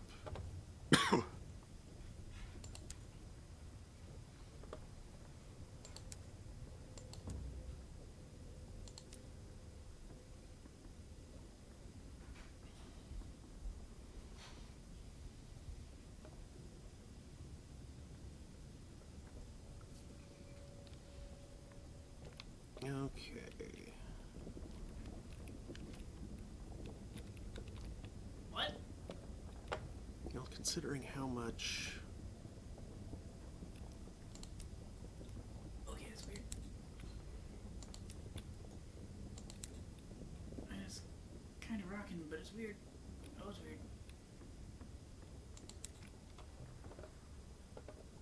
I'm going to sell that much and then just head back to New Winchester for now.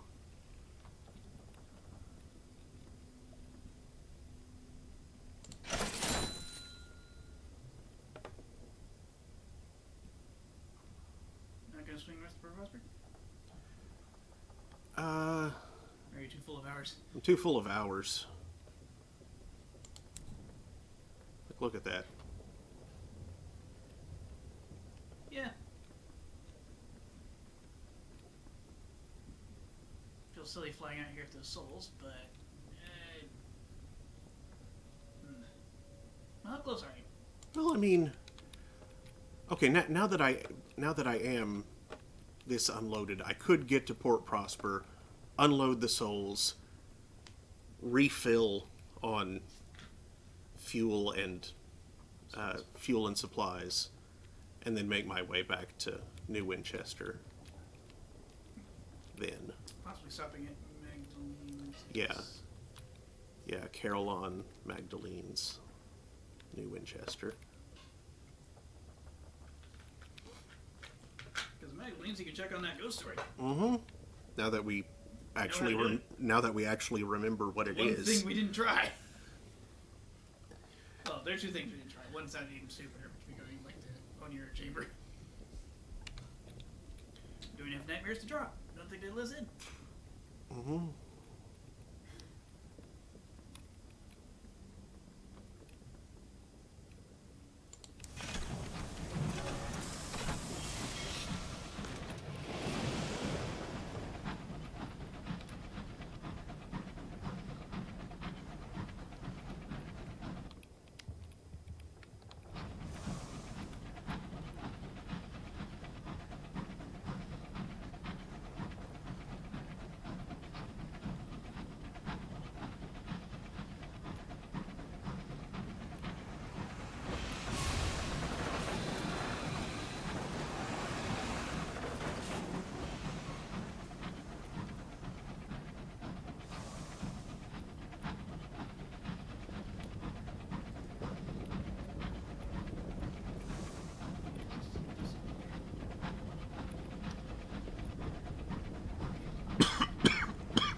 getting a name.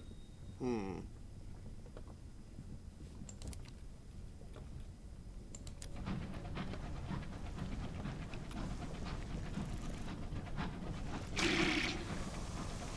Oh, come on.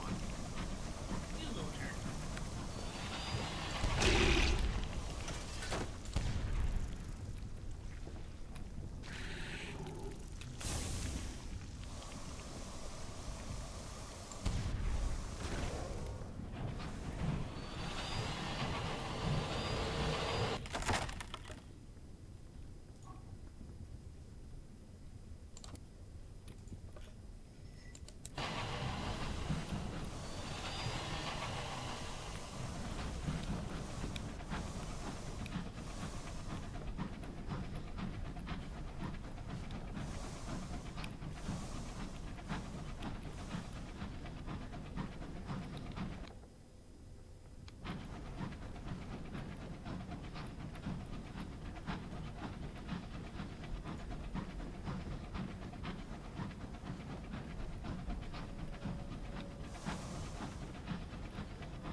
I remember this description. The signal box is not here. It's a memory retrieved from the location of the cells.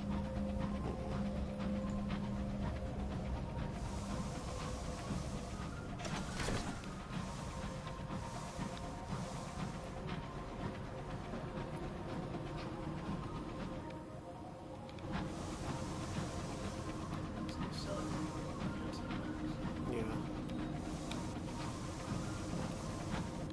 That's probably the thing that I was remembering seeing.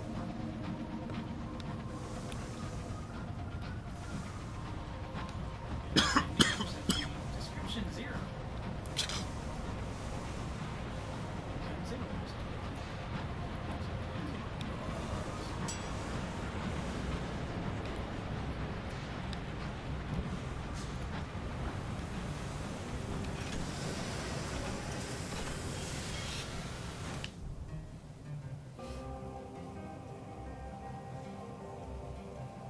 Reach map wouldn't help because those change.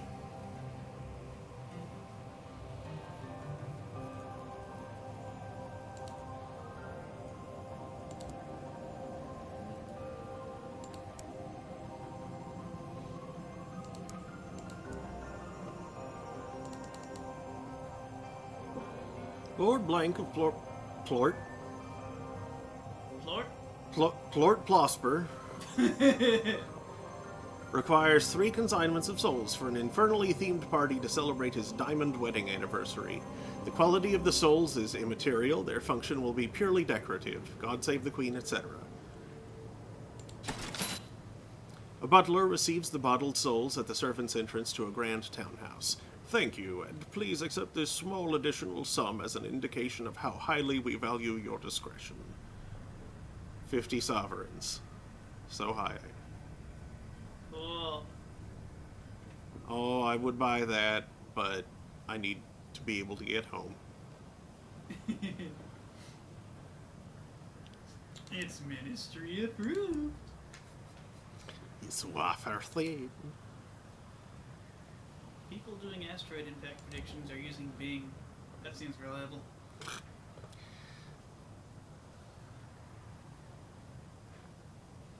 This is a thing by need. It's for asteroid 2023 DW, which is currently predicted to have 1 in 560 chance of impacting Earth in 2029. Also, he likes how the gap in simulations over Texas. Even asteroids don't want to go to Texas.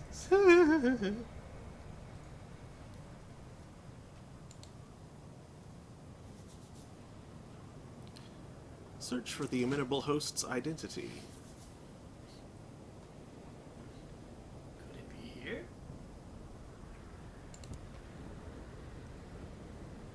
Not a soul in Port Prosper recognizes the locket. Who's that then? Does he still wear his hair like that? Fancy. Become familiar refrains. More promising is the house you saw painted in the amenable host's chamber. You locate several candidates, all apparently repainted over the last couple of years, but one is in the exact location as in the host's painting. Nobody seems to remember who owned it or why, but apparently it had once been associated with the Parlor of Virtue, established not long after Port Prosper's foundation.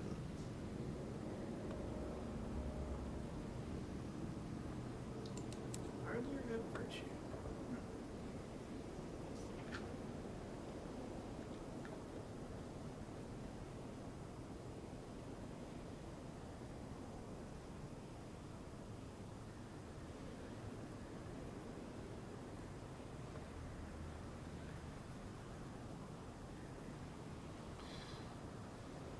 Let's see. Rely on your establishment credentials to meet your inconvenient aunt's friend. They've requested we meet at the Admiral Nelson, your aunt says. You'll need to keep the right company to get in. They won't admit just anyone, she says proudly. You are led to your table. Your aunt examines the menu with a critical eye. Ginger snaps, she exclaims. Goodness me! You cannot tell if this is a good thing or not. At last, an older lady joins you. She introduces herself as a countess. This is the last time, she says to your aunt. You're not to contact me again. The St. Dunstan's rendezvous concerned the murder of a son, the countess says, frowning. There were four attendants. The chaplain of the new sequence, February, Her Majesty's Privy Councillor, and Her Majesty the Queen. She rises and thrusts what looks like a Christmas card into your aunt's hand before walking away swiftly. What? Your aunt's received a Christmas card from a countess. And, Discuss this with her on Locomotive. and the Queen met with February. The higher ups in the news sequence are named after months. It makes sense for May and June, but it gets weird otherwise.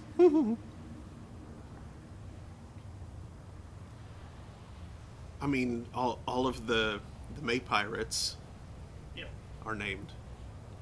Yeah, it makes sense for April too. Yeah.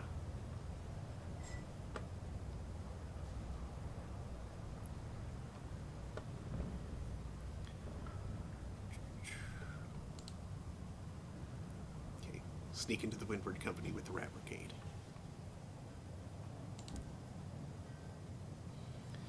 The hour of the factory visit arrives. Your sleeves quiver with excited rats, but in the jostle of goppers, busybodies, stakeholders, and hangers-on, no one notices. The wrought iron gates with their cheery motif of butterflies swing open. A sharp-smiled company forewoman is on hand to lead the tour. Inside is an orderly purgatory of wheels, spindles, and great creaking looms. Steam, smoke, and the crystalline gleam of cracked hours makes visibility poor. Your sleeves squeak impatiently.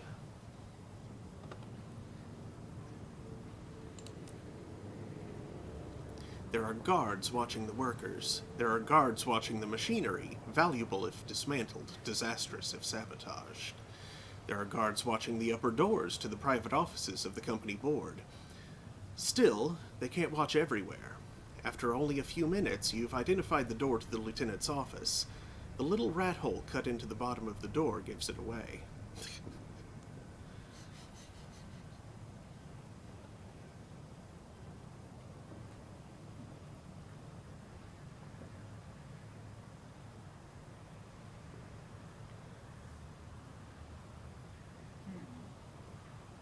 Might apply to spec for Veils before this. Yeah. The double has like 10. Yeah.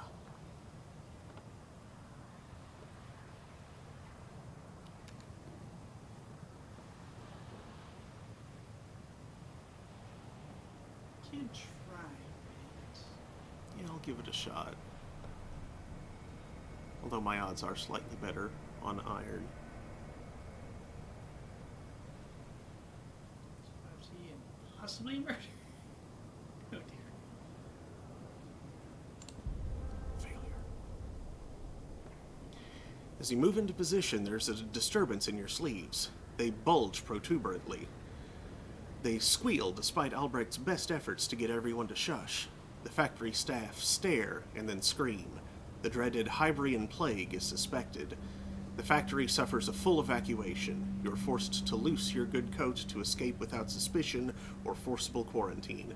You'll have to try again later when things have calmed down. Heck. Heck.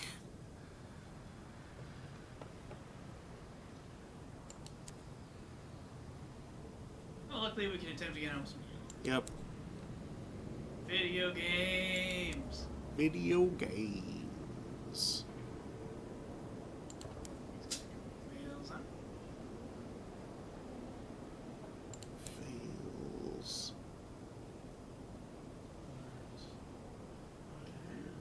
Mirrors. No. I'll just switch The cat back. is genuinely useless. Yep. No offense to present company.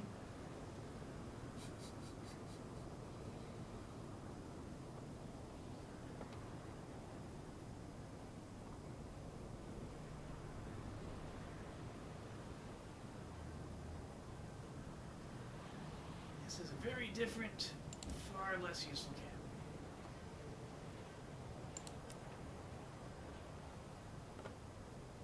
Lunch. There we go. 81%.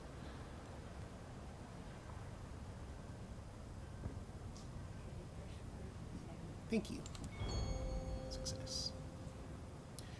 Wilma's had a plan for this situation ready for months. Well, I don't sleep well.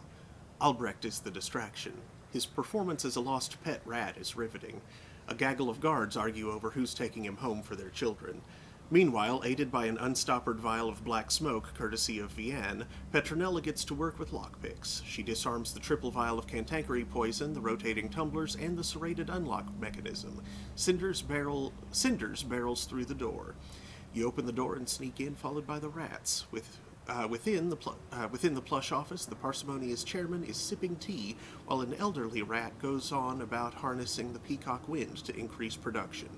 Cinders coughs politely, scurries through your legs, and jumps up onto the table, pistol in paw. You've found the lieutenant.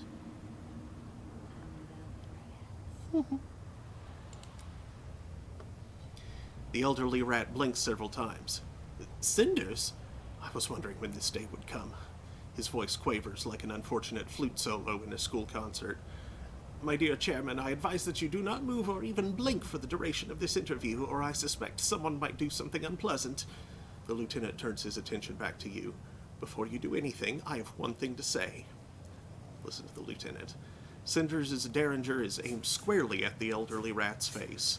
The parsimonious chairman moves to add a half lump of sugar to his tea, but thinks better of it. The lieutenant cowers before her. It wasn't me, he squeaks. Cinders blinks. You what? The words pour from him. I knew Sarge was up to something. Covert meetings, solitary reconnaissance. He made the deal with the company. There was a miscommunication. They fired too soon. Afterwards, they assumed I'd been in on it. They offered me everything they'd offered him. Yes, I took it. And I took your blame, too. Never told, did I? Let you keep your memory of your dear old Sarge.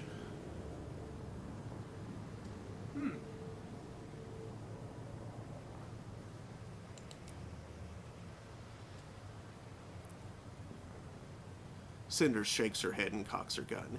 No, not having it. What bloody proof do you even have? The lieutenant spreads his paws on the table. I suspect the only proof left is in the vault. I'll give you my number regardless. I would ask you spare me until you've entered it at least. In her pause, Cinders' gun wobbles.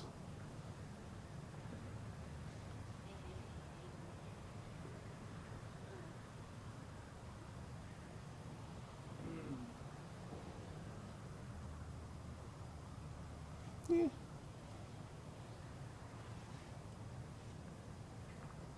She'll have she could have another opportunity later. It wasn't that hard to get in here.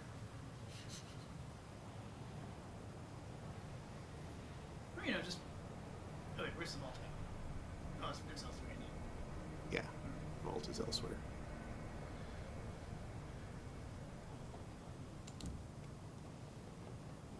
Cinders' claw curls around the trigger. Her whiskers tremble.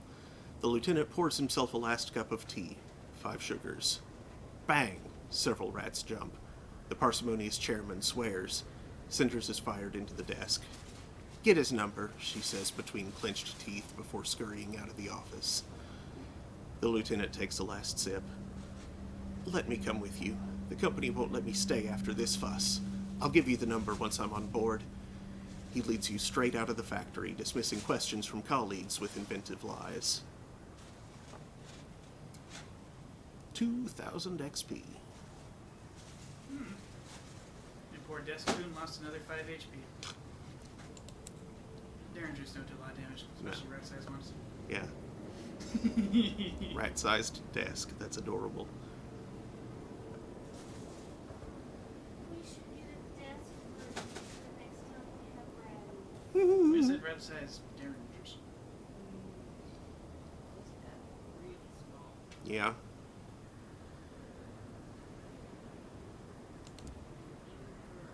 Emerson.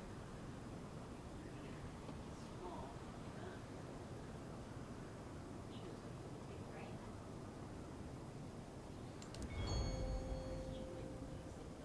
No.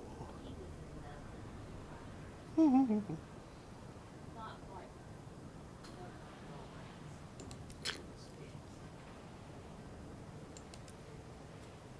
Alright, so anti-rats have been taken to place. Yay. I assume you just talk to them on board the unit. Mm-hmm.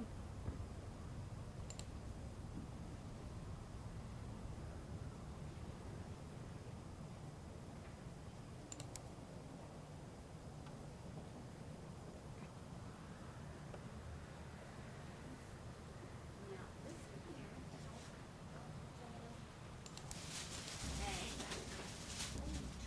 No, don't go in that corner because there's nothing there. Look, there's nothing there. I mean, you can move. Please don't peek.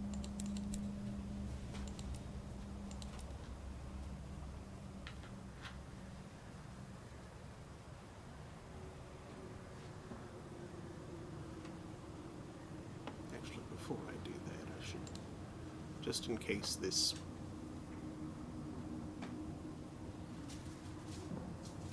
You have the number and location of Sarge's account. It's time to head to London.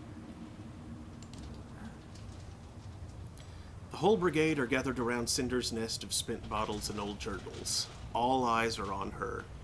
She pads over to the lieutenant. His mustaches droop, but he meets her gaze. "Here's the thing. I don't like you. I don't trust you." Cinder stands nose to nose with him. "But you were given a number, and you've shared it with us. We'll see this to the end. All of us. Just don't try anything." The lieutenant nods. "Of course, Cinders." Cinders turns away. Wilma watches her with an appraising gaze.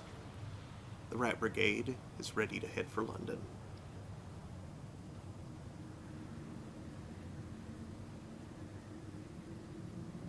Huh. Cinder's true name might be Sarah or something.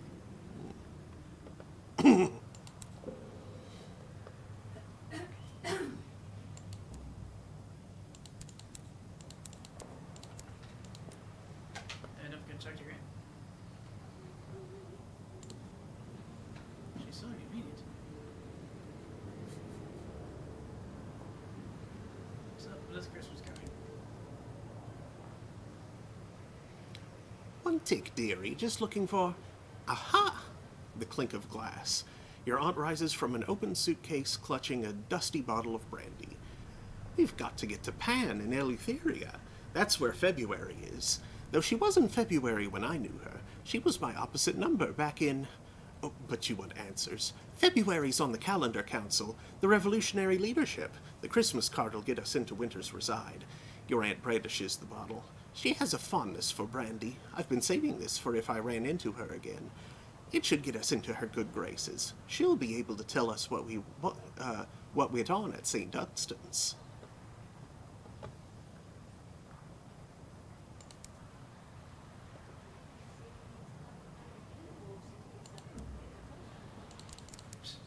And from Pan, she can then guide you into the firing jar. All right.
Was there anything else here, or was this just a stop on the way?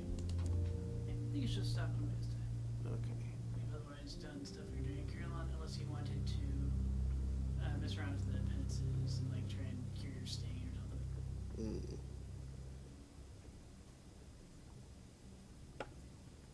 Unfortunately, it's like mustard, so you need like some hearts for that.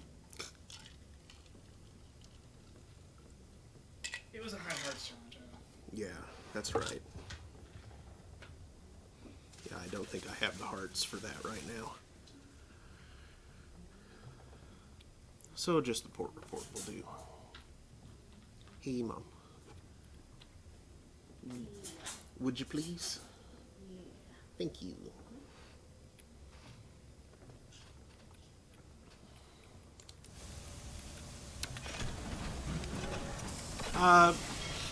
I'll have the crystal light this time.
I'll go ahead and polish that off. Thank you. Lemon grape sounds like a way to make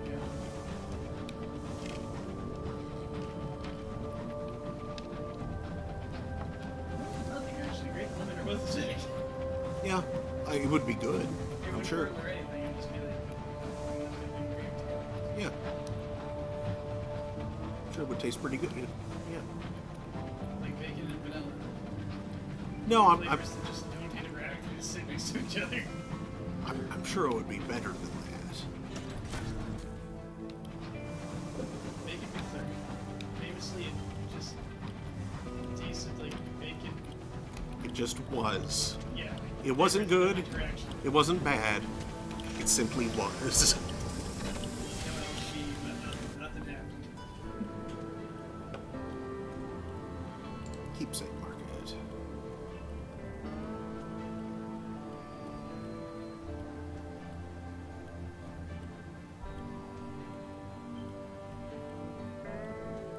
Okay, I actually have a lot of crew still in Lustrum. I'll gradually... I got so distracted by trying to get my... trying to deal with my capacity that I forgot to deal with the thing. They're all drinking in the pub. They'll be fine. At least they're off the map. Yeah. They might be a little bored, but, you know. They're not freezing anymore. Yeah. They'll be okay. Mostly. Oh. One might get a little too drunk. One might somehow lose a bet with Mr. Penny's. I don't think Mr. Penny's is really gambling. That's why somehow was involved. In fact, he kind of ran out of stuff to sell. He did. So I don't really know what he's still doing there. I think he buys hours at a really crappy rate. Yeah, he does. Anyway. Yes, 60 for an for an otherworldly artifact. I'll just deal with that.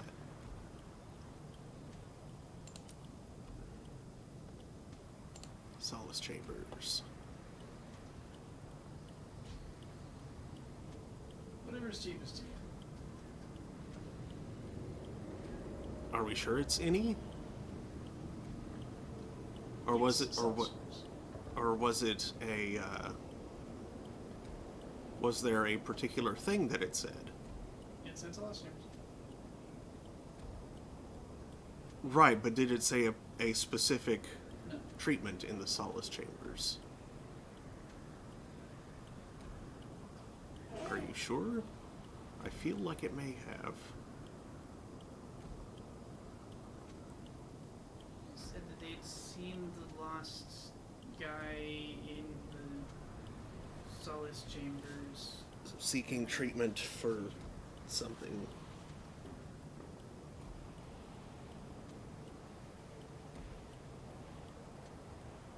Now, did it say they had seen treatment for him? I think it did. I really don't know that.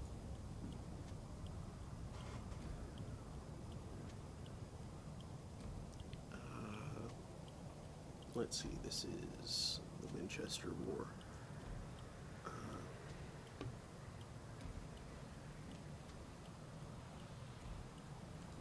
War hero and victims.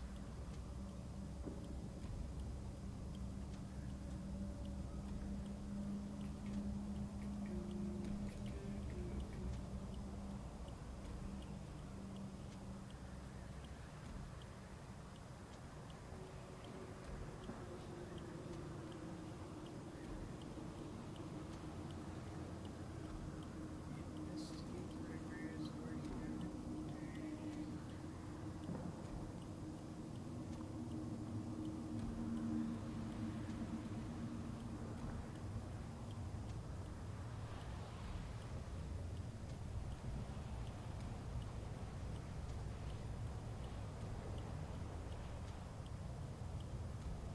Ah, they think it's an attendant. Right.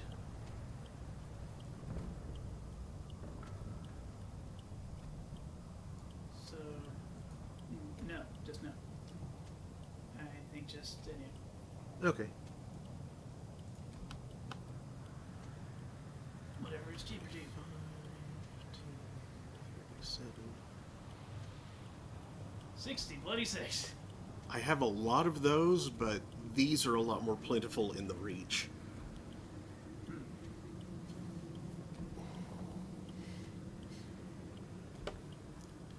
But I feel like my business is almost done here, for now.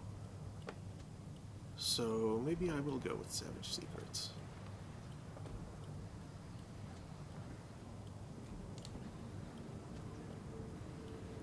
He smiles the practiced smile of an old friend offering comfort for their comrade's predictable misdeeds. That's my specialty when I'm on duty in the chambers. He begins to hum the tune of a popular ballad of a signaler falling from his locomotive unnoticed by his captain and drifting cold in the dark. This way, do keep up. Popular. Popular. Very popular nowadays. I hate the culture of London.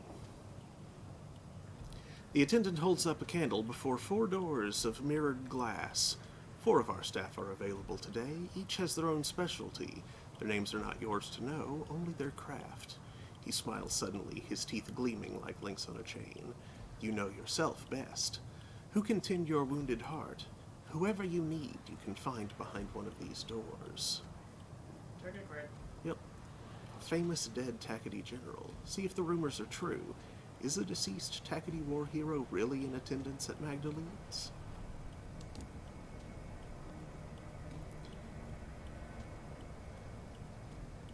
The attendant smiles and licks his pale lips. You have morbid tastes. This way, if you please. You're led to a slim chamber of polished scarlet glass. A burly figure is sitting in a comfortable armchair. They smile up at you. The attendant, and they are just an attendant, bears a striking resemblance to the departed general, augmented with cosmetics. The jawline is uncanny. The general makes one crucial mistake. They lean forward to take your hand with their left. You know for a fact the war hero was right-handed. The general sighs, noticing your scrutiny. Ah, damn, this is a new role for me. Don't suppose I can ask you to keep mum. A lie can be more useful than the truth, especially where morale is concerned.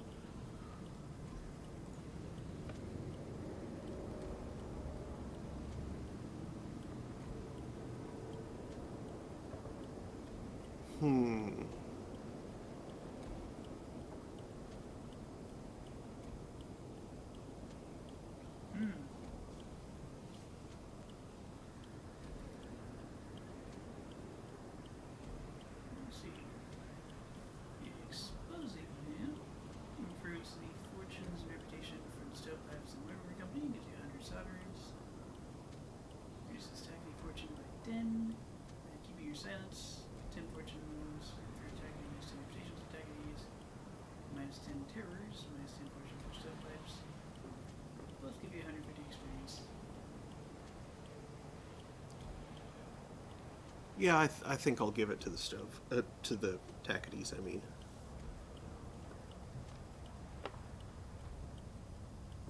Just because I don't like London. They can get their imperialist asses out of here.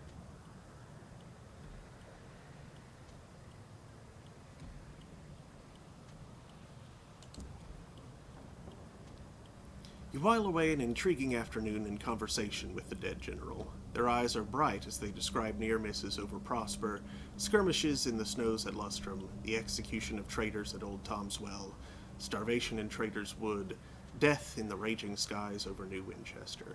They wink as you leave, closing the door after you with their right hand.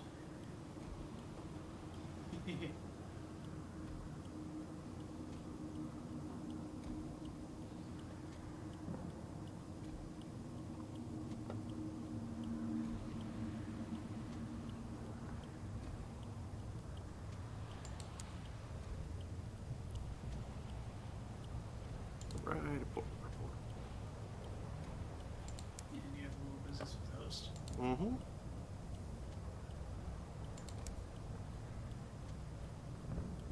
You've pursued his memories enough to have an answer for him. The amenable host closes his hands around his returned locket. Now it comes to it. I'm not sure I want to know, but I've sent you out. He drums his fingers against his cup.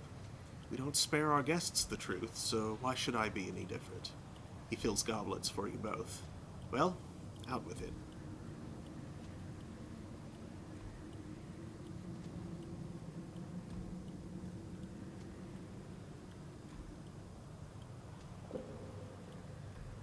That is a good question. Mm-hmm.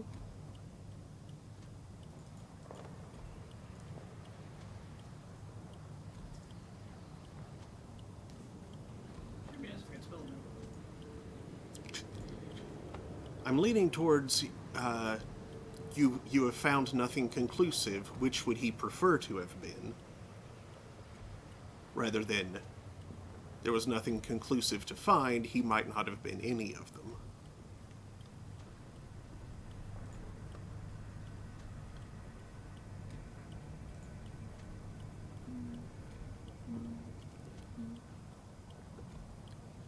Because he might not have been any of them.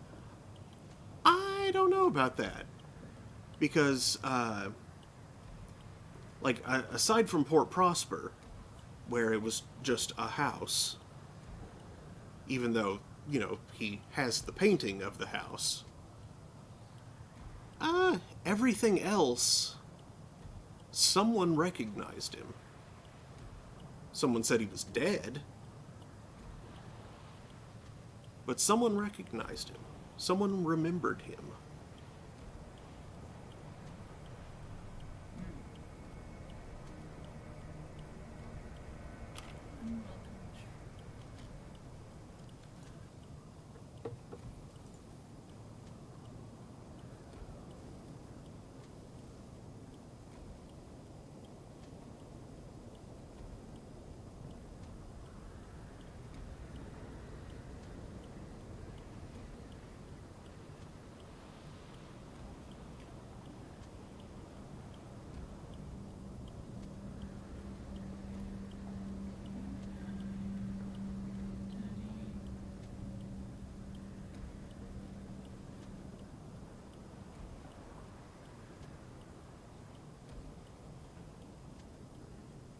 Case of mistaken identity.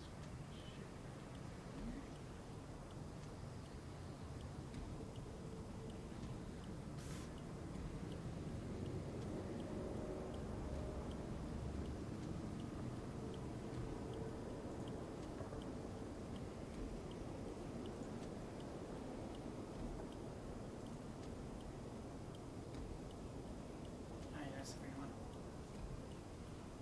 Okay, so.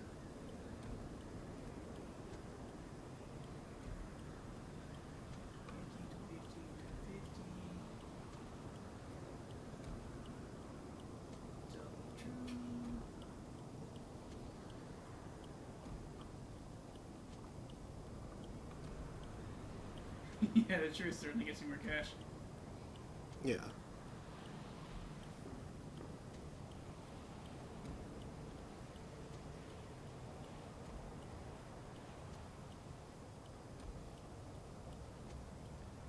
It's just which version of Tell the Truth.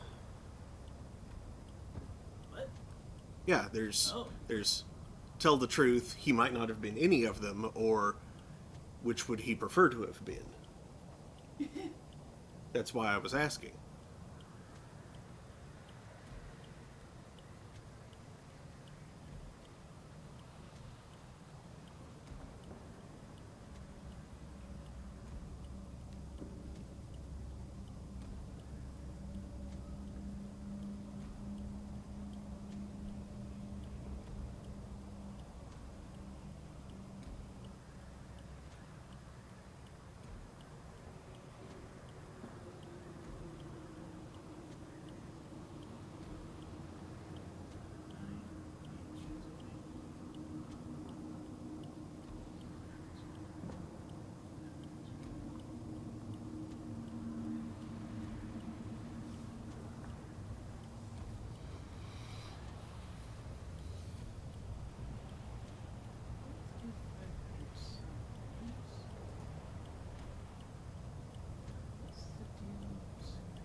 Okay.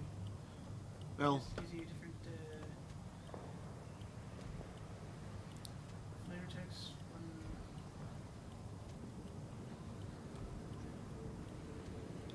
well, like I said, letting him pick which of them seems most appealing to me, since any of them, like, they were all inconclusive. None of them was absolutely no, but none of them were a clear yes either. Letting him have whichever one he wants, or none of them at all.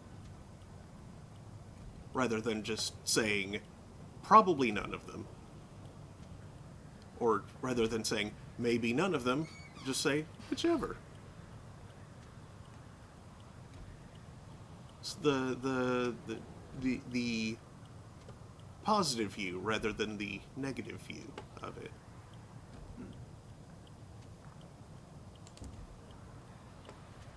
He gazes at you for a long, solemn minute. Abruptly he stands, and removes 2 polished glasses and a filled decanter from a box in the wall. He places 1 glass before you and fills it deep. I suppose I should commend your nerve in giving me that answer. He fills his own glass and finishes it in 1 swift swig. My own self, cindered ash in the kiln of my ambition. He gives you a crooked smile. So goes the teaching of Magdalene's. He goes to a drawer and takes out a sealed envelope. For all your trouble, I am who I have chosen to be. I have that, at least.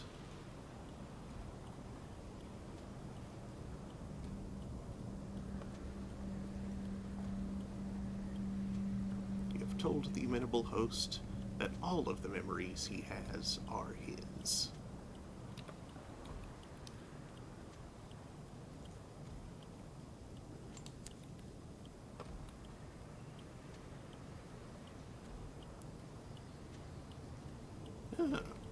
You are known by the host. You are permitted to socialize with the attendants and observe behind-the-scenes life at Magdalene's. There are always jealous glares when someone parts the violet curtain that keeps the attendants' private space from their work. Backstage, relaxed chatter and the scratchy sounds of music over the gramophone fill the air. Clouds of powdered makeup and tobacco wash over you, mixed with lavender perfume. Help an attendant prepare for work. There are lines to rehearse, briefs to digest, accents to perfect.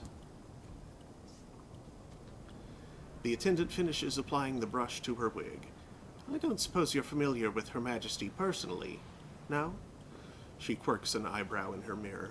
Ah, well, I don't suppose tonight's client is either. How amusing.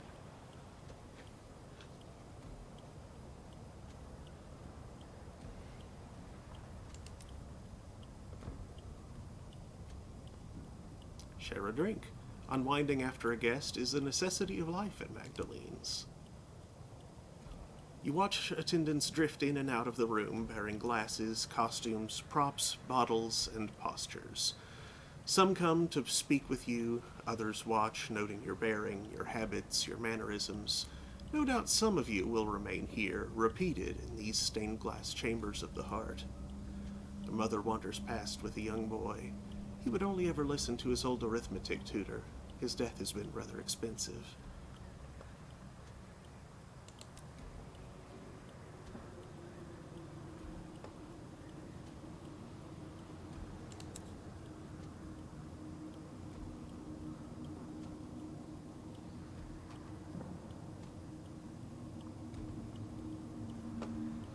Okay. That ghost. Yep. And I have enough to get me back to New Winchester, so I will fill up on books. Don't fill up on bread. Only books. Don't tell me how to live my life. No, no, no, no. What, is Outback Steakhouse? Absolutely. Those two fight. Yep. Let's you and him fight. Oh, the more music you need tropes.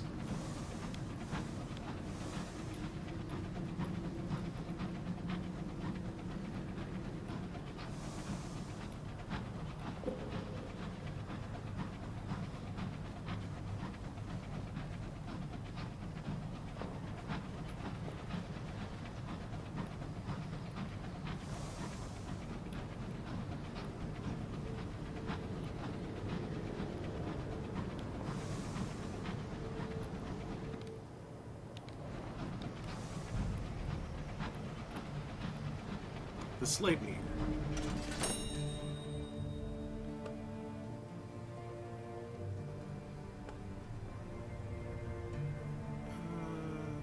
How does this train have so many legs? I'll do the repairs.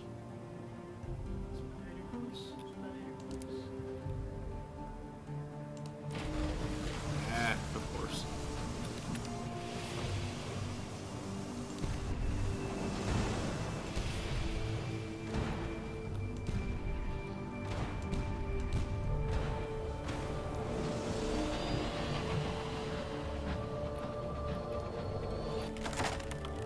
They died in a case of their engine exploded from being shot. Shot him in the face. Ooh, a sack! Bulging sack. Burlap sack! Souls, and now I'm Too carrying many too much. freaking souls! I'll drop one of I those. think they're worth a little less than ours, right? Are they? I don't know. I don't think they are. I think they're... Oh wait, yeah, worth a little less than ours, yes. I think ours are worth like, what, 60 or 120? Yeah, something like that. I don't remember exactly, though. We can check them out. Yeah.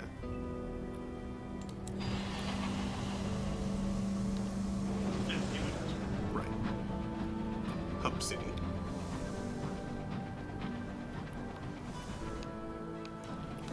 Shard of something. That's part of the rack that got knocked away when combat started.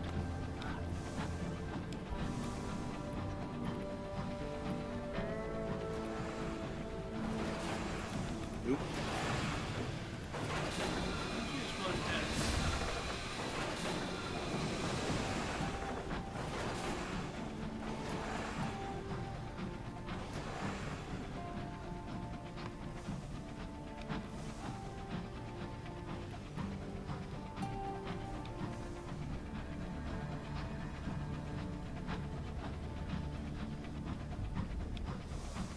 Taste of Smorg. Sound of iron.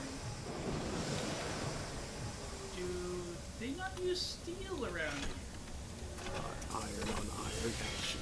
It's like iron, but significantly lighter. Skullduggery at Port Avon. The pages of the Gazette are awash with scandal.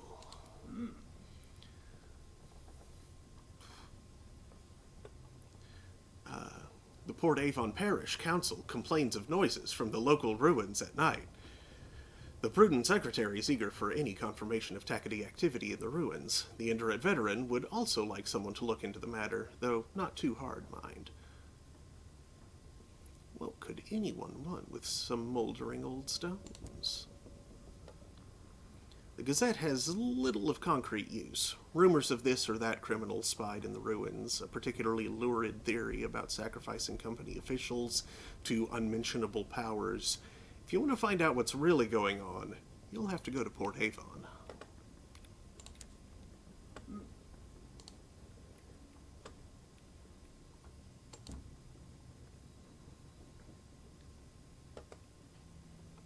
Yeah, we can already know that. Stovepipes are now desperate.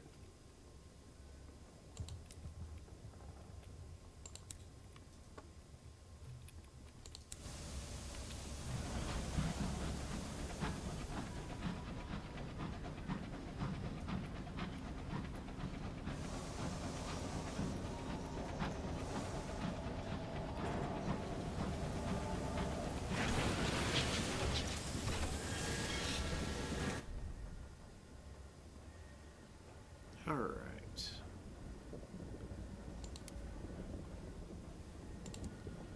Let's see.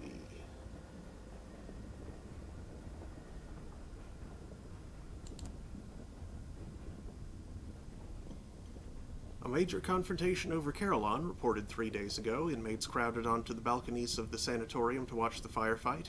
Debris and ash rained from the skies, burning away enough of the clouds that several patients had to be immediately treated for sky madness.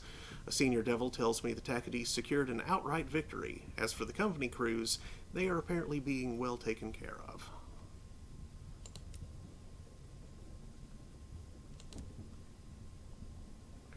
The Assembly runs a new Winchester from Victory Hall and seeks to strengthen its hand in the Reach. London's proxy, the Windward Company, however, maintain a considerable presence in the Reach. Although New Winchester is still neutral ground, tensions are mounting within and without the port.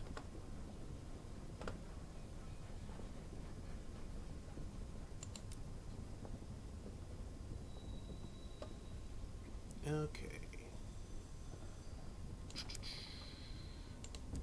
So, real quick, what are those differences in sale prices between souls and ours?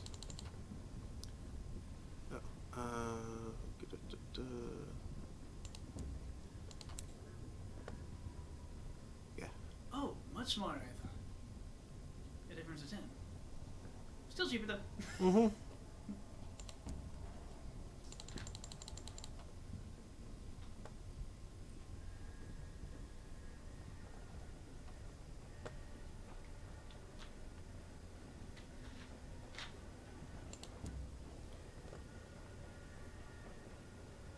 Yeah, thousands of sovereigns worth of hours. Mm-hmm.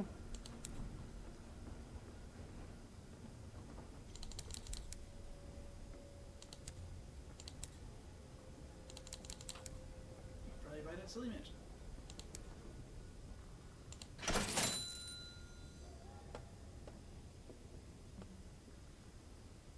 Let's see. Any story stuff to do here right now? I don't believe so. No, not without going to Alright. Blue Kingdom. In that case, this is probably a good place to cut off. Is 1 a.m. Oh boy, that's a lot Yeah, it got later than I a little thought. away from us, and I was like, okay, I'll stop when we get back to New Winchester, and then another 40 minutes on that. All right. Well, thanks for watching, folks. Would you open the? Oh, I think you're saying something about Vince. Vince was being sort of like a sphinx Yeah. in my bed. Would you open the? Thanks. Lowered his head down. Mm-hmm. Oh, and then cute, he tucked it down like that. He looked like he was saying his prayers. cute. You okay? He did little kitty prayers. Oh, he's so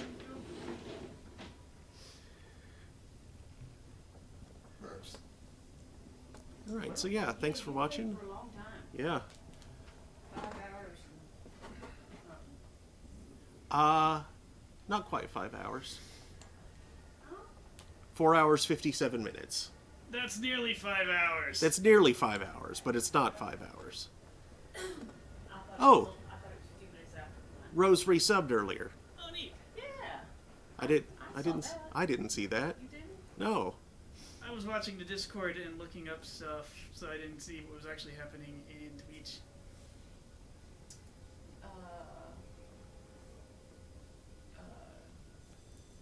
That's cool. What about? Streaming Oh, earlier about it, yeah. to Ray. Let's see who. I don't know if he's there. Yeah. I couldn't Oh no, he's playing that thing. Vampire Survivors. Yeah. Let's go raid Spartan Janitor. That freaking game has practically become a genre.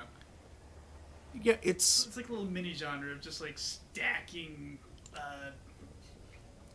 yeah, he's playing Vampire Survivors, which I mean, I don't know if you can. It didn't. Modifiers while killing waves of things. It Survivalating. That's what he says on the thing. it's got. It seems to me, at least, to have a lot in common with old games like Robotron. Yeah, it's like Robotron if you kept getting power-ups that stacked horrifyingly. Yeah, and like, I loved Robotron, so it's a game that I would really like to. It's now in Vampire Survivors, and there's like a similar game that's more wizardly based or something like that. And honestly, that's HoloLive game is basically the same thing. Oh yeah, I forgot about that HoloLive game. So yeah, let's go say hey to him. Thanks again. I'll be back Saturday night with something new. Don't know what yet. Tune in and find out. That'll be at 9 p.m. Eastern. Hope to see you then. Good night, everybody. Good night. Start Ray.